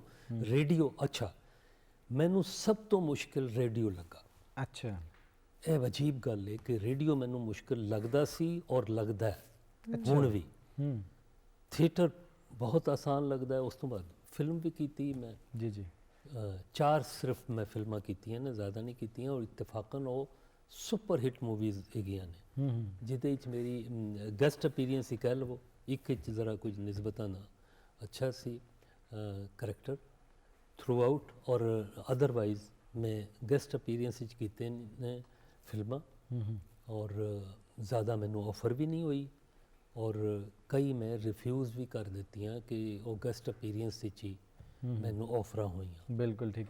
ਅੱਛਾ ਸਰ, PTV ਦੇ ਜਿਹੜੇ ਨਵੇਂ ਪੁਰਾਣੇ ਦਿਨ ਨੇ ਉਹ ਅਸੀਂ ਜਾਣਨ ਦੀ ਕੋਸ਼ਿਸ਼ ਕਰਾਂਗੇ ਤੁਹਾਡੇ ਲੈਂਸ ਦੇ ਥਰੂ, ਤੁਹਾਡੇ ਥਰੂ। ਮਤਲਬ ਜਦੋਂ ਤੁਸੀਂ ਦੱਸਿਆ ਕਿ ਅਸੀਂ ਛੋਟੇ ਬਾਲ ਹੁੰਦੇ ਸਾਂ ਔਰ ਸਾਡੇ ਸਾਹਮਣੇ ਲੋਕੀ ਆ ਰਹੇ ਨੇ ਜਾ ਰਹੇ ਨੇ ਔਰ ਇਹ ਵੀ ਨਹੀਂ ਪਤਾ ਕਿ TV ਕੀ ਹੁੰਦਾ। ਫਿਰ ਜਦੋਂ ਐਸਟੈਬਲਿਸ਼ ਹੁੰਦਾ ਹੈ ਔਰ ਲੋਕ ਇਕੱਠੇ ਹੁੰਦੇ ਨੇ ਔਰ ਪਹਿਲੀ ਦਫਾ ਕੋਈ ਚੀਜ਼ ਬਣਾਈ ਜਾਂਦੀ ਹੈ, ਲਾਈਵ ਟਰਾਂਸਮਿਸ਼ਨ ਹੁੰਦੀ ਸੀ, 24 ਘੰਟੇ ਦੀ ਟਰਾਂਸਮਿਸ਼ਨ ਨਹੀਂ ਸੀ ਹੁੰਦੀ, ਉਹ ਸਾਰੀਆਂ ਯਾਦਾਂ ਅਗਰ ਤੁਸੀਂ ਸਾਡੇ ਨਾਲ ਸਾਂਝੀਆਂ ਕਰੋ ਤੇ ਨਵੇਂ ਬੱਚੇ ਔਰ ਬੱਚੀਆਂ ਤੇ ਸ਼ਾਇਦ ਜ਼ਿਆਦਾ ਸਿੱਖ ਸਕਣਗੇ ਔਰ ਜਾਣ ਸਕਣਗੇ ਹਿਸਟਰੀ ਨੂੰ। ਲਾਈਵ ਟਰਾਂਸਮਿਸ਼ਨ ਦੇ ਟਾਈਮ ਤੇ ਮੈਂ ਨਹੀਂ ਪਰਫਾਰਮ ਕੀਤਾ, ਠੀਕ ਹੈ, ਕਿਉਂਕਿ ਮੈਂ ਉਹ ਥੀਏਟਰ ਵਿੱਚ ਵੀ ਲੱਗਾ ਸਾਂ ਤੇ ਇੱਥੇ ਕੋਈ ਲਿਫਟ ਨਹੀਂ ਮਿਲੀ ਮੈਨੂੰ ਸਟਾਰਟ ਵਿੱਚ। ਅੱਛਾ, ਤੇ ਇਹ ਵੀ ਵਜ੍ਹਾ ਹੈਗੀ ਹੈ। ਕੋਸ਼ਿਸ਼ ਖਾਇਸ਼ ਜ਼ਰੂਰ ਸੀ ਕਿ ਮੈਂ ਕਰਾਂ, ਉਦੋਂ ਮੈਂ ਨਹੀਂ ਕੀਤਾ, ਲੇਕਿਨ ਬਹਰਹਾਲ ਫਿਰ ਬਾਅਦ ਵਿੱਚ TV ਬੜਾ ਕੀਤਾ ਔਰ ਐਸੇ ਅਸਾਤਿਜ਼ਾ ਨਾਲ ਕੀਤਾ ਕਿ ਮੈਂ ਮੇਰੀ ਖੁਸ਼ ਨਸੀਬੀ ਹੈ ਸਾਰੇ। ਬਲਕਿ TV ਤੋਂ ਜਾਣ ਤੋਂ ਬਾਅਦ ਨਿਸਾਰ ਸਾਹਿਬ ਨਾਲ ਵੀ ਮੈਂ ਕੀਤਾ ਔਰ ਬਹੁਤ ਇੰਜੋਏ ਕੀਤਾ ਉਹਨਾਂ ਦੀ ਪ੍ਰੋਡਕਸ਼ਨ ਵਿੱਚ। ਉਹ ਬਹੁਤ ਵੱਡੇ ਆਦਮੀ ਸਨ, ਮੁਹੰਮਦ ਨਿਸਾਰ ਹੁਸੈਨ ਸਾਹਿਬ, ਤੇ ਉਹਨਾਂ ਦੀ ਸੀਰੀਅਲ ਵੀ। ਅੱਛਾ, ਉਸ ਜ਼ਮਾਨੇ 'ਚ ਤੇ ਟੈਲੀਵਿਜ਼ਨ ਤੇ ਇੱਕ ਤੋਂ ਇੱਕ ਹੀਰਾ ਸੀ। ਅਗਰ ਅਸੀਂ ਪ੍ਰੋਡਿਊਸਰਸ ਦੀ ਗੱਲ ਕਰੀਏ, ਡਾਇਰੈਕਟਰਸ ਔਰ ਫਿਰ ਰਾਈਟਰਸ ਦੀ ਗੱਲ ਕਰੀਏ, ਔਰ ਇੱਕ ਮੁਕਾਬਲਾ ਸੀ ਜਿਹੜਾ ਕਿ ਪੋਜ਼ਿਟਿਵ ਮੁਕਾਬਲਾ ਜਿਹਨੂੰ ਤੁਸੀਂ ਕਹਿੰਦੇ ਹੋ, ਉਹ ਵੀ ਹੁੰਦਾ ਸੀ। ਲੇਕਿਨ ਐਕਟਰ ਦਾ ਵੀ ਕਿਤੇ ਨਾ ਕਿਤੇ ਦਿਲ ਲੱਗ ਜਾਂਦਾ। ਕਿਹੜਾ ਡਾਇਰੈਕਟਰ ਸੀ ਜਿਹਦੇ ਨਾਲ ਬਹੁਤ ਜ਼ਿਆਦਾ ਦਿਲ ਲੱਗਾ, ਬਹੁਤ ਵਧੀਆ ਕੰਮ ਵੀ ਉਹਦੇ ਨਾਲ ਹੋਇਆ ਔਰ ਅੱਜ ਵੀ ਤੁਸੀਂ ਉਹਨਾਂ ਦਾ ਨਾਮ ਲੈਣਾ ਚਾਹੋਗੇ? ਮੈਂ ਅਗਰ ਇੱਕ ਨਾ ਲਵਾਂ, ਮੈਂ ਸਾਰੇ ਕੁਝ ਦੋਸਤ ਵੀ ਸਨ ਔਰ ਬਹੁਤ ਵੱਡੇ ਲੋਕ, ਲੇਕਿਨ ਮੈਂ ਅਯੂਬ ਖਾਵਰ ਸਾਹਿਬ ਨੂੰ ਤੇ ਤਾਰਿਕ ਜਮੀਲ ਸਾਹਿਬ ਨੂੰ ਮੈਂ ਬਿਲਕੁਲ ਈਜ਼ੀ ਹੁੰਦਾ ਸਾਂ। ਨਿਸਾਰ ਸਾਹਿਬ ਵੀ ਕਹਿ ਸਕਦੇ ਹੋ, ਬਾਅਦ ਜਦੋਂ ਉਹਨਾਂ ਨੇ ਪ੍ਰਾਈਵੇਟ ਪ੍ਰੋਡਕਸ਼ਨਸ ਕੀਤੀਆਂ। ਉਸ ਤੋਂ ਪਹਿਲੇ ਨਿਸਾਰ ਸਾਹਿਬ ਨਾਲ ਮੈਂ ਘੱਟ ਕੰਮ ਕੀਤਾ ਸੀ, ਲੇਕਿਨ ਬਾਅਦ ਵਿੱਚ ਉਹਨਾਂ ਨੇ ਮੇਰੇ ਕੋਲੋਂ ਬੜੇ ਅੱਛੇ ਰੋਲ ਕਰਾਏ। ਬਿਲਕੁਲ। ਅੱਛਾ ਸਰ, ਇੱਥੇ ਸਾਡੇ ਸੈੱਟ ਤੇ ਤੁਸੀਂ ਵੇਖਿਆ ਹੋਣਾ ਕਿ ਇੱਕ ਫਾਈਨ ਆਰਟਿਸਟ ਮੌਜੂਦ ਹੈਗੀਆਂ ਨੇ ਔਰ ਬਹੁਤ ਖੂਬਸੂਰਤ ਇੱਕ ਸੀਨਰੀ ਉਹ ਬਣਾ ਰਹੀਆਂ ਨੇ। ਉਹਨਾਂ ਨਾਲ ਅਸੀਂ ਚੱਲਦੇ ਹਾਂ ਜੇ ਤੁਹਾਡੀ ਇਜਾਜ਼ਤ ਹੋਵੇ ਤੇ। ਅੱਛਾ, ਕਿੱਥੋਂ ਤੱਕ ਸਿਚੁਏਸ਼ਨ ਪਹੁੰਚੀ ਹੈ? ਪੱਤੇ ਤੇ ਬਹੁਤ ਜ਼ਿਆਦਾ ਵੱਧ ਗਏ ਨੇ, ਹਰਿਆਲੀ ਔਰ ਬਹਾਰ ਵਾਪਸ ਆ ਗਈ ਹੈ। ਜੀ ਬਿਲਕੁਲ, ਥੋੜਾ ਇਸ ਜਿਹਾ ਵਿੱਚ ਇਹਦੇ ਬਾਹਰ ਬਾਰੇ ਆ ਗਈ। ਜੀ ਜੀ, ਇਹਦੇ ਬਾਰੇ ਥੋੜਾ ਦੱਸੋ। ਹੁਣ ਮਜ਼ੀਦ ਫਾਈਨਲ ਟੱਚਸ ਵਿੱਚ ਹੋਣੇ ਨੇ, ਕੋਈ ਚੀਜ਼ਾਂ ਐਡ ਕਰੋਗੇ ਜਾਂ ਇਹ ਤਕਰੀਬਨ ਕੰਪਲੀਟ ਹੋ ਗਈ ਹੈ ਤੁਹਾਡੀ? ਜੀ ਇਹ ਤਕਰੀਬਨ ਕੰਪਲੀਟ ਹੋ ਗਈ ਆ। ਤੁਸੀਂ ਇੱਕ ਸੀਰੀਜ਼ ਦੇ ਬਾਰੇ ਦੱਸ ਰਹੇ ਸੀ ਥੋੜੀ ਦੇਰ ਪਹਿਲੇ, ਉਹਦੇ ਬਾਰੇ ਥੋੜਾ ਜਿਹਾ ਦੱਸੋ। ਕਲਚਰ ਦੇ ਹਵਾਲੇ ਨਾਲ ਗਾਲਿਬਨ ਤੁਸੀਂ ਕੋਈ ਇੱਕ ਸੀਰੀਜ਼ ਬਣਾ ਰਹੇ ਹੋ? ਜੀ ਬਿਲਕੁਲ, ਜਿਵੇਂ ਹਰ ਆਰਟਿਸਟ ਦਾ ਕੋਈ ਸਟਾਈਲ ਹੁੰਦਾ ਕੰਮ ਕਰਨ ਦਾ, ਤੇ ਮੈਂ ਵੀ ਇੱਕ ਟਰਾਈ ਕੀਤੀ, ਕੋਸ਼ਿਸ਼ ਕੀਤੀ ਇਸ ਤਰ੍ਹਾਂ ਸੇ ਕਿ ਪੰਜਾਬ ਦੇ ਹਵਾਲੇ ਨਾਲ, ਉਹਦੇ ਕਲਚਰ ਦੇ ਹਵਾਲੇ ਨਾਲ ਤੇ ਲੈਂਡਸਕੇਪ ਦੇ ਹਵਾਲੇ ਨਾਲ ਜਦੋਂ ਵੀ ਮੈਂ ਕੰਮ ਕਰਨੀ ਆ ਤੇ ਉਹਦਾ ਮੈਂ ਨਾਂ ਇਸ ਲਈ ਰੱਖਿਆ ਫਖਰੇ ਪਾਕਿਸਤਾਨ ਸੀਰੀਜ਼, ਬਿਕੋਜ਼ ਪੰਜਾਬ ਜਿਹੜਾ ਹੈ ਉਹ ਸਭ ਤੋਂ ਜ਼ਰਖੇਜ਼ ਸੂਬਾ ਹੈ ਪਾਕਿਸਤਾਨ ਦਾ, ਤੇ ਇਹਦੀ ਬਹੁਤ ਜ਼ਿਆਦਾ ਆਬਾਦੀ ਜ਼ਰਾਤ ਦੇ ਨਾਲ ਮੁੰਸਲਿਕ ਹੈ। ਤੇ ਜ਼ਰਾਤ ਦੇ ਹਵਾਲੇ ਨਾਲ ਜਦੋਂ ਅਸੀਂ ਗੱਲ ਕਰਨੇ ਆ ਤੇ ਬਹੁਤ ਸਾਰੀ ਟ੍ਰੈਡੀਸ਼ਨਸ ਨੇ ਜਿਹੜੀਆਂ ਜ਼ਰਾਤ ਦੇ ਨਾਲ ਜੁੜੀਆਂ ਹੁੰਦੀਆਂ ਨੇ। ਜਿਵੇਂ ਅਸੀਂ if I am not wrong ਕਿ ਕੋਈ ਵੀ ਵੱਡੀ ਫਸਲ ਦੀ ਜਦੋਂ ਕਟਾਈ ਹੁੰਦੀ ਹੈ ਤੇ ਉਹਦੇ ਬਾਅਦ ਖਾਸ ਤੌਰ ਤੇ ਇੱਕ ਇਵੈਂਟ ਜਿਹੜਾ ਉਹ ਪਿੰਡਾਂ ਥਾਵਾਂ ਤੇ ਉਹ ਰੱਖਿਆ ਜਾਂਦਾ ਹੈ ਵਿਆਹ ਸ਼ਾਦੀਆਂ ਦਾ ਜੀ। ਉਹਨੂੰ ਵੀ ਅਸੀਂ ਲੇਟਰ ਔਨ ਐਕਸਪਲੇਨ ਕਰਨ ਦੀ ਮੈਂ ਪੂਰੀ ਕੋਸ਼ਿਸ਼ ਕਰਾਂਗਾ। ਨੇ ਹੋਰ ਬੜਾ ਕੁਝ ਹੁੰਦਾ ਹੈ। ਬਿਲਕੁਲ। ਅੱਛਾ, ਨਾਲੋਂ ਨਾਲ ਇਹ ਵੀ ਦੱਸ ਦੇਣਾ ਕਿ ਅਕਸਰ ਸਾਡਾ ਇੱਕ ਬੜਾ ਟ੍ਰੈਡੀਸ਼ਨ ਹੈ, ਅਗਰ ਪੰਜਾਬ ਦੀ ਹੀ ਗੱਲ ਕਰ ਲਈ, ਬੱਚਾ ਅਗਰ ਡਰਾਇੰਗ ਬਣਾ ਰਿਹਾ ਜਾਂ ਬੱਚੀ ਡਰਾਇੰਗ ਬਣਾ ਰਹੀ ਹੈ ਆਪਣੀ ਕਾਪੀ ਤੇ ਜਾਂ ਡਰਾਇੰਗ ਬੁੱਕ ਦੇ ਵਿੱਚ ਜਾਂ ਕਿਤੇ ਵੀ, ਉਹਨੂੰ ਕਿਹਾ ਜਾਂਦਾ ਕਿ ਸਭ ਤੋਂ ਪਹਿਲਾਂ ਪੜ੍ਹ ਲੈ ਫਿਰ ਬਣਾਉਂਦੀ ਰਹੀ ਚੀਜ਼ਾਂ। ਜਾਂ ਕੋਈ ਪਰਸੂ ਕਰਨਾ ਚਾਹੁੰਦਾ ਫਾਈਨ ਆਰਟ ਨੂੰ ਤੇ ਉਹਨੂੰ ਬਹੁਤ ਜ਼ਿਆਦਾ ਸਪੋਰਟ ਕਰੋ, ਸ਼ਾਇਦ ਨਹੀਂ ਮਿਲਦੀ। ਤੁਹਾਡੀ ਤਵੱਸਤ ਨਾਲ ਮੈਂ ਚਾਹਾਂਗਾ ਤੁਸੀਂ ਥੋੜਾ ਜਿਹਾ ਦੱਸੋ ਕਿ ਇਹ ਕੀ ਸਿਲਸਿਲਾ ਕਾਰ ਹੈ, ਇਹ ਪ੍ਰੋਫੈਸ਼ਨ ਕਿਸ ਤਰ੍ਹਾਂ ਹੈ ਔਰ ਕਿੰਨਾ ਪੋਜ਼ਿਟਿਵ ਆਉਣਾ ਚਾਹੀਦਾ, ਨਹੀਂ ਆਉਣਾ ਚਾਹੀਦਾ, ਜਾਂ ਕੀ ਸਿਲਸਿਲਾ ਜਿਹੜੇ ਪੇਰੈਂਟਸ ਦੇ ਦਿਮਾਗ 'ਚ ਕੁਝ ਸਵਾਲ ਬਣ ਜਾਂਦੇ ਨੇ? ਬਿਲਕੁਲ, ਉਹ ਤੁਹਾਡਾ ਸਵਾਲ ਹੀ ਬਹੁਤ ਸੋਹਣਾ ਹੈ। ਉਹਦੇ ਵਿੱਚ ਦੇਖੋ, ਮੈਂ ਆਮ ਤੌਰ ਤੇ ਆਪਣੇ ਪ੍ਰੋਗਰਾਮ ਦੇ ਵਿੱਚ ਇਹ ਮੈਸੇਜ ਦੇਣੀ ਆ ਖਾਸ ਤੌਰ ਤੇ ਖਵਾਤੀਨ ਤੇ ਬੱਚਿਆਂ ਨੂੰ, ਕਿਉਂਕਿ ਉਹਨਾਂ ਦੇ ਕੋਲ ਕਾਰ ਦੇ ਵਿੱਚ ਬਹਿ ਕੇ ਤੇ ਟਾਈਮ ਬਹੁਤ ਕਮ ਹੁੰਦਾ ਆਪਣੇ ਲਈ, ਤੇ ਉਹ ਕੋਈ ਐਕਟੀਵਿਟੀ ਬਣਾਉਣ, ਜੋ ਵੀ ਕੰਮ ਉਹ ਕਰ ਸਕਣ ਉਹ ਜ਼ਰੂਰ ਕਰਨ। ਉਹਦੇ ਵਿੱਚ ਇੱਕ ਚੀਜ਼ ਫਾਈਨ ਆਰਟਸ ਤੇ ਪੇਂਟਿੰਗ ਵੀ ਹੋ ਸਕਦੀ ਹੈ, ਤੇ ਸਿਰਫ 1 ਘੰਟਾ ਜਾਂ 2 ਘੰਟੇ ਡੇਲੀ ਇਹਨੂੰ ਟਾਈਮ ਦੇਣਾ ਕਾਫੀ ਹੈ। ਬਸ ਠੀਕ। ਉਹਦੇ ਵਿੱਚ ਤੁਹਾਡਾ ਐਕਟੀਵਿਟੀ ਵੀ ਹੋ ਸਕਦੀ ਹੈ ਪੂਰੀ, ਤੇ ਤੁਹਾਡਾ ਸ਼ੌਕ ਵੀ ਪੂਰਾ ਹੋ ਸਕਦਾ ਹੈ, ਤੇ ਤੁਹਾਡੇ ਘਰ ਦੇ ਕੰਮ ਤੇ ਤੁਹਾਡੀ ਪੜ੍ਹਾਈ ਡਿਸਟਰਬ ਨਹੀਂ ਹੋ ਸਕਦੀ। ਯਾਨੀ 1 ਘੰਟਾ ਜਾਂ 2 ਘੰਟੇ ਵੀ 1-2 ਘੰਟੇ ਮੋਰ ਦੈਨ ਇਨਫ ਨੇ ਕਿ ਤੁਸੀਂ ਆਪਣੇ ਪੇਂਟਿੰਗ ਨੂੰ ਜਾਂ ਕਿਸੇ ਵੀ ਆਰਟ ਵਰਕ ਨੂੰ ਤੁਸੀਂ ਦਿਓ। ਬਿਲਕੁਲ ਦੇਣਾ ਚਾਹੀਦਾ। ਉਹ ਕੋਈ ਵੀ ਹੋ ਸਕਦਾ ਹੈ। ਤੁਸੀਂ ਆਪਣੇ ਆਰਟ ਵੱਲ ਜ਼ਰਾ ਵਾਪਸ ਚਲੇ ਜਾਓ, ਇਹਦੀ ਵਜ੍ਹਾ ਕਿ ਤੁਸੀਂ ਟਰਾਂਸ ਚੋਂ ਨਾ ਨਿਕਲ ਜਾਓ, ਕਿਉਂਕਿ ਆਰਟਿਸਟ ਆਪਣੇ ਮੋਡ ਵਿੱਚ ਗਿਆ ਹੁੰਦਾ, ਤੇ ਅਸੀਂ ਜ਼ਰਾ ਵਾਪਸ ਜਾਵੇਦ ਰਿਜ਼ਵੀ ਸਾਹਿਬ ਨਾਲ ਥੋੜੀ ਜਿਹੀ ਗੱਲ ਕਰ ਲਈ, ਫਿਰ ਤੁਹਾਡੇ ਵੱਲ ਵਾਪਸ ਆਨੇ ਜੀ ਜ਼ਰੂਰ। ਅੱਛਾ, ਮੈਂ ਜਾਵੇਦ ਸਾਹਿਬ ਨਾਲ ਇੱਕ ਕੁਐਸਚਨ ਪੁੱਛਣਾ ਚਾਹ ਰਹੀ ਹਾਂ ਸਰ। ਅੱਛਾ, ਤੁਸੀਂ ਜਿਹੜਾ ਜ਼ਿਕਰ ਕਰ ਰਹੇ ਹੋ ਜਿਹੜੇ 골ਡਨ ਐਰਾ ਤੁਸੀਂ ਦੇਖਿਆ ਆਪਣੀਆਂ ਅੱਖਾਂ ਨਾਲ, ਤੇ ਉਹ ਇੱਥੇ ਆ ਕੇ ਤੇ ਮੈਂ ਸਿਰਫ ਇਮੇਜਿਨ ਕਰਨੀ ਆ ਕਿ ਕਿਹੜੀ ਸ਼ਾਨ ਤੁਸੀਂ ਦੇਖੀ ਆਪਣੇ ਟਾਈਮ ਦੇ ਵਿੱਚ, ਤੇ ਤੁਸੀਂ ਕੋਈ ਐਸੀ ਚੀਜ਼ ਜ਼ਰੂਰ ਦੱਸੋ ਨਿਊ ਜਨਰੇਸ਼ਨ ਨੂੰ ਜਿਹੜਾ ਇੱਕ ਟਰੂ ਪਿਕਚਰ ਸੀ ਤੁਹਾਡੇ ਸਟੇਜ ਡਰਾਮੇ ਦੀ, ਉਹ ਕੀ ਹੈ ਤੇ ਅਸੀਂ ਉਹ ਕਿਸ ਤਰ੍ਹਾਂ ਦੇਖ ਸਕਦੇ ਹਾਂ ਤੇ ਕਿੱਥੇ ਅਵੇਲੇਬਲ ਹੈ, ਉਹ ਅਸੀਂ ਜ਼ਰੂਰ ਦੇਖਣਾ ਚਾਹੁੰਦੇ ਹਾਂ। ਥੀਏਟਰ ਦੀ? ਜੀ, ਥੀਏਟਰ ਦੇ ਹਵਾਲੇ ਨਾਲ। ਯਾਨੀ ਜਿਹੜਾ ਥੀਏਟਰ ਹੁੰਦਾ ਸੀ, ਜਿਹੜਾ ਤੁਸੀਂ ਕੀਤਾ, ਜਿਹੜਾ ਪਹਿਲੇ ਹੁੰਦਾ ਸੀ, ਜਿਹੜੀ ਪਾਕਿਸਤਾਨ ਦੀ ਪਹਿਚਾਨ ਸੀ, ਉਹ ਮੈਂ ਤੁਹਾਨੂੰ ਦੱਸਦਾ ਕਿ ਉਹ ਕੋਈ ਐਸਾ ਅਜੂਬਾ ਨਹੀਂ ਸੀ। ਉਹ ਫੈਮਿਲੀ ਥੀਏਟਰ ਹੁੰਦਾ ਸੀ, ਉਹਦੇ ਵਿੱਚ ਐਡ ਲਿਬਿੰਗ ਨਹੀਂ ਸੀ ਹੁੰਦੀ, ਯਾਨੀ ਉਹ ਕੀ ਕਹਿੰਦੇ ਨੇ, ਫਿਲਬਦੀ ਬੋਲ ਦਿੰਦੇ ਨੇ। ਇੱਕ ਲਾਈਨ ਜਿਹੜਾ ਸੀ ਨਾ, ਉਹ ਐਕਟਰ ਨੂੰ ਬੋਲਣੀ ਪੈਂਦੀ ਸੀ, ਉਹਦੀ ਰਿਹਰਸਲ ਹੁੰਦੀਆਂ ਸਨ, ਹੱਤਾਂ ਕਿ ਟੀਵੀ ਤੇ ਵੀ ਰਿਹਰਸਲ ਹੁੰਦੀਆਂ ਸਨ, PTV ਤੇ। ਇਹ ਸਾਰਾ ਕੁਝ ਜਿਹੜਾ ਹੈਗਾ ਹੈ, ਇਹ ਕੁਝ ਮੁਸ਼ਕਿਲ ਨਹੀਂ ਹੈਗਾ। ਸਿਰਫ ਜਿਹੜੀ ਆਰਟ ਦੇ ਫਰੋਗ ਤੇ ਇਦਾਰੇ ਨੇ, ਆਰਟਸ ਕੌਂਸਲਾਂ ਨੇ, ਗਵਰਨਮੈਂਟ ਨੇ ਬਣਾਈਆਂ ਨੇ, ਇੰਨਾ ਬਜਟ ਹੁੰਦਾ ਜੀ, ਤੇ ਉਹ ਅਗਰ ਇੱਕ ਮਸਲਨ ਮੈਂ ਸੁਜੈਸ਼ਨ 15-16 ਸਾਲ ਪਹਿਲੇ ਵੀ ਦਿੱਤੀ ਸੀ, ਇਹਨਾਂ ਦੇ ED ਇੱਕ ਆਏ ਸਨ ਐਗਜ਼ੈਕਟਿਵ ਡਾਇਰੈਕਟਰ, ਉਦੋਂ ਉਹ ਲਿਖਿਆ ਹੋਣਾ ਸਾਰਾ ਕੁਝ, ਸੁਜੈਸ਼ਨਸ ਮੰਗੀਆਂ ਸਨ। ਉਹਨਾਂ 'ਚ ਕਿਹਾ ਸੀ ਕਿ ਇੱਕ ਥੀਏਟਰ ਆਪ ਮੁਖਤਸ ਕਰ ਦੇं, ਇੱਕ ਮਸਲਨ ਲਾਈਕ ਹਾਲ 2 ਅਲਹਮਰਾ ਦਾ ਮੁਖਤਸ ਕਰ ਦੇਣ ਕਿ ਜੀ ਇੱਥੇ ਫੈਮਿਲੀ ਥੀਏਟਰ ਹੋਏਗਾ।